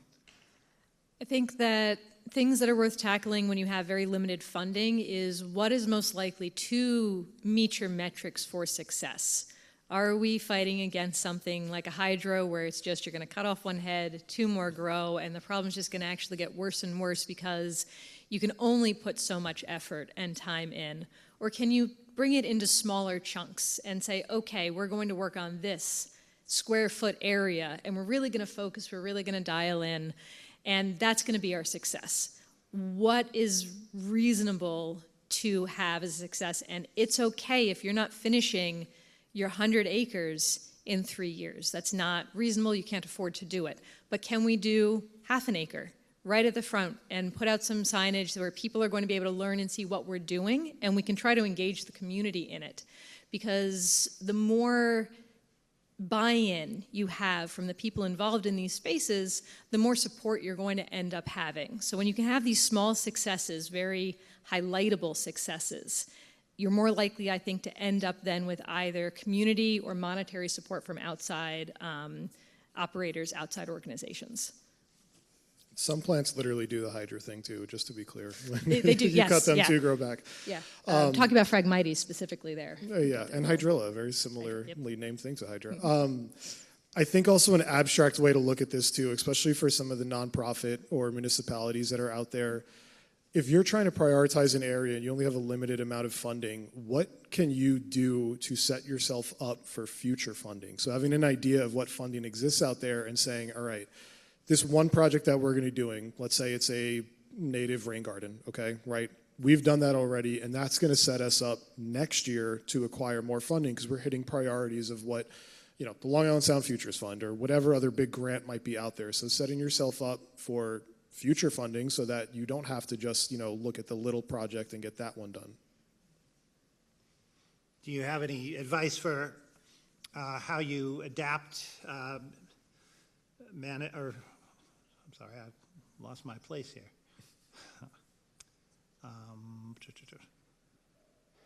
How do you adapt a management plan when funding, staffing, or time is limited? So it's a great question. I would say, you know, the way to kind of adapt that is, again, be feasible with what it is your goals are and things that are existing, or have contingencies within those management plans. So often what we'll do is include cost contingencies and future estimates for anything. For example, if you're doing a large restoration project and there's only the preliminary design that is completed, including contingencies in those costs moving forward, because maybe suppliers are more expensive the year you're doing it, or the project doesn't get done for 5 years. So you still have that estimated budget for what exists there. Staff turnover is certainly an issue. You know, something I was actually speaking to someone about earlier, where, you know, someone else comes in and a project gets left for dead after that person leaves, right? So just trying to get in front of that as much as possible, and having those plans and a guiding document or something that's the guiding light to keep someone coming in fresh. Versus mechanical versus cultural controls, especially when you're dealing with land that's open to the public. A lot of research and a lot of time spent. For us, at least, we have a guiding principle of our land ethics statement where I work. So whenever we're in doubt about what kind of action is the appropriate one, sometimes we pull back and we do look at the ethics of the action. Would one thing maybe be more efficient, but would it be something that would cause more damage? Then we have to weigh out, where are we going to lean? So I lost track of the question. Balancing chemical, mechanical, cultural controls. So how do you build that into a plan? We don't have it's really hard to do that, honestly. It is a really difficult thing to do because there's no one method that's going to work. So we kind of go all the way back to the beginning of the panel where you're identifying your invasive species and you're identifying what species respond to which treatments. And then trying to figure out, okay, we can afford to do this, but are we using too many chemicals in the landscape already? Do we maybe want to change to do something else? And it is about balancing out and saying, this area, we have to get it under control ASAP. That's where we're going to focus the most of our potentially damaging action. Should we have to take it? Maybe we don't have to at all, but should we have to, we focus where it's going to make the most impact. Places where we can manage it in other ways, that's the place to say, okay, this can take longer. It's okay. This is a place that we have the room and the flexibility to do something else with it. So I'd also add that any management plan that's written that you're using as a guiding document, it should be a living and breathing document.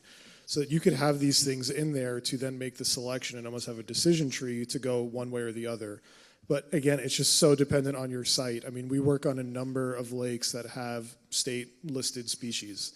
Automatically, we are very limited in that case. We can't use herbicides. You can't use a harvester because it's non-selective because you have those state-listed species that are there. So the intimate knowledge and, you know, not just, hey, I want to manage that bad plant. You know, we also need to understand what else is there. Is there other fauna that we could impact with any of these things that we might be using? Are there other flora? Are there, you know, social impacts that could be occurring as well? So having that management plan that's living and breathing is a really important first step in managing any site. All right, let me get Mitch back into the conversation here.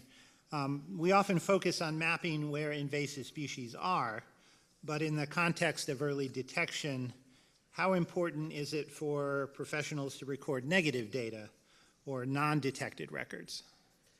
Sure, yeah, and there's a couple of reasons for that. So one, like on a map, if there's a gap, like there's a bunch of data and then there's a gap with no data, that makes you wonder, is this a place where nobody has looked for invasives, or is this a place where it's uninvaded, it's like very high condition? So by showing where surveys have happened, where you've looked and not found something, that helps kind of fill that in for people looking at the map. And also, it can just be a good way to document your efforts. So if you've gone out and spent a whole day looking for something, to at least be able to document that you've done that can be very important. And that can also help us get at if we have not detect data for a species in a certain place and then we have detection data, that can give us an idea of how the invasive species has spread and moved over time, like when it first arrived in certain areas. And it also comes into play very much when people analyze the data. So there are various groups at universities, et cetera, who use the IMAP data, sometimes in conjunction with other databases, to do various analyses and like distribution modeling, that kind of stuff. And so having those, documented locations where a species was searched for but not found really helps with those sorts of analyses. All right, and then I do want to leave a bit of time for questions, but I have one last question for everybody that will give you the opportunity to tell a story. Can you tell us about the most challenging, impactful, or rewarding invasive species project that you've worked on, and what might you want other managers and professionals to learn from that experience? So my favorite project that I got a chance to work on was at Bayard Cutting Arboretum. I was the curator for Breezy Island, which is the native plant collection, and it was an area that was designed as a native plant garden, and I came in, but there was this whole area right next door, right across the little waterway on the other side of the bulkhead, and it was Phragmites and poison ivy and a pile of RCA left over from the project. And I asked the director at the time if, hey, could I work on this in addition to Breezy? And he's like, yeah, sure, whatever, go ahead. And over a 5-year span, we took something that was invaded with just these 2 species. Poison ivy's native, but not really great for path walking for visitors. And we turned it into a space with over 126 different species of native plants, about a third of which came in on their own after we were doing management and installation of these base of the pyramid type species. So your Spartina grasses, your solidagos, the things that are gonna survive easily, but we're helping create habitats for some actually rare plants. So we had state threatened and state endangered plants come in that we were then able to help cultivate their spread in that immediate area. So if we've got 2 plants, we let the seeds stay in one location, we take some of the seeds from the other, and we sprinkle it 10 feet in that direction. And the next year we have 5 more plants. So we had things like annual salt marsh asters, perennial salt marsh asters, a bunch of other just small, little tiny plants that live in salt marshes that you don't normally notice. But by paying attention, every single time a new plant came in, it was, oh, what's that? Do I know that guy? Is this a new friend? And identifying it before we did any kind of management in the area, because otherwise we ran the risk of removing a plant that we actually wanted. So I think that learning to identify the native species that maybe aren't the ones that you're going to be able to purchase at the store, or aren't the species that make up 10% of your landscape, those little guys, little dinkyphytes, little tiny guys, learning them and taking the time to say, I know you, I know your name, to take the time to know them.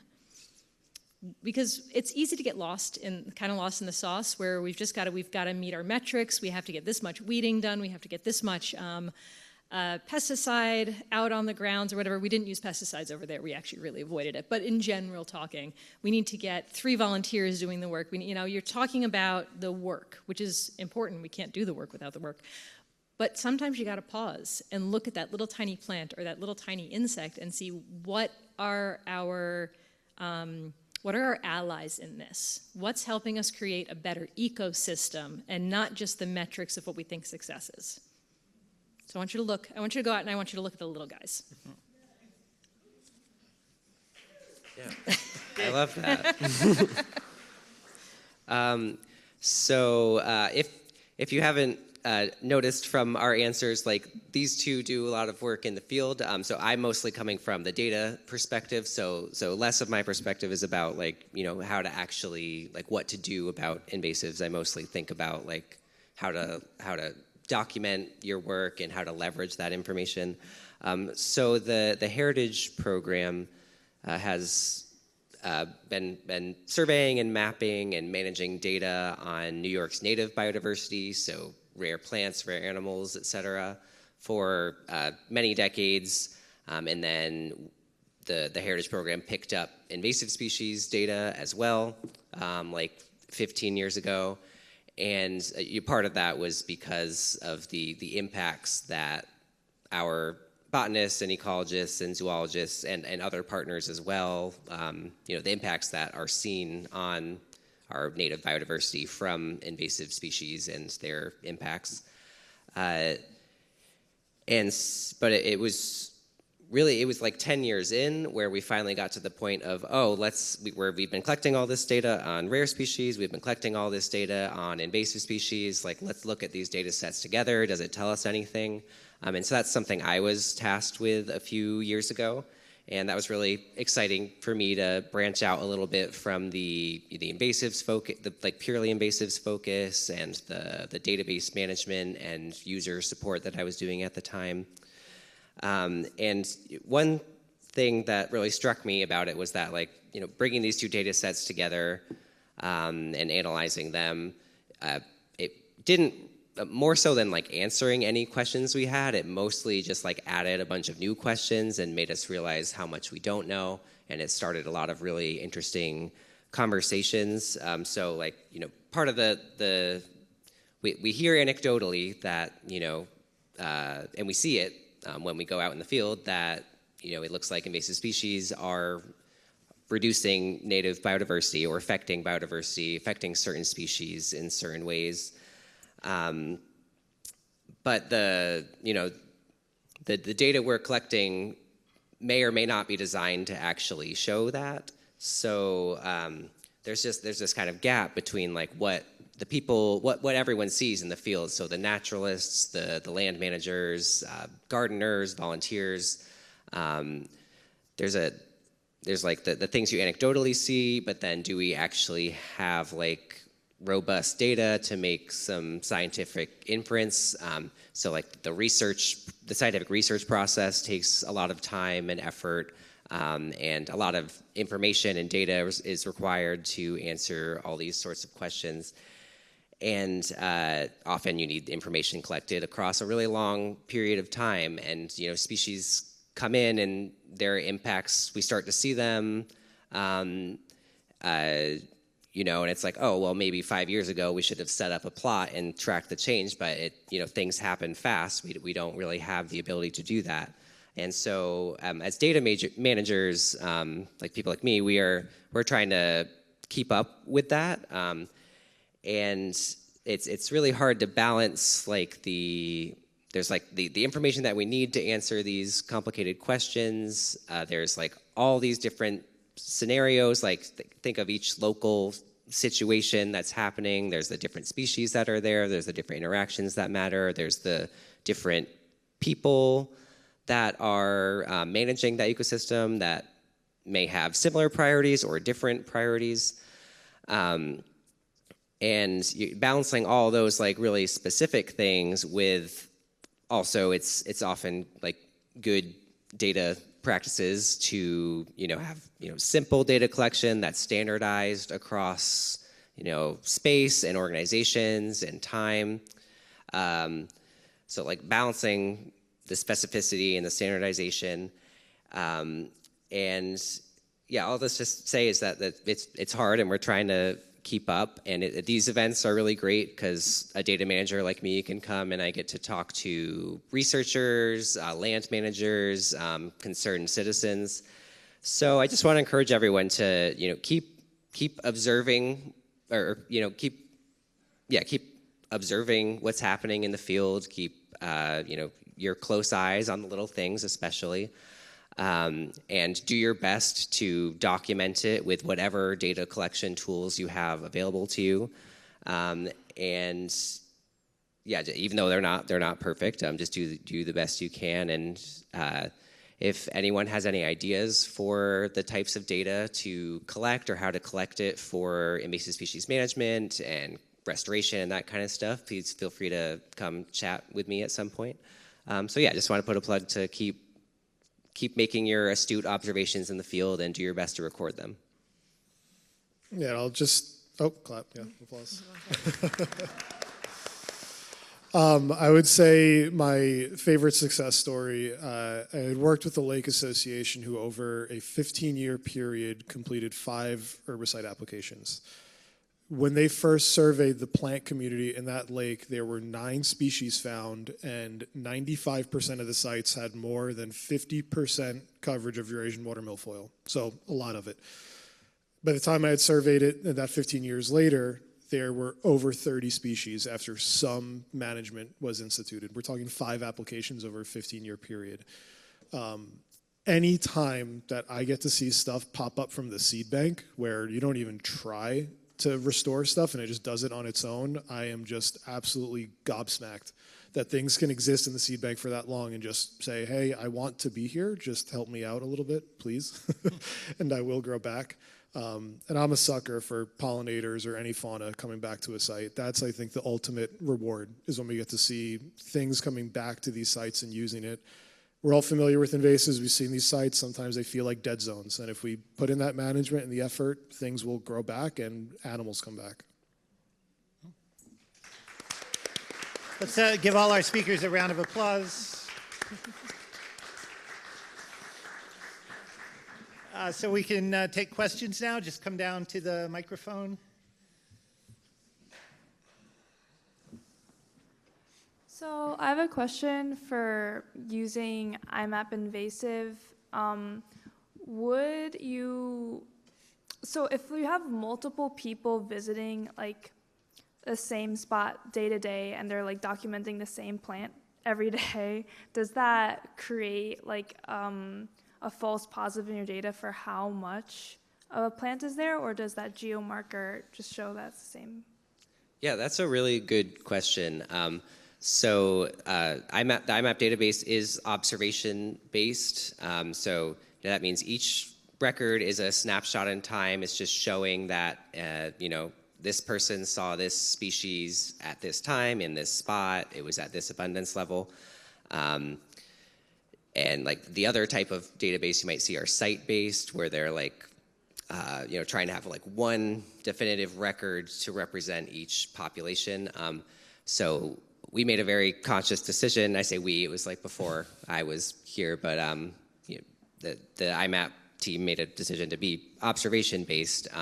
So we are like totally able to like accept, multiple records of the same plant in the same spot.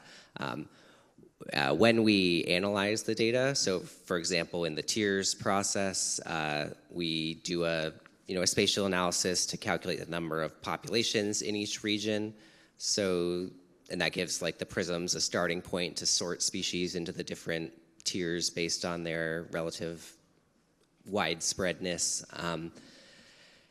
And when we do those sorts of analysis, we do usually some sort of spatial clustering. So like, records that are within 25 meters of the same species, or actually it's 50 meters, will be like, consolidated into one population. The way it's very accepted that we're going to have lots of repeat data for certain species. And in some cases that's very good because that shows you change over time. But yeah, on the map, it would show up as like a bunch of points. And we have thought about ways to like maybe show the most recent year's data or something as a default or something. But in general, yeah, it's not a problem on our end to get that kind of data submission. So like it's like okay if you tell a bunch of laymen that don't know how to really use IMAP invasives to like download it and like say I've been working in a park and that like wouldn't like cause like a headache data side. Yeah, that's correct. And there is also the option, like if it's truly just practicing, we do have a fake species in our database where people can like just enter a fake record, but it is also totally okay to like, you know, say each year you have a group of volunteers go out to this park that's right outside where you do the IMAP training or something. Like it's totally okay if they're reporting the common invasives there. And it's also totally like, you know, people have various skill levels in terms of species identification. IMAP's set up so that data comes in as unconfirmed and then it's reviewed. So it's totally fine if people are also like kind of low confidence in their species identification because we get false reports all the time and they just get corrected or deleted or whatever is needed, and that's by design. Thank you. I'll also just quickly say with that too, the benefit of getting people involved and, you know, having them care about the site is very important.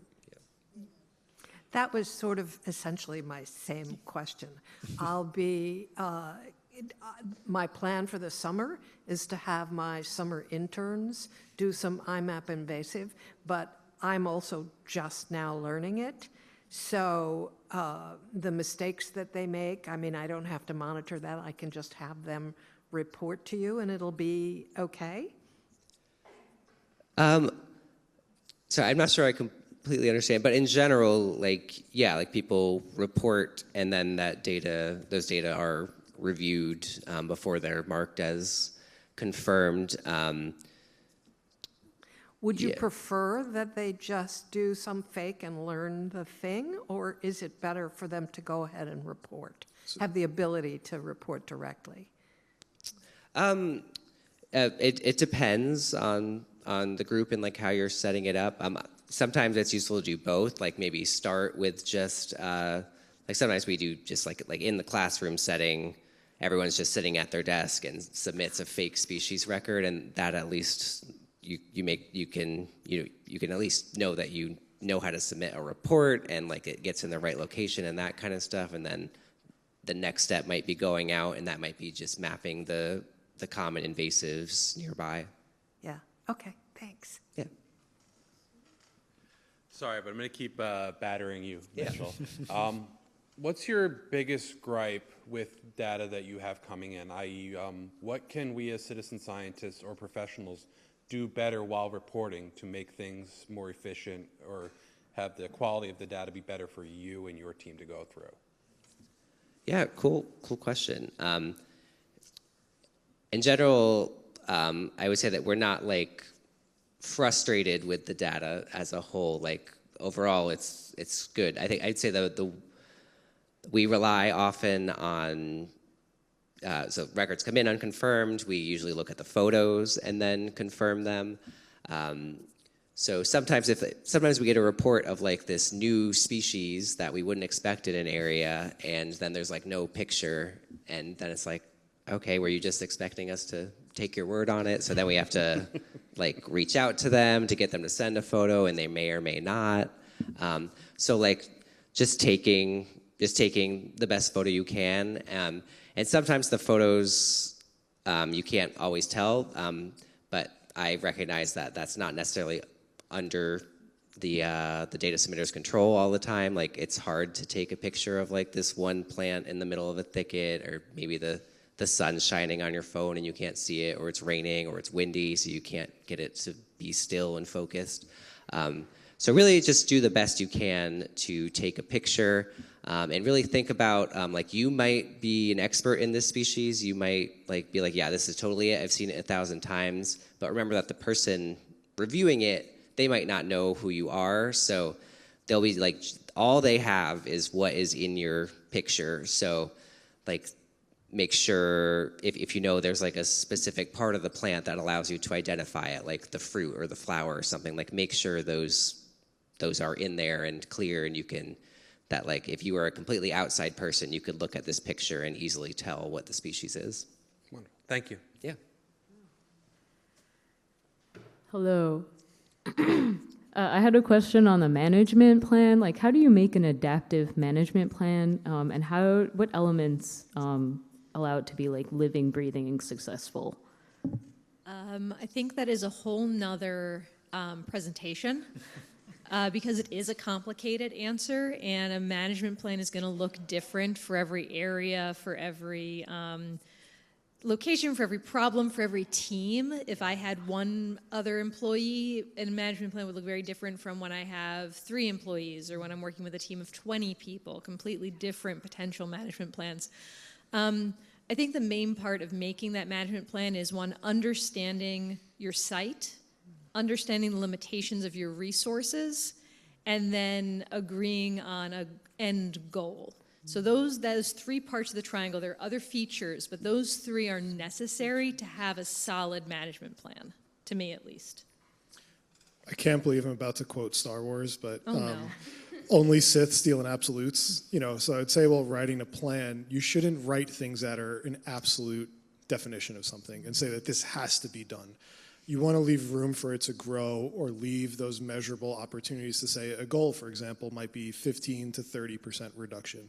Not that we have to meet 100% reduction or we failed. So just writing it in that way where you can give yourself wiggle room 5-10 years down the line, that's the idea of being adaptive. Thank you so much. Hi, I have 2 questions. The first one is for Heather and Luke. So, how do you handle the conversation with stakeholders when their expectations don't match either the resources that they have, or, I don't know if your technical capabilities or whatever it is, when their expectations are unrealistic? How do you handle that conversation? So I do try to be as honest about it as I can, while making sure that they don't feel like I'm telling them, wow, you're wrong. Because most people get really defensive about that. So sometimes it's like, oh, wow, I really wish we could do that thing that you're suggesting. I think with our resources, we can do X instead of Y. Is there a way for us to gain more resources to attain this idea that you're suggesting? Most of the time, the answer is no.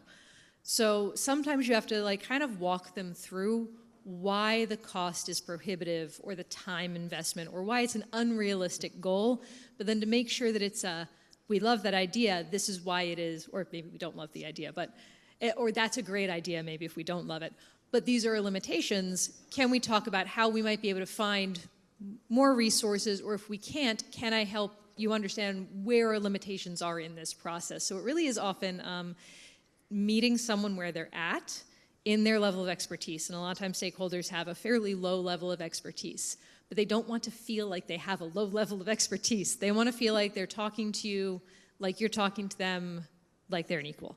And they are an equal, just we have different sets of experiences and knowledge. So a lot of times they can feel, it's really easy in this job to not be careful about overwhelming or talking unintentionally down to someone. So it is a skill, I think, to make sure that, okay, where are they at? How can I meet them without them feeling like I'm telling them that they're wrong or that I'm being patronizing?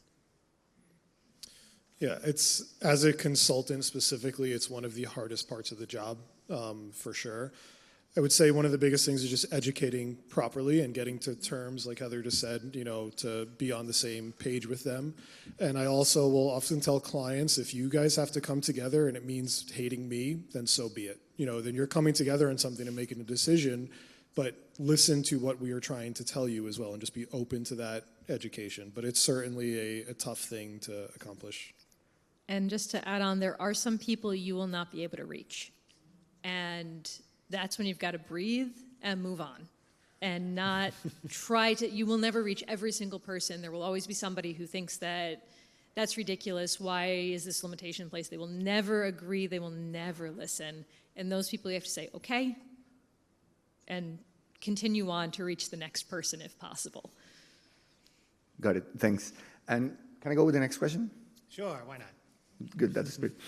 Mitch, so I have been struggling with setting like discrete, realistic expectations, kind of like to ascertain the change in the tier of different species after some treatment?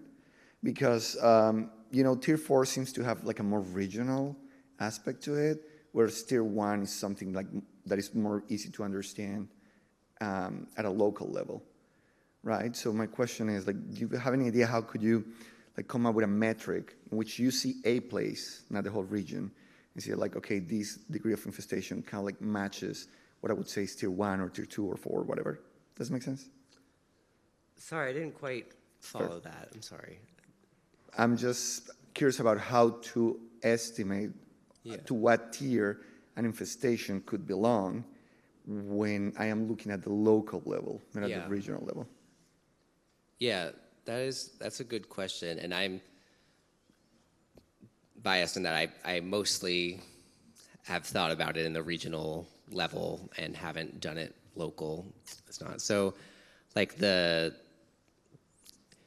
simplest way to do it would be like just based on the number of populations, like roughly. Yeah, I see what you're saying. Like it could be like a species might be low abundance in your not necessarily little, but in your specific parcel. But since it's regionally very abundant, your management technique, it might not make sense to treat it as an emerging species, even though it is an emerging species in your location. So yeah, that's just I haven't really thought about the way you're thinking about it before. So I don't really have a good answer, I guess, but that's a good question. Maybe. So we kind of have done that on our campus. We have certain species that are, maybe they're a tier 4, but for us, they just showed up. So we have one patch of them. So we're treating them like an emerging in that we are aggressively going after them. Even if they were widespread on the campus as a tier 4 in the region, we might decide, okay, we're just going to try to contain. So if we're like, this is emerging on our campus, it's tier 4 in the region, we're going to treat it like a tier 1 for us in the way that we manage it. So we will try to kind of juggle that with our species. We had Japanese silkgrass show up, and it only showed up in 2 areas. It's unfortunately spreading in one of those areas. But we took the one that was most likely to cause a problem with invasion, the one right next to our woodland, and we treated it as an incredibly aggressive treatment, where normally you would have said, okay, maybe I can't be aggressive with this one. But we could. It's a limited thing. So we treated it like this is an emerging. We want to get rid of it. We don't want to contain it. We want to eradicate it in that strip. So you can adapt the way that the tier system works for your specific site while kind of keeping in mind it's probably going to show up again. Because it's a tier 4, this will not be the only invasion we have on our campus, so we need to make sure that we're really doing rapid early detection as if it was a tier 1 for our campus. Perfect. Thank you very much. We're technically out of time, but let's take one more question because you've been waiting. And I just want everybody to realize that I'm pretty sure there are cookies waiting outside. So. I just have a question about mapping and using the different maps that are available. I know like 2 years ago, everyone was saying, put everything on iNaturalist. And now I'm hearing that the maps is the way to go. Is there a way for both of those programs to be filtered into like one map so you can kind of evaluate like both reports, or is IMAP invasive the best way to report the invasives? Or I guess I'm just questioning, there's so many different resources out there. How do I decide which one? Yeah, I can talk to that. And so, yeah, iNaturalist is great. It's been around for a long time. It has this huge user base. So there's people that are out there reporting what they see. They don't even know that they're doing invasive species surveys. So it is this like great mine of data, and then it also has data on other species as well. Whereas IMAP is just going to be the invasives. So in IMAP invasives, like in recognizing the value that iNaturalist data has, there is a layer that you can turn on that is iNaturalist data. So we pull in iNaturalist data every week. So the way we kind of think about it is the IMAP invasives is really great for people who are like interested in invasive species, for managers. You can report treatments, not detected, like all this kind of stuff, where iNaturalist is always going to be just presence only. Also, IMAP Invasives, it works as a data repository, so we ingest other databases, whereas iNaturalist has made a very concerted effort to, they're just focusing on data like this, making this network of naturalists that submit data. They're not like seeing themselves as a repository or taking in like data from academic literature, that kind of stuff. And like if you or your volunteer group or something, like there's a really high priority infestation that you're seeing, like a new invasive species or something, reporting it to IMAP is the way to like get it most quickly to the right people. Like that's where like LISMA would see it in their email alerts immediately, DEC would see it in their email alerts. But if it is if someone is reporting something in iNaturalist, it does eventually filter its way into IMAP as well. So you can't necessarily go wrong. It's just IMAP like has this functionality and ability that makes it useful for some of the specific things that we're dealing with as invasive species managers. But iNaturalist is great too. All right, thank you very much. Another round of applause for our panelists. So you have a 15-minute cookie break and then back in here for the final two talks.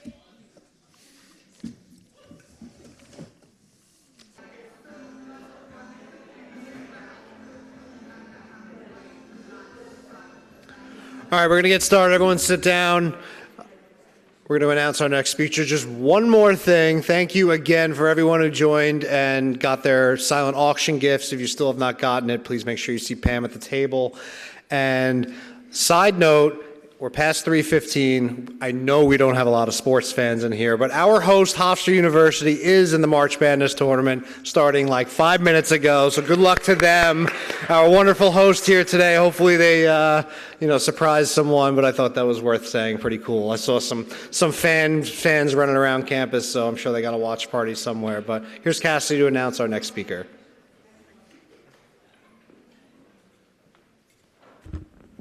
All right, everyone, welcome back from break. So my name is Cassidy Robinson. I'm our Conservation Area Manager with LISMA. And I'll be moderating our second to last session, Volunteers Growing Native Plants for Restoration Projects in the Hudson Valley. And remember, if you'd like to receive continuing education credits, please remember to sign in either at the table outside or with the QR code. And now I'd like to welcome our next speaker.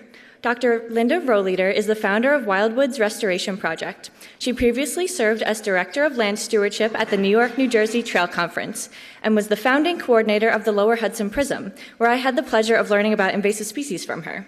She also holds a PhD in ecology from Rutgers University. Please welcome Dr. Linda Rohleder.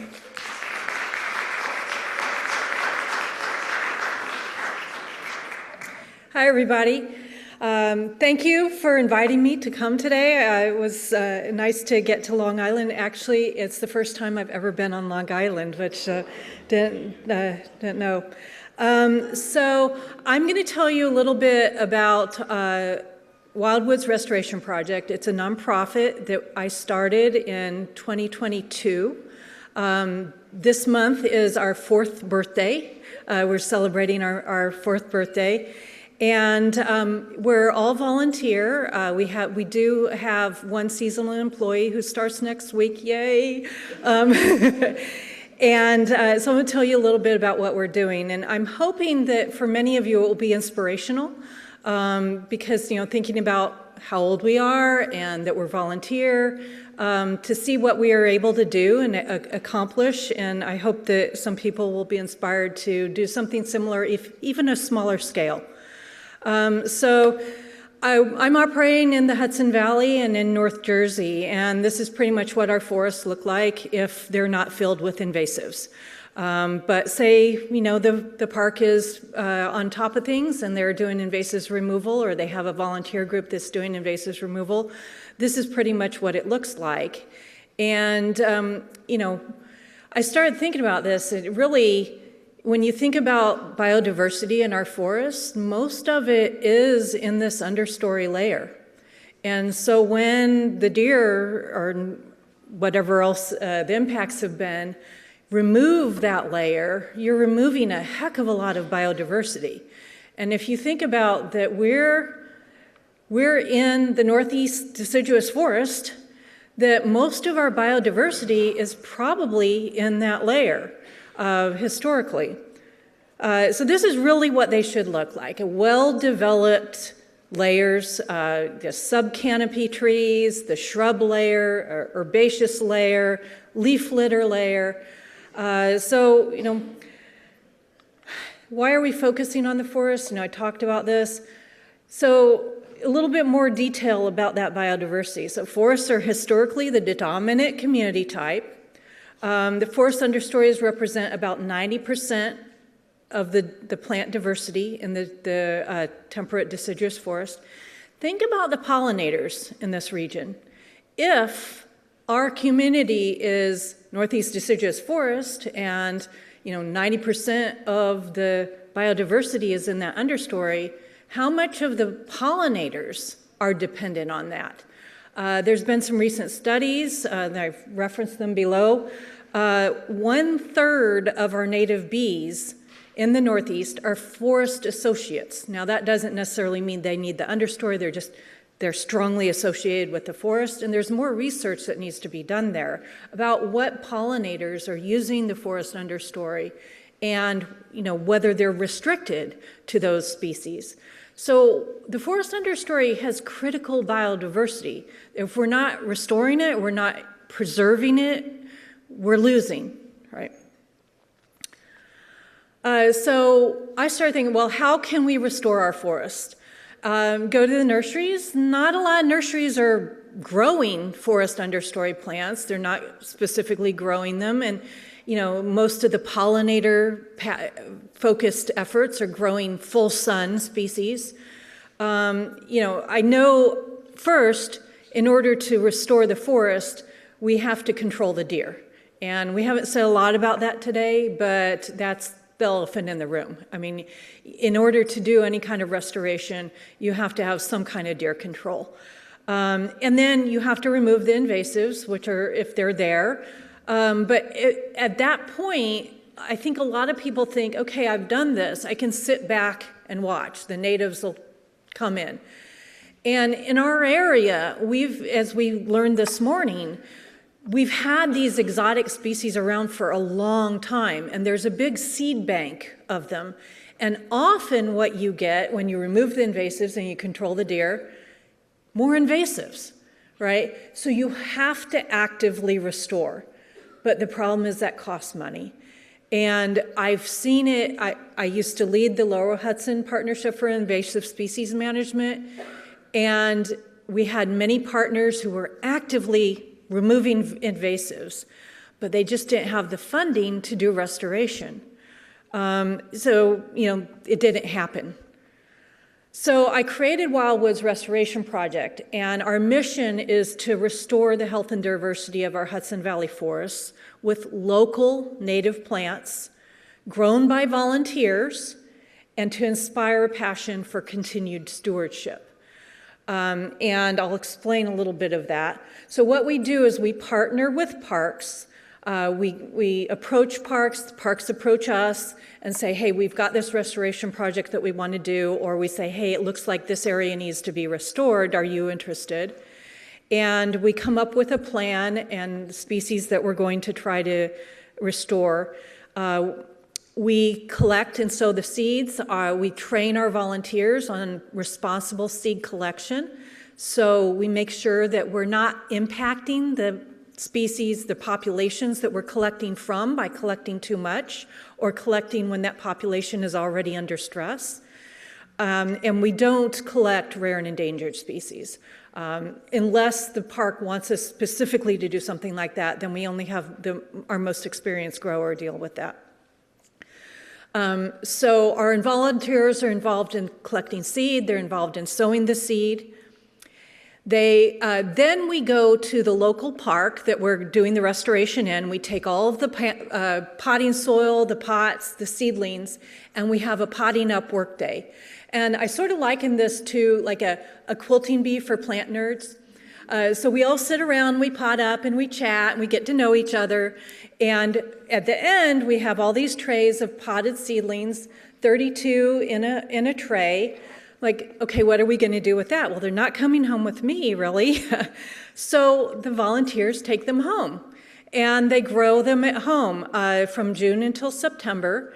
And we decided to reward our volunteers for success. So however many they successfully grow, 20% of that they earn a credit for to shop for plants.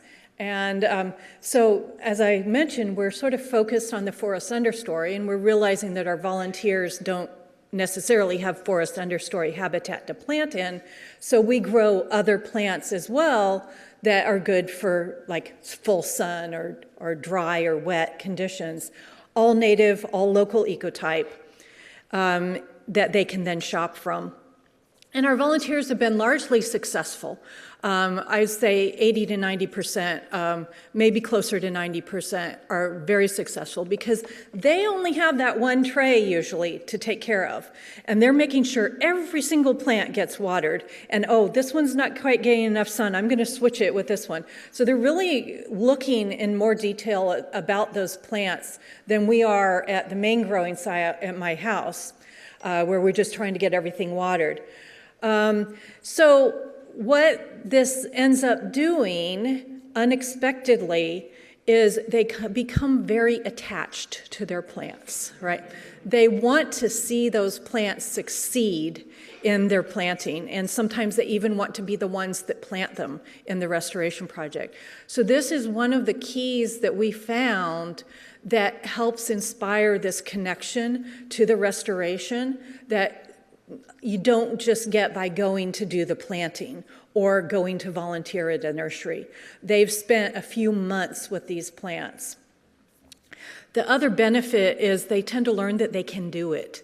And we try to give them species that are not going to be too tricky so that they will have success.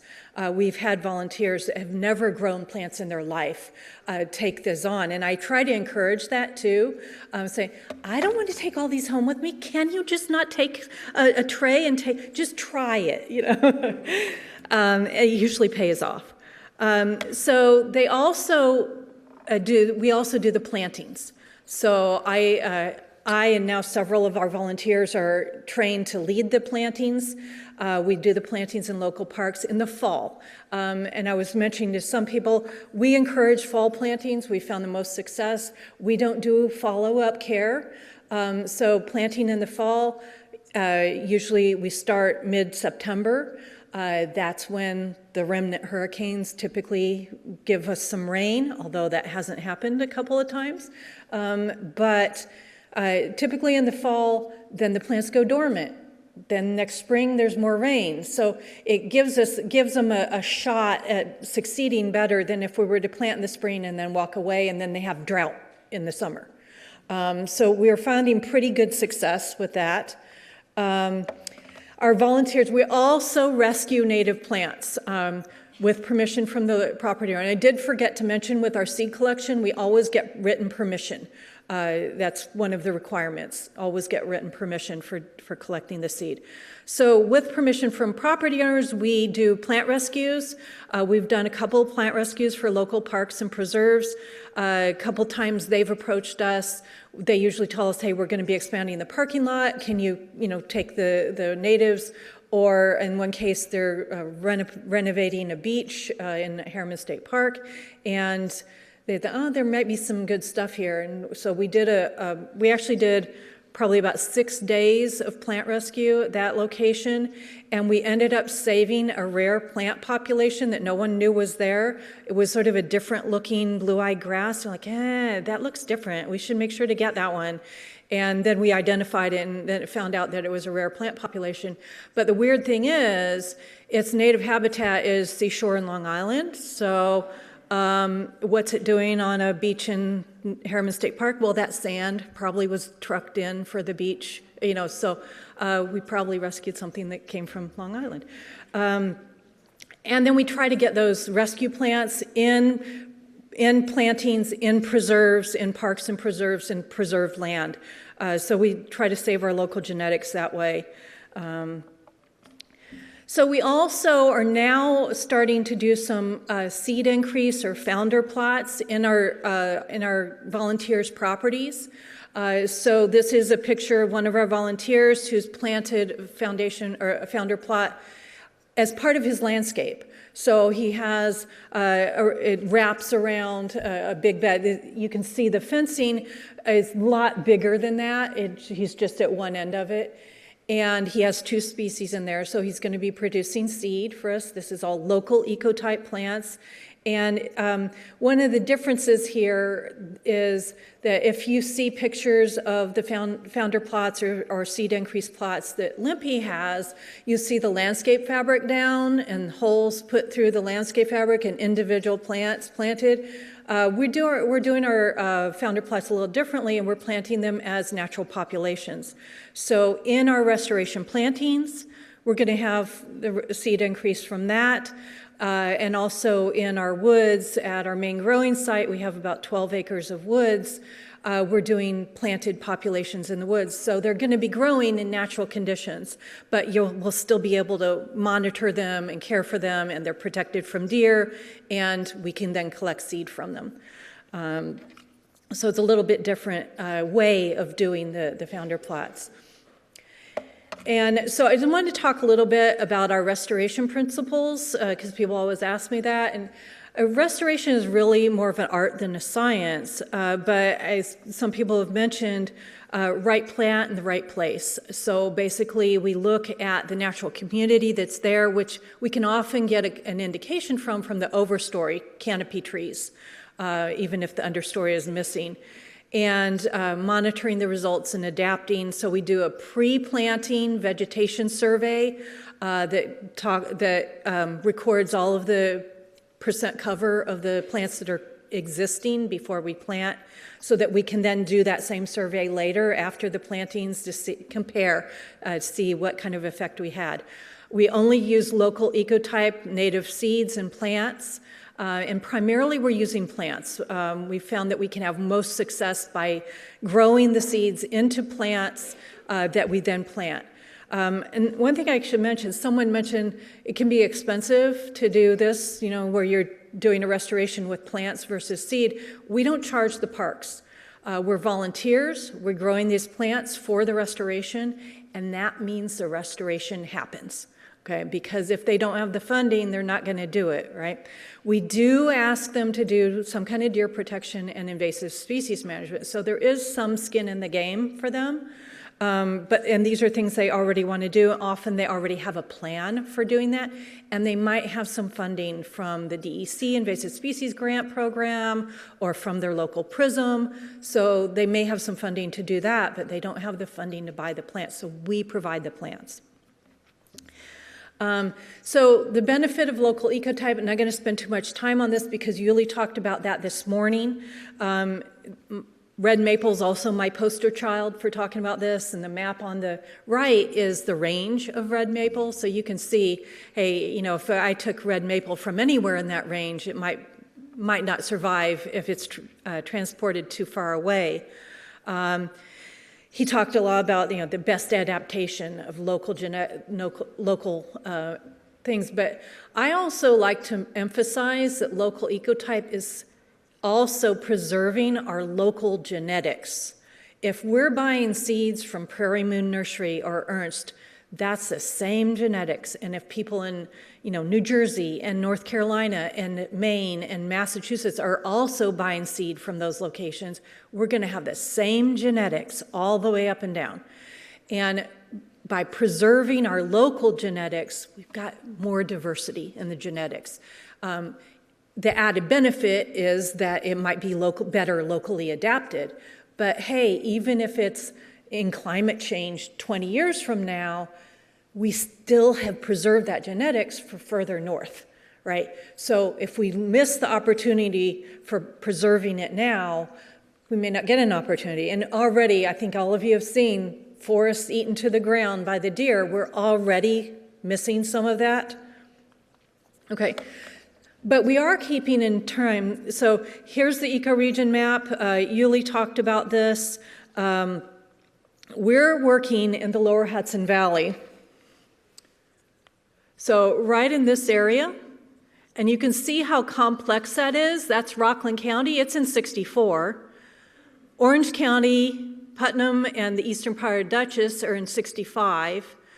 Western Orange and Ulster are in 67, and Westchester's in 59. So we made maybe not too wise decision to keep everything in the right ecoregion. So we're having to keep everything separated into the right ecoregion. It's a little complex and it requires more record keeping, but we're doing it. And we're going to stick with that. But if you notice, you remember the map I put up of the red maples and how that range goes from Florida up to Canada. Look at 58, the aqua. That goes from central Pennsylvania all the way up to Canada. And even if we keep things in that same ecoregion, we run the same problem, right? Of something from the southern end may not be adapted to the northern end and vice versa. So what we decided to do was look at the hardiness zones, and most gardeners are familiar with this. Keep things within the same hardiness zone within the same ecoregion. So basically we're talking about northern New Jersey and Hudson Valley, just keeping it in that area and not getting seeds from further south or further north. That's what I could figure out would be the best to do. But there's a lot of research here that needs to be done. There's open questions, like how far should seed be moved? There's this concept called seed transfer zones. And basically what you're trying to do is preserve the natural genetic pattern. So trying to not move new genetics into an area where it wasn't already there. How do you know that? I mean, you have to have a genetic study to figure that out. The other thing I've been thinking about is how does the seed get transferred around naturally? If it's something that's propagated by birds, maybe the same genetics all up and down the eastern flyway. But if it's something that's moved around by ants, even a couple of patches in different parks may be different genetics. So these are things we just don't really know. There's not enough research. It's species specific. And so it's really hard to know what to do for that. And then the added question of how does climate change affect all this? I mean, someone asked me earlier, should we be taking seeds from New Jersey or even further south and bringing them up here? I don't know. I don't know the answer to that. And I've decided to be conservative. I mean, too often we play God. And, who am I to say that our local genetics don't already have the genetic adaptation they would need to handle climate change? So I think at this point, especially with plants, we can always get the seeds down there if we notice that there's an issue. Most of the species we're dealing with have range that goes down into Virginia and goes up into Massachusetts or even further ranges. So most of the species, have a pretty broad range to begin with. But we don't really know. That's an open question. So I mentioned where we're working. There's a little bit closer look to that. The white stars are where we have our restoration projects. And you will notice that we also have some in New Jersey. So it's, that's sort of our range. That's where we work. I'm like, why did we choose that? Well, I sort of live right in the center of it, and it's about an hour away from where I live. So, someone asked me last year if I could do anything down in central Jersey, like Monmouth County. I was like, it's too far away. I can't go there. But if you want to start something up, I'll help you. And I think that sort of goes for Long Island, too. A little bit far from me, but if you want to start something up, talk to me. So I talked about, we're not just missing the species diversity, we're also missing our genetic diversity. And partly it's because of the way we propagate things in commercial nurseries. It needs to be quick. So often the quickest way to do it is divisions or cuttings, and that means clones. And so, seed grown from a nursery, sometimes you can get that. That would be a better choice so that you get more genetic diversity. The other times, sometimes nurseries also purposely choose to clone something because they want a standard look. They want it to keep looking the same way, right? And I think especially as natural gardeners, native restorationists, we should definitely be going for that genetic diversity when we can. So we've been talking about how to preserve the maximum amount of genetic diversity.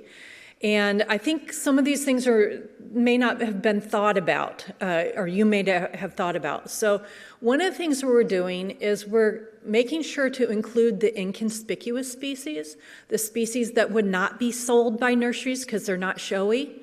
I have a picture here of Canada wild lettuce. And I already sort of had my eye on this plant, and I heard Doug Ptolemy talk about it. And he said it was great. And then I said, okay, well, I'll leave that in my flower bed. Normally I would weed it out. And then I proceeded to watch it through the season. It started producing seed in early August, and immediately the goldfinches came and started taking seed. And it kept producing seed. Different flowers would go to seed at different times. It was producing seed all month. And the goldfinches kept coming. I'm like, okay, I understand. I'm keeping this species. But that's something I didn't realize before. It was inconspicuous. I was weeding it out. We don't know what things might use those species, especially if it's not a showy thing that's been studied. And so we're trying to keep all the components. But when you're collecting seed, you're selecting. So there's a variability in the population, in the bloom time and seed set. Sometimes particular species will all go to seed at the same time, but often some ripens, then some more, then some more. So you sort of need to ideally go at multiple times to collect seed so that you're getting those different ripening periods.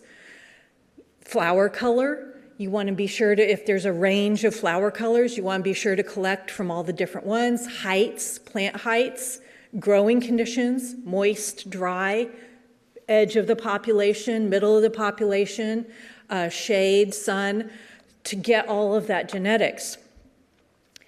And I'm not sure I have a slide on this, so I think I'm just going to stick it in.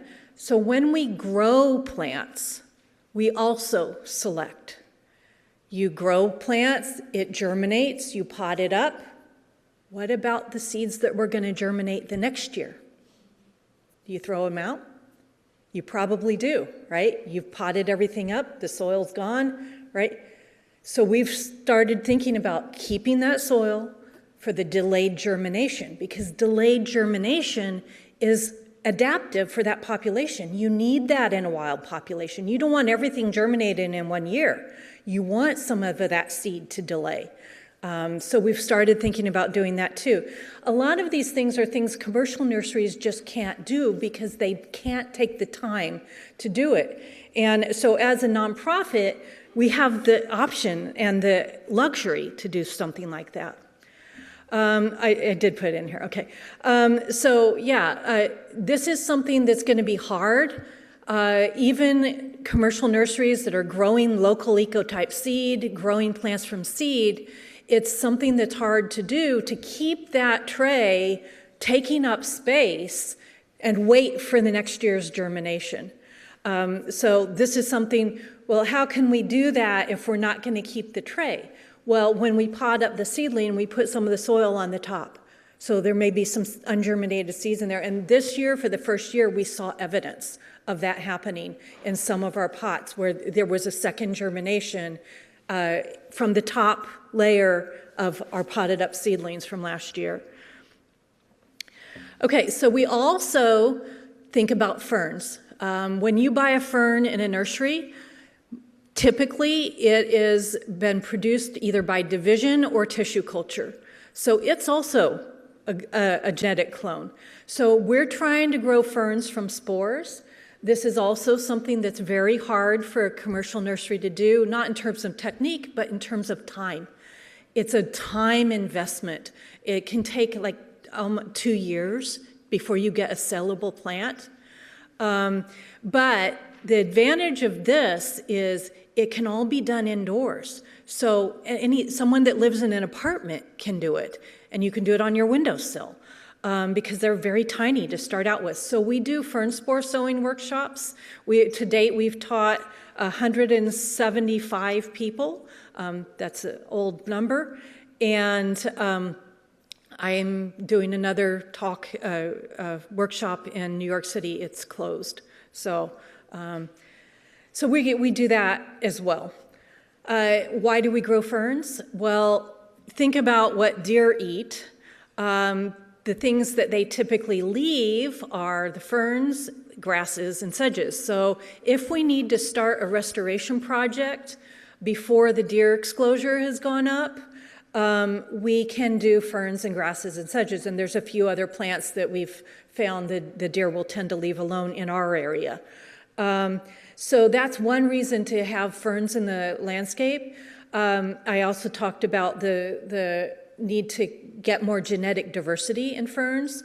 And overall, the selection in nurseries is limited compared to what you could grow from spores. If you look at a fern list from a nursery, usually there's like 5 species. There's a heck of a lot more ferns that exist in this area. They probably don't offer it because either they can't there's no one tissue culturing it, or you can't propagate it by division. So you could produce a lot more species by doing it from spores. The other thing is, many people have grown native plants now from seed, and so this is sort of a way to step up your growing capabilities, and it's really not that hard to do, but it does take patience. So here's another thing. We don't know a lot about what uses ferns. We found one of our Christmas ferns with the tip of it rolled up, and inside was a larva of a moth. This moth was first described in 2011, and it typically inhabits dark areas in rich xeric forests. Not many people probably would know about it. And that's probably the case with a lot of plants in our forests. We don't know what uses them.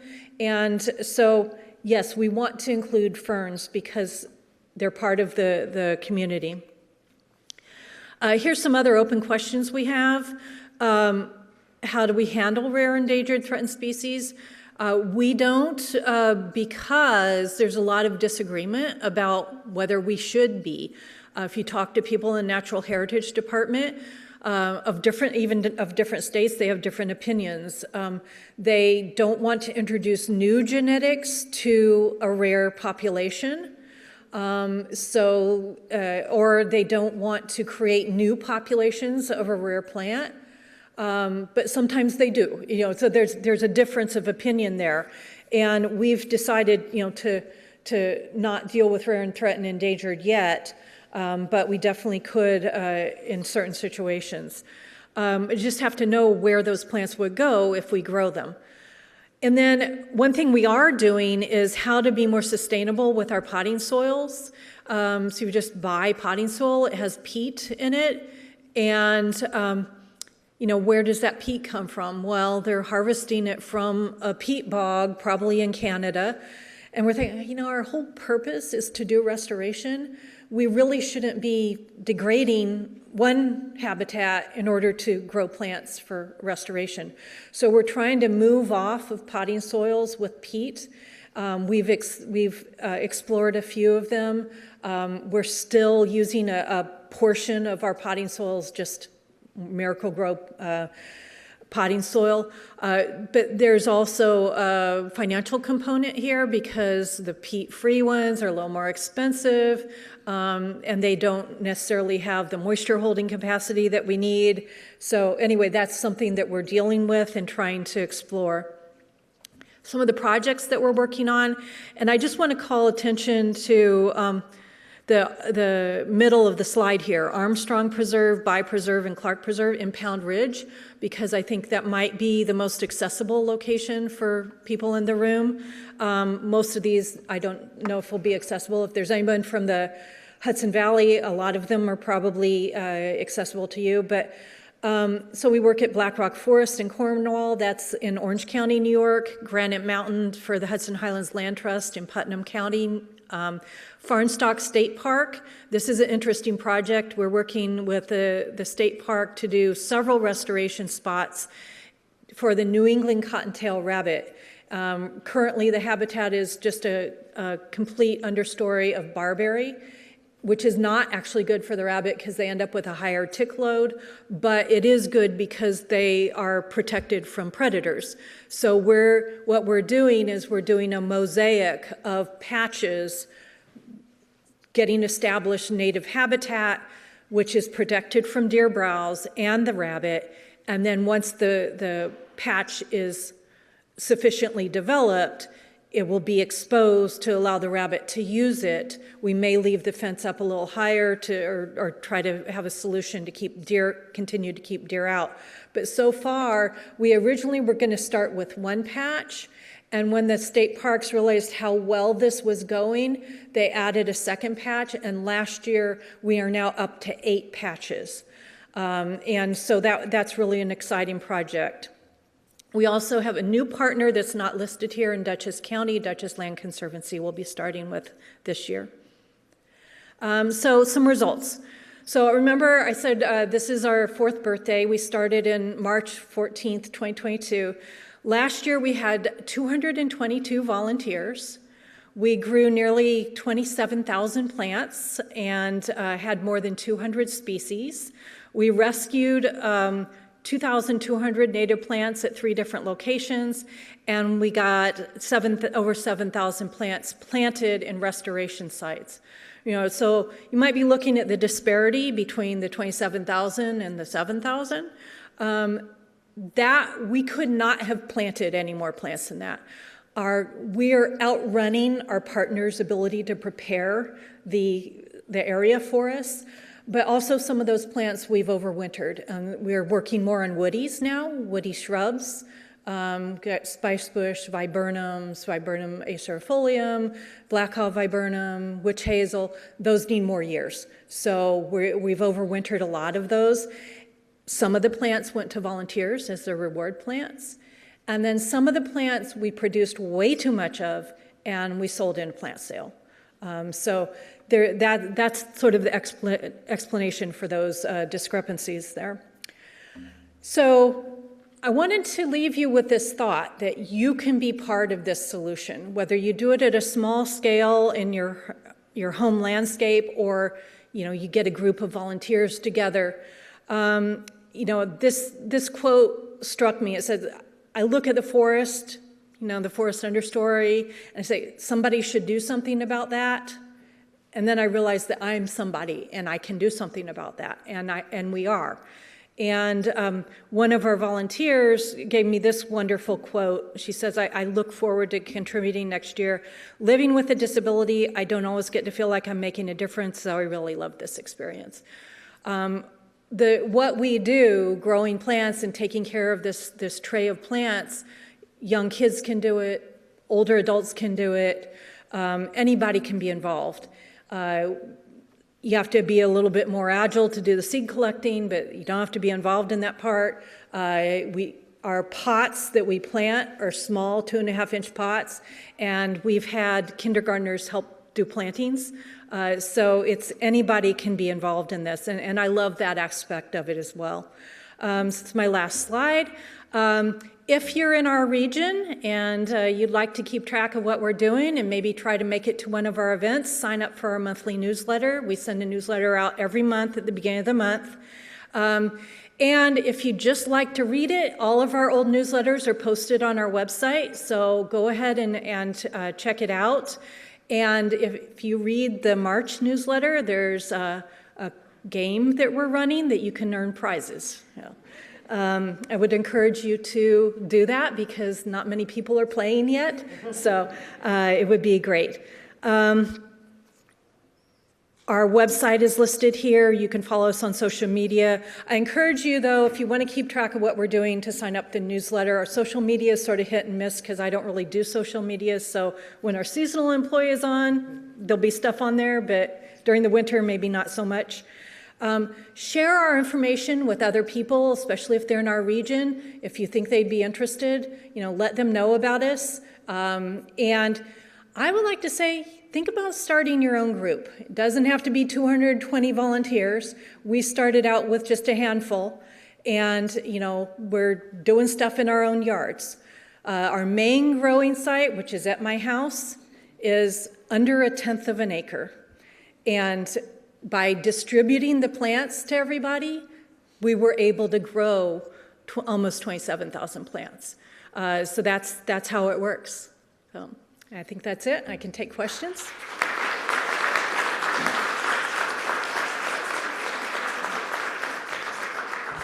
Thank you so much. I actually had a question. Do you know the species of rare plant that you might have found in a pile of sand? Cicericium mucronata, I believe, sharp-tipped blue-eyed grass. Interesting.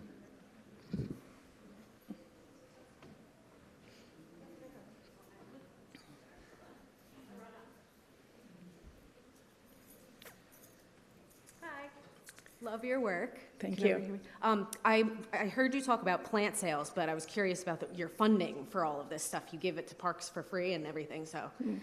We're funded by private donations and grants. Okay. That's it. Thank you. And, well, the plant sale. And the plant sale. Yeah.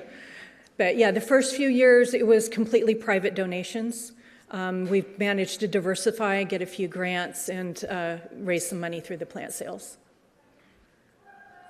I was wondering, are your volunteers growing the plants indoor so that they're not getting like full sun, or are these plants, they're adaptable to different light tolerances?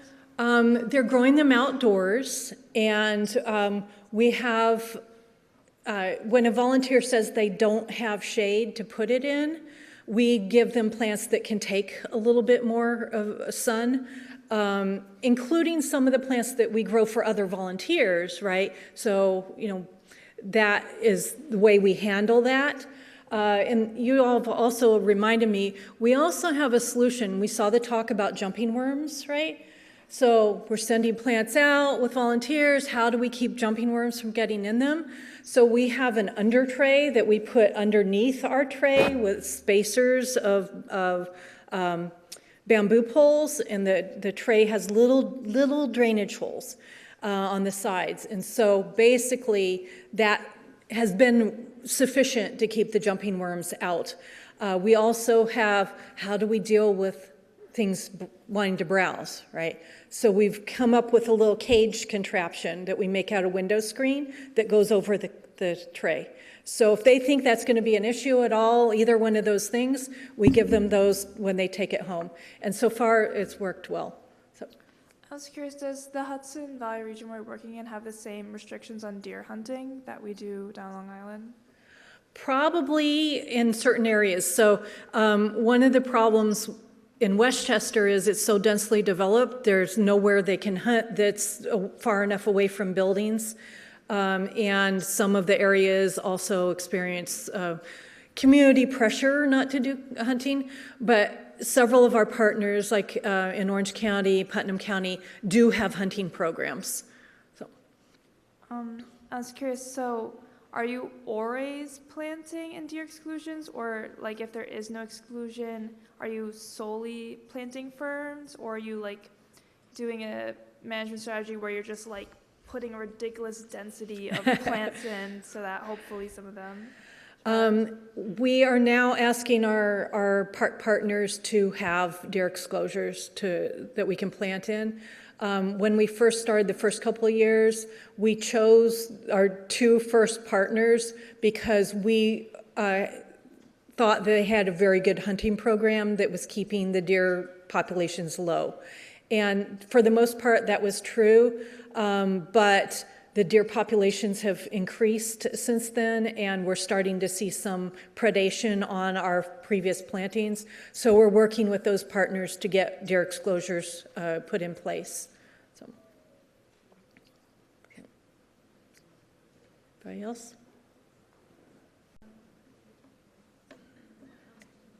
Okay. All right. Thanks.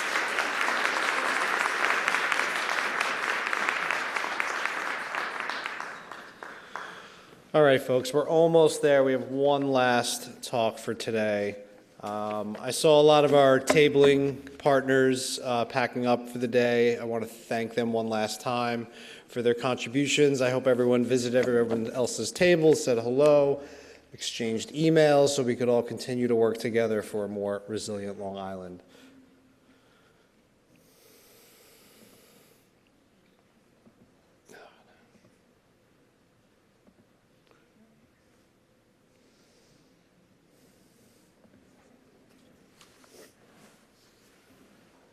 Oh, no, what happened?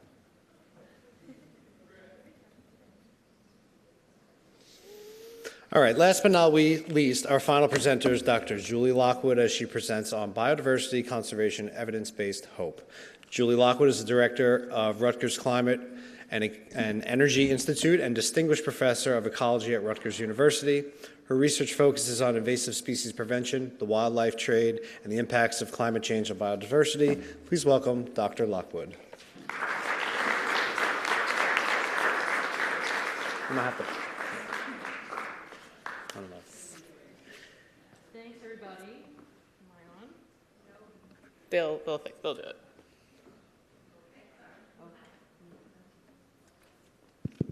There we go. Okay, thanks for sticking around. I hope I have a good ending for you today. It's been a fascinating set of talks, and I'll just say go Rutgers, right back to back, all the way over from New Jersey. So I'm doing evidence-based hope within invasive species management. So I've spent a lot of my career talking about invasive species, usually from a bigger scale, like the 30,000-foot research scale or the global view of what's happening with invasive species, and participating in a lot of kind of global efforts to draw attention to invasive species. And so one of the things that I feel like I see pretty regularly, and this is a little bit of just a moment in our time, honestly, is that we get caught in kind of a doomerism loop, right? And it's easy to do that with invasive species management and restoration. So part of what I think has been fantastic is hearing lots of things like what Linda's doing and finding solutions and what those look like. So I want to spend a little bit of time at that kind of bigger level and talk about how we find hope, basically, in this fight against invasive species. So I'm going to couch this in a big kind of theory, if you will, just for a minute. So this is not my cup of tea, but I like the way this is sort of set up. So this is called the positive deviance model. It sounds, anytime you say deviance, I'm like, ooh, what's going on? You know, positive deviance, what does that mean? So this is just a normal distribution, of course. And this is kind of behavior. So you can think about what your behavior is relative to some sort of norm. So I see there's sort of two ends of this. One is that you can kind of slide down the slope towards a doom loop with invasive species. And the other is that you can focus on the positive. So this, you kind of know this intuitively, but this is a coherent theory out there about how we respond to different ideas. So I want to talk about a little bit of each one, and then how we sort of always try to move towards the bright spots, right? So a doom loop, you may know, I mean, this one was coined mostly in the terms of economics. And so this little doom loop that you see over here is related to economics. And that's that, you know, the economic growth slows down, people kind of move away from any kind of investment that they don't feel is very strong. When that investment moves, institutions respond, everything goes down again. People respond by going, oh no, it's even worse, and then they move more of their investment again. So as soon as people start to worry about the investment in the financial markets and things like that, then you can hit a doom loop where and then we go into recession, right? So that's kind of where that all comes from. I'll talk about that in context of invasive species in a minute. The other side, and this also comes from the business community, is positive deviancy, or what's sometimes called bright spot analysis. And that's the idea that unlike sort of looking at deficit-based approaches that focus on fixing what is wrong, you instead identify what is already working, or a bright spot. And then you find ways to scale that solution from a local solution to a bigger solution.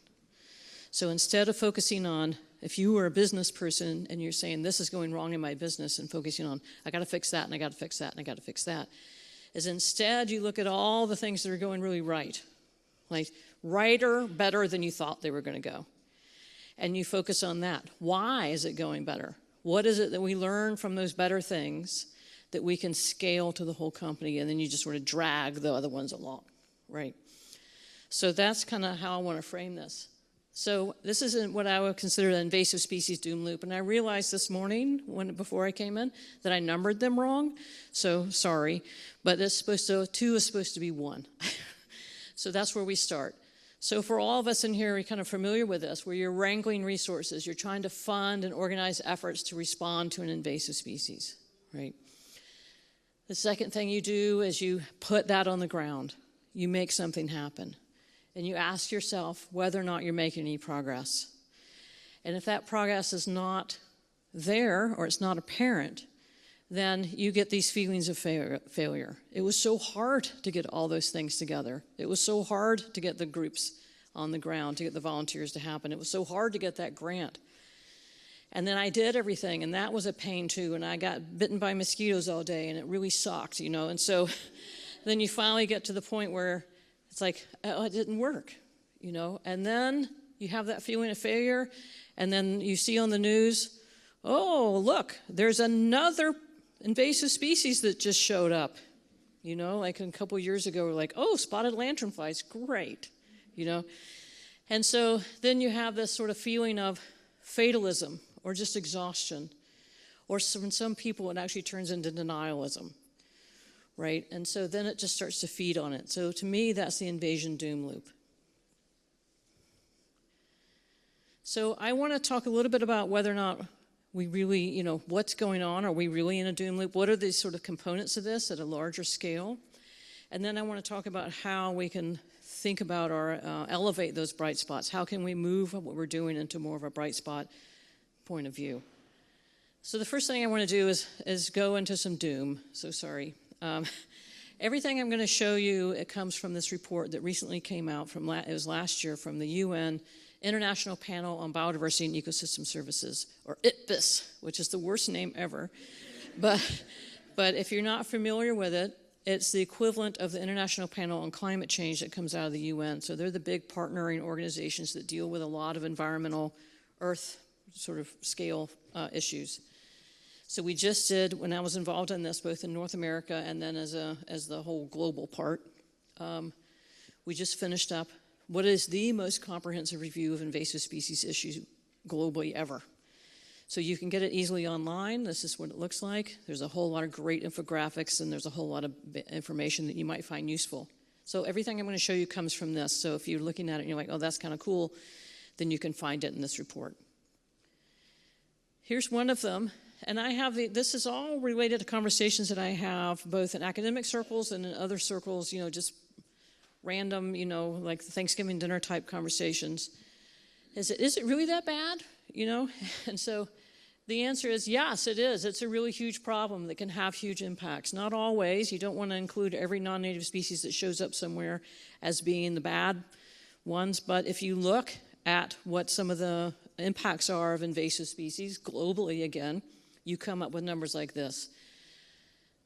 In terms of all the species that we know have gone extinct so far, invasive species have contributed to 60% of those extinctions. This is global.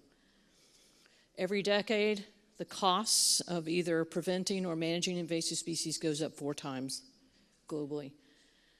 Good quality of life, which is one of those UN terms that doesn't mean anything, but I always tell people that, I don't know how many people here have ever come across fire ants. Raise your hand if you've encountered a fire ant. Okay, so if you have encountered a fire ant like I have, because I grew up in Georgia, and I put my foot in one of them, and I'm barefooted, or I have on, then my quality of life went down dramatically, immediately. So that's a measure of quality of life. You know, it's a human health thing. It's sort of it can be a cultural, like, you know, we see in a lot of places where invasive species, impact a cultural touchstone species, or other socially important species. So those are all counted under good quality of life. So the estimate there is that invasive alien, so notice they say alien here. This comes out of Europe, where they've adopted the word alien for non-native. We don't do that in the US for reasons that are probably obvious, so just translate that to yourself. But that term has been codified in your EU language, and so it's used worldwide. We just don't use it. Invasive alien species have a negative impact on good quality of life in 85% of the cases. So it's a big problem, right? We're not imagining this. It's measurable in a lot of different ways. And you see this show up and penetrate the news from time to time, including when this first came out, a story in the New York Times on the invasive species are costing the global economy billions every year. It really is an agent of global change that has greatly accelerated in the past 60 years and will continue to accelerate, no doubt. So these particular graphs, again, come from the same thing, where people have painstakingly gone through and picked up all the data. The bottom axis on these goes from 1500 up to 2015, which is probably about as close as we can get, across a lot of different taxa. You notice the y-axes are quite different, so you have to pay attention to that. But the main thing you see is that whether or not you're looking in Africa, the Americas, Asia Pacific, or Europe and Central America, every single line goes blah, blah, blah, blah, blah, moving along, boom, straight up, right? There's very few of them have leveled off, although some have because of some interesting policy that I could talk about later. But they all take off. They all take off right around the end of the 1800s or 1950s. Depends on what the socioeconomic driver is. But they're all taking off. So the fact that you hit that doom loop where you spend all that time responding to a particular species and then next year another one comes along, you need to expect that. That's the world we live in now, right? So the fact that, you know, the talk this morning in terms of the things that came in from interesting people who are interested in Japanese plants that came in at a rate that maybe was manageable, we are not in that rate anymore. The other thing here is, if you haven't heard of it, is invasion debt. That's the idea that there are already species here or that will come in the next few years that have little small localized populations and we just don't notice them. But in the next 10 or so years, they will emerge, and that's probably true. Also from the talk this morning, that it took quite a long time for some of those species to become what we would classify as invasive. So those are things that's in a debt. They're already here. We have to pay that debt 10 years down the road. So that's a lot of doom, right? Now place these trends into the context of our options for preventing, eradicating, containing, and controlling any single species. So I'm sure you've probably seen this. This is the invasion curve. You've probably seen it in a lot of different areas where this is just for a single species where you're watching their population grow, like a classic kind of density-dependent growth where it starts out slow and pops along. Then you get exponential growth, and then something finally in the environment creates a carrying capacity and makes it stop. And you can organize the ways that we respond not climate change, sorry, wrong talk, respond to invasive species by what part of the stage that we're dealing with. So before they're here in early establishment, it's all prevention or early detection and rapid response. After that, we're doing stop the spread campaigns. And then finally, we're doing containment, or trying to figure out what it is we value, what it is we need, and then we try to keep those populations down low enough that keeps the value that we're worried about high. This is one of the, you can imagine, so that's the sort of solid curve, and then the dotted ones are your possibilities in terms of effective management. So it either comes up and then is quickly eradicated for a successful early detection rapid response program. You actually manage to stop the spread. That's possible, right? You see that go down. And when it's widespread, you keep its density low enough that you can protect what you want to protect. Well, I don't think I have to tell you guys that we know from hard-won experience that prevention is best, but difficult to enact because there's a lot of economic and other drivers that are moving things around. Eradication requires some combination of luck and perseverance. And containment or control are long-term commitments that are hard to sustain. I've heard a lot, on that level as well. So we're supposed to do this for every species that's coming in, right? Well, no, we don't have to do it for every species that's coming in. We have to figure out which ones are going to be a problem. Okay, we're getting better at that. But if they come in and they are a problem, we're still overwhelmed because the rate at which everything's coming in has gone up so much. So it's very easy to get caught in that doom loop, given everything I've just told you, right? But how do you get out of it? So this is where we get into kind of bright spot analysis, and something I think that's worth both in terms of academic and other, and really your experiences are important. We've identified the problem. You can do some data analysis. You can seek those bright spots. You can share those bright spots with your local community. And then you can spread and scale what's successful. So I think those are sort of key things. So I want to talk a little bit about what I see as sort of the trends associated with how do we get there? What is it we need to do? Maybe what are the lessons that come out of looking for the bright spots? Whoops. I just went blank. There is no bright spots. All done. See you next year. One of them is to match the response to the scale of the problem, right? So part of the doom feeling is that we, being media, agencies, scientists, often treat each new species as a one-off occurrence instead of an expected outcome of global trade and consumer practices. We should expect to be blindsided by a new species almost every year. And I will tell you from working with partners with USDA, APHIS, and everybody else, DEC, the DEP in New Jersey, is that all of our regulations and all of our response plans assume that this is something that's one-off and handleable, right? And I think that point of view constrains us. So that's the other way we experience them all that way too in the news, right? You have an invasive hornet that comes in and hunts honeybees. You have spotted landreflies that come in. Beech leaf disease. I mean, you can just sort of line them up, and then they make the news, and then everyone goes, oh no, and then you move on because there's another one coming. So I think match the response to the scale of the problem, meaning that we really need to rethink about how we are approaching any particular species that's coming in and causing a problem, right? Or even that we need to kind of think about whatever I put in the money in this year, I'm going to have to put that same money in next year because this problem is just not going to sort of slowly go away. So from this point of view, to me, the things that I see that are working or that we need to do are that no one can be a free rider, right? And no one can be left out of the decisions. We really badly need to improve our policy coherence across states and across, even within a state, across the Department of Forestry, the Department of Parks, the Department of Wildlife, all of them. There needs to be some serious coordination. Engage broadly across all the stakeholders, including indigenous groups and local communities. They have to be involved. Embrace innovation, research, and technology. That was one of the really cool things that I saw with the water chestnut, right? And talking to other people. I'm not generally a techno-optimist, right? But we are sitting in a revolution in terms of what we're capable of doing. I am not a molecular ecologist, but I've bought in big to eDNA, environmental DNA.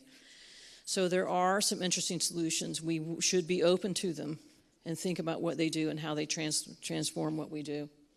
But we also need to ground-proof them, and we need to check them against our own experience. I've already sort of said that one, especially across terrestrial, freshwater, marine, invasive species. We don't often talk to each other. That's another problem, is that the plant people don't talk to the wildlife people, and the wildlife people don't talk to the fish people, although they're okay, and they all have interesting solutions. They've come up with different solutions. And so even as a community, we probably need to do a much better job of doing that. By doing all that, we can share effort and commitment, right? I think that's key. Like, the only way we're really going to get past this is you're not going to convince the federal government at the moment to put more money into invasive species. But if we can find those nexus points between the different agencies that are involved, then there might be some shared commitment that we can do because we're kind of fighting the same battle. Step 2 is to set realistic and achievable objectives. I saw that several times in the talks. I think that's something that's really penetrating and works well. One of the things that I like to introduce in this is the RAD framework. How many people have heard about the RAD framework? Just a few, okay. So RAD, unlike a kid from the 1980s, it doesn't mean what it did when I was little. It means resist, accept, or direct. So the idea here is that you have to make the decision when you're faced with a new invasive species that's either on your property, whatever you have to manage, or enters our shores for the first time. Are you shaping the ecological trajectory based on that species? No means you're going to let it go. You're going to accept what happens. Yes, then you have two choices, resist or direct. Are you resisting and hoping to maintain a historical condition? That's resist. Direct is that you're directing it to a new preferred condition. So this is a common, this is under active research across environmental things altogether, but I think it's an interesting one and has seen a good bit of, well, a bit of early research associated with what that means in terms of resist, accept, and direct. If you're interested in these things, these are really two really good sites to sort of introduce you to that RAD idea. I will say that you're not supposed to take most of this or read it through all the way. My main thing here is that there are published decision trees to help you as someone who is managing a series of aquatic resources or a park on what should you do? Should you resist, to accept? Resist, accept, or direct? Because you don't need to do it necessarily alone. There's data that you can kind of pull in. Where's that data found? What can that data look like? How do you make inquiries into that data to get something out? And then how do you sort of walk through that process? Because you can see even from looking at the idea that there's an accept, resist, and direct option, that making that decision has huge consequences. And so you want to make sure that you're sort of being guided through that process as best you can, right? So those exist. I think there's a lot more research we could do on that, but these are two good examples. Step 3 is we just often don't know if our expectations are being met, and so how are we to evaluate how it's going? So I'm going to start with like the best case scenario, and one of the best case scenarios I've seen, like if you want to find a bright spot out there, then you look at the removal of rats on the islands. So rats on the islands probably account for a good chunk of that 60% of extinctions. It's mostly through seabirds, because seabirds will use those islands to breed, and they are naive to predators like rats, and the rats just sort of, it's like all day rat buffet, right? And so they really have decimated some of those populations. So what's happened over the years is we've gotten really good at eradicating rats off islands, especially uninhabited islands, even some inhabited islands, but we've gotten very good at eradicating them, truly eradicating them. They're gone. And so this is a particular graphic showing that after the rats were eradicated, what happened to the population growth of these different birds. So anything above 1 in this graph means it was better than before the rats were around. And you'll notice that they're all above 1, right? So this is a great, and then you see, these are great stories, like on my social media when I'm feeling like I need to put some good news out there. It's always, look at what happened when they took the rats out for these islands. The grass has come back, the birds come back. It's the first bird of the shearwater to nest here in 100 years or something, it's like, oh, it feels good. If you were the best case scenario in terms of you being able to monitor, is that you have the ability to do a before-after control impact kind of analysis, right? In this case, the density should be whatever it is you're trying to protect, or whatever it is you're measuring that you want to come back. It could be the understory. It could be an endangered plant. It could be something else. And then you have one site where you do the control on the invasive species, and you have another one where you don't. And then you just track, and what you would want to see is that whatever it is that you're trying to protect does a lot better once you have put that control in place on the invasive species. And this is like great proof. This is court case proof evidence that it works. How many of you think that you have the resources or the time, or it showed up that you can do this level of? I'm almost sure that almost none of you, like it's just a few, a little bit, right? So I think sometimes when you have that realization, or when the scientists sort of bring this up and you're like, this is what we really need to figure this out, everyone goes, yeah, it's not going to happen. I can't figure that out. You don't have before data. You had no idea they were going to show up. How did you know they were going to show up there? Why did I know that that was going to have an impact on that? I don't have the before data, right? Even if I did, do I have enough time to sort of do all these things and measure what I need to do? I would say, if I could tell you anything, it's like, don't give up. Just because you can't do it perfectly doesn't mean you shouldn't do it. There are other ways, and I've been having a good time exploring how, as scientists, we can do a better job of pulling in other pieces of knowledge to make inferences about what worked, right? Sometimes that's indigenous knowledge, sometimes that's local people knowledge, sometimes that's historical records that aren't perfect, but who cares, right? Sometimes it's a little not quite the same spot, but it's close, and you know from historical records and the locals that it looked like that. Fine, take it and run with it. And see if you can figure out, see if you can document some level of, was it successful? So, and that particular one, I feel like takes us to the importance of bright spots.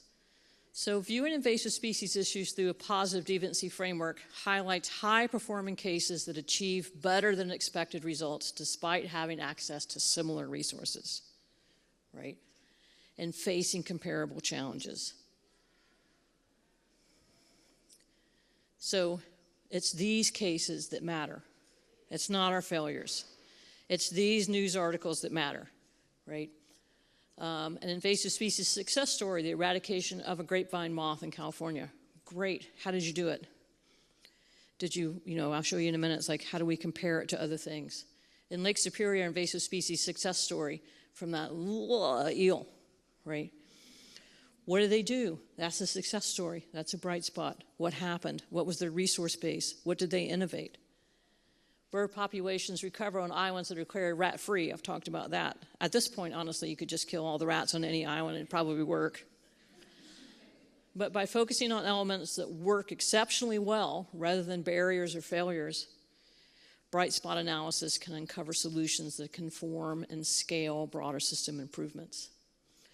So if I put this on a little bit more of a more technical piece here, is if we think about outcomes and the actions that we put in, so outcomes are on the y-axis here in our investments, or even the context or whatever it is that we're doing on the y, on the x, then you have a whole spray of outcomes, right? And there's the average outcome, where you could expect that the more resources you put into it, the better your outcomes.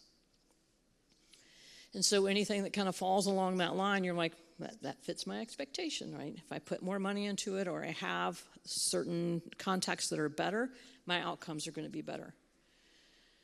But then, so those are useful to know, but maybe they're not the most important piece in some ways.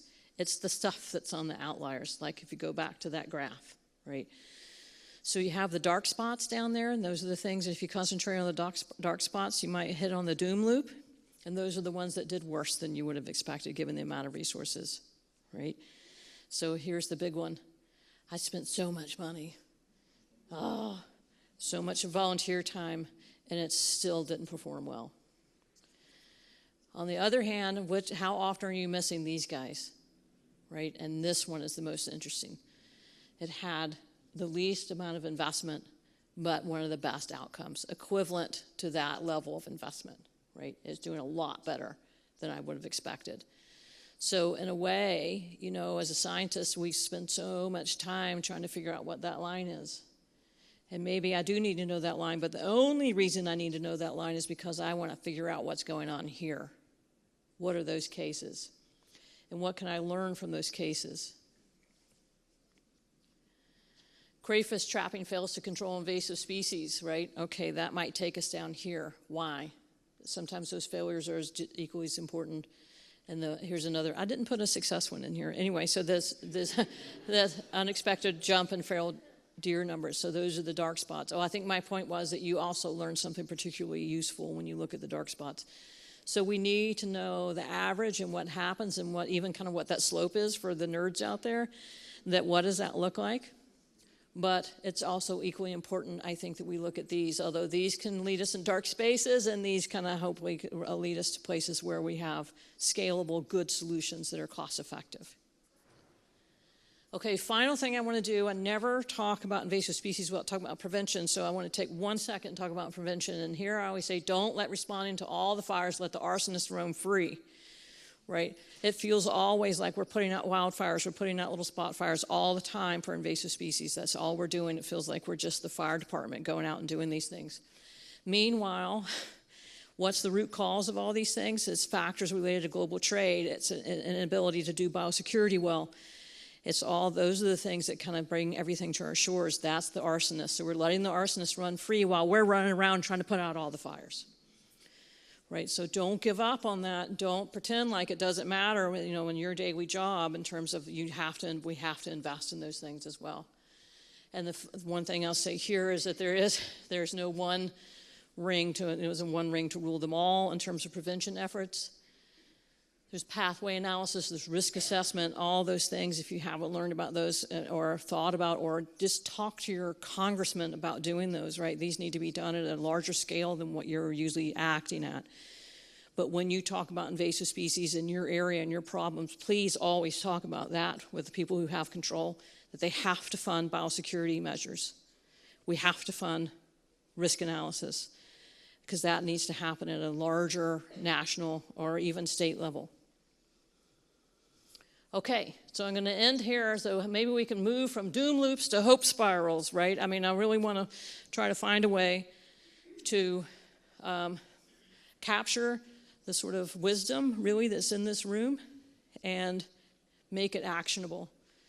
And do it, I hope I've given a couple of different ways to make that possible, but then at the same time, what I want to do is also make sure that those success stories, especially if those success stories are more successful than you would have thought, that those are kind of brought out and we talk about them and we think about why they're successful more than what we thought, rather than always thinking about the stuff that didn't work. So that's it, and I thank you. Thank you for staying for the rest of the day, and thank you for being patient as we move through this, and I appreciate it.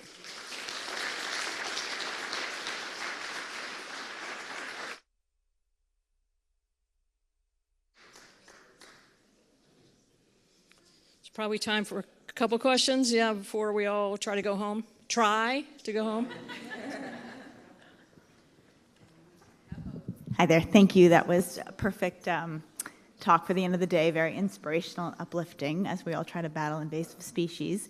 But my question for you is, there was a slide that showed the uptick in global invasives on different continents, and you said you would explain a little bit about one area that was able to keep it down a little bit. Yeah, so a couple of some of the, you know, when you start to see that and they all go up and they all go up, and you start to really look close at what are the ones that leveled off. And there's a couple examples. One of them are invasive mammals, invasive birds, some vertebrates, and that's because there has been some bans on importing in the EU and other things for some of these species because of human health reasons.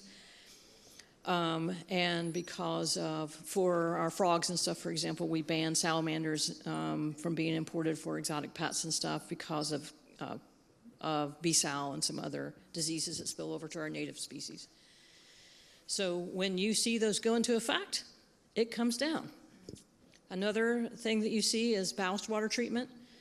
So for a whole lot of coastal invasive species, the reason how they got here is because they kind of hitch a ride in the ballast water of those giant tankers. And they've known that for a very long time. And so they finally instituted a global international treaty on ballast water treatment. And so there are accepted treatments that you can do for and every country that has bought into this, that every ship that comes into our shores has to have proof that they did these measures. And what you see is that those coastal invasive things in certain groups have started to flatten. So there are good examples of good policy that's had real results. Unfortunately, I haven't seen anything with plants on that. So.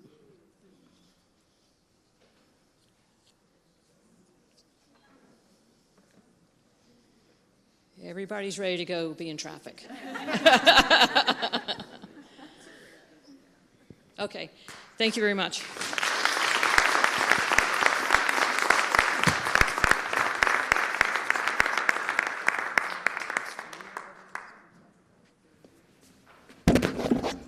You're still here.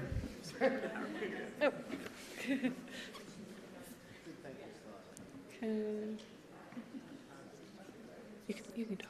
Okay. I'll just. That was amazing, Julie. Thank you very much. I did get a little nervous when we were getting into the doom loop. I was like, oh, this really is depressing.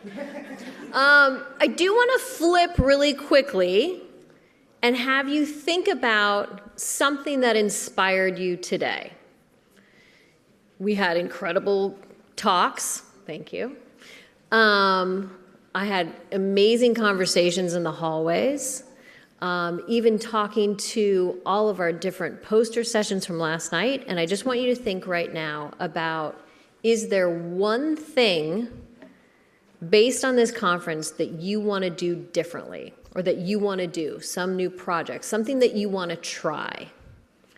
So I want you to get that in your head. And I'm sorry that some of you were spaced out a little bit, because what I'd like you to do is turn to your neighbor, and we're going to take 3 minutes, and I want you to share what it is that you plan to do. Okay, go ahead.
Sixty seconds.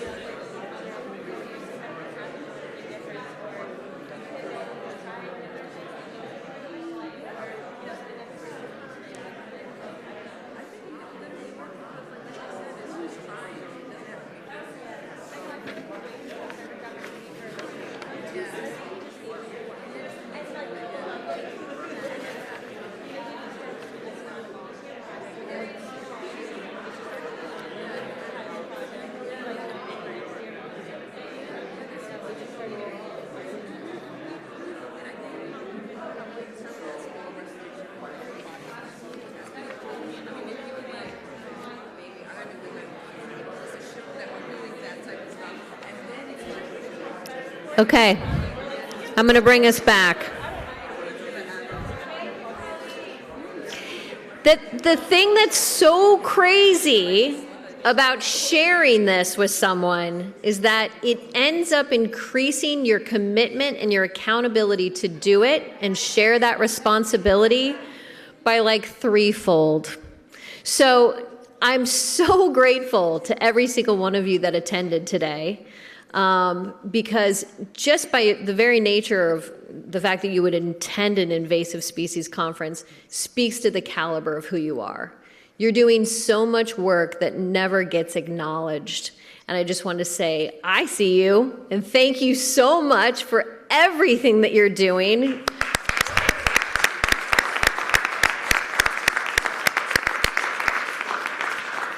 And of course, pulling this off, it's so based on all of our sponsors, all of our incredible speakers, everyone who's dedicated so much time, their life's work to coming here and bringing this information to us. I also wanted to just have a special shout out to the phenomenal LISMA team. It's 4 women. They're doing the job of like a whole army. It is just the craziest thing. So, thank you so much, Abby Marino, for leading this group. I'm so grateful to Cassidy Robinson, Melody Chernilia, and Cassandra Moyes. Cassandra, stand up again. We all want to acknowledge how grateful we are.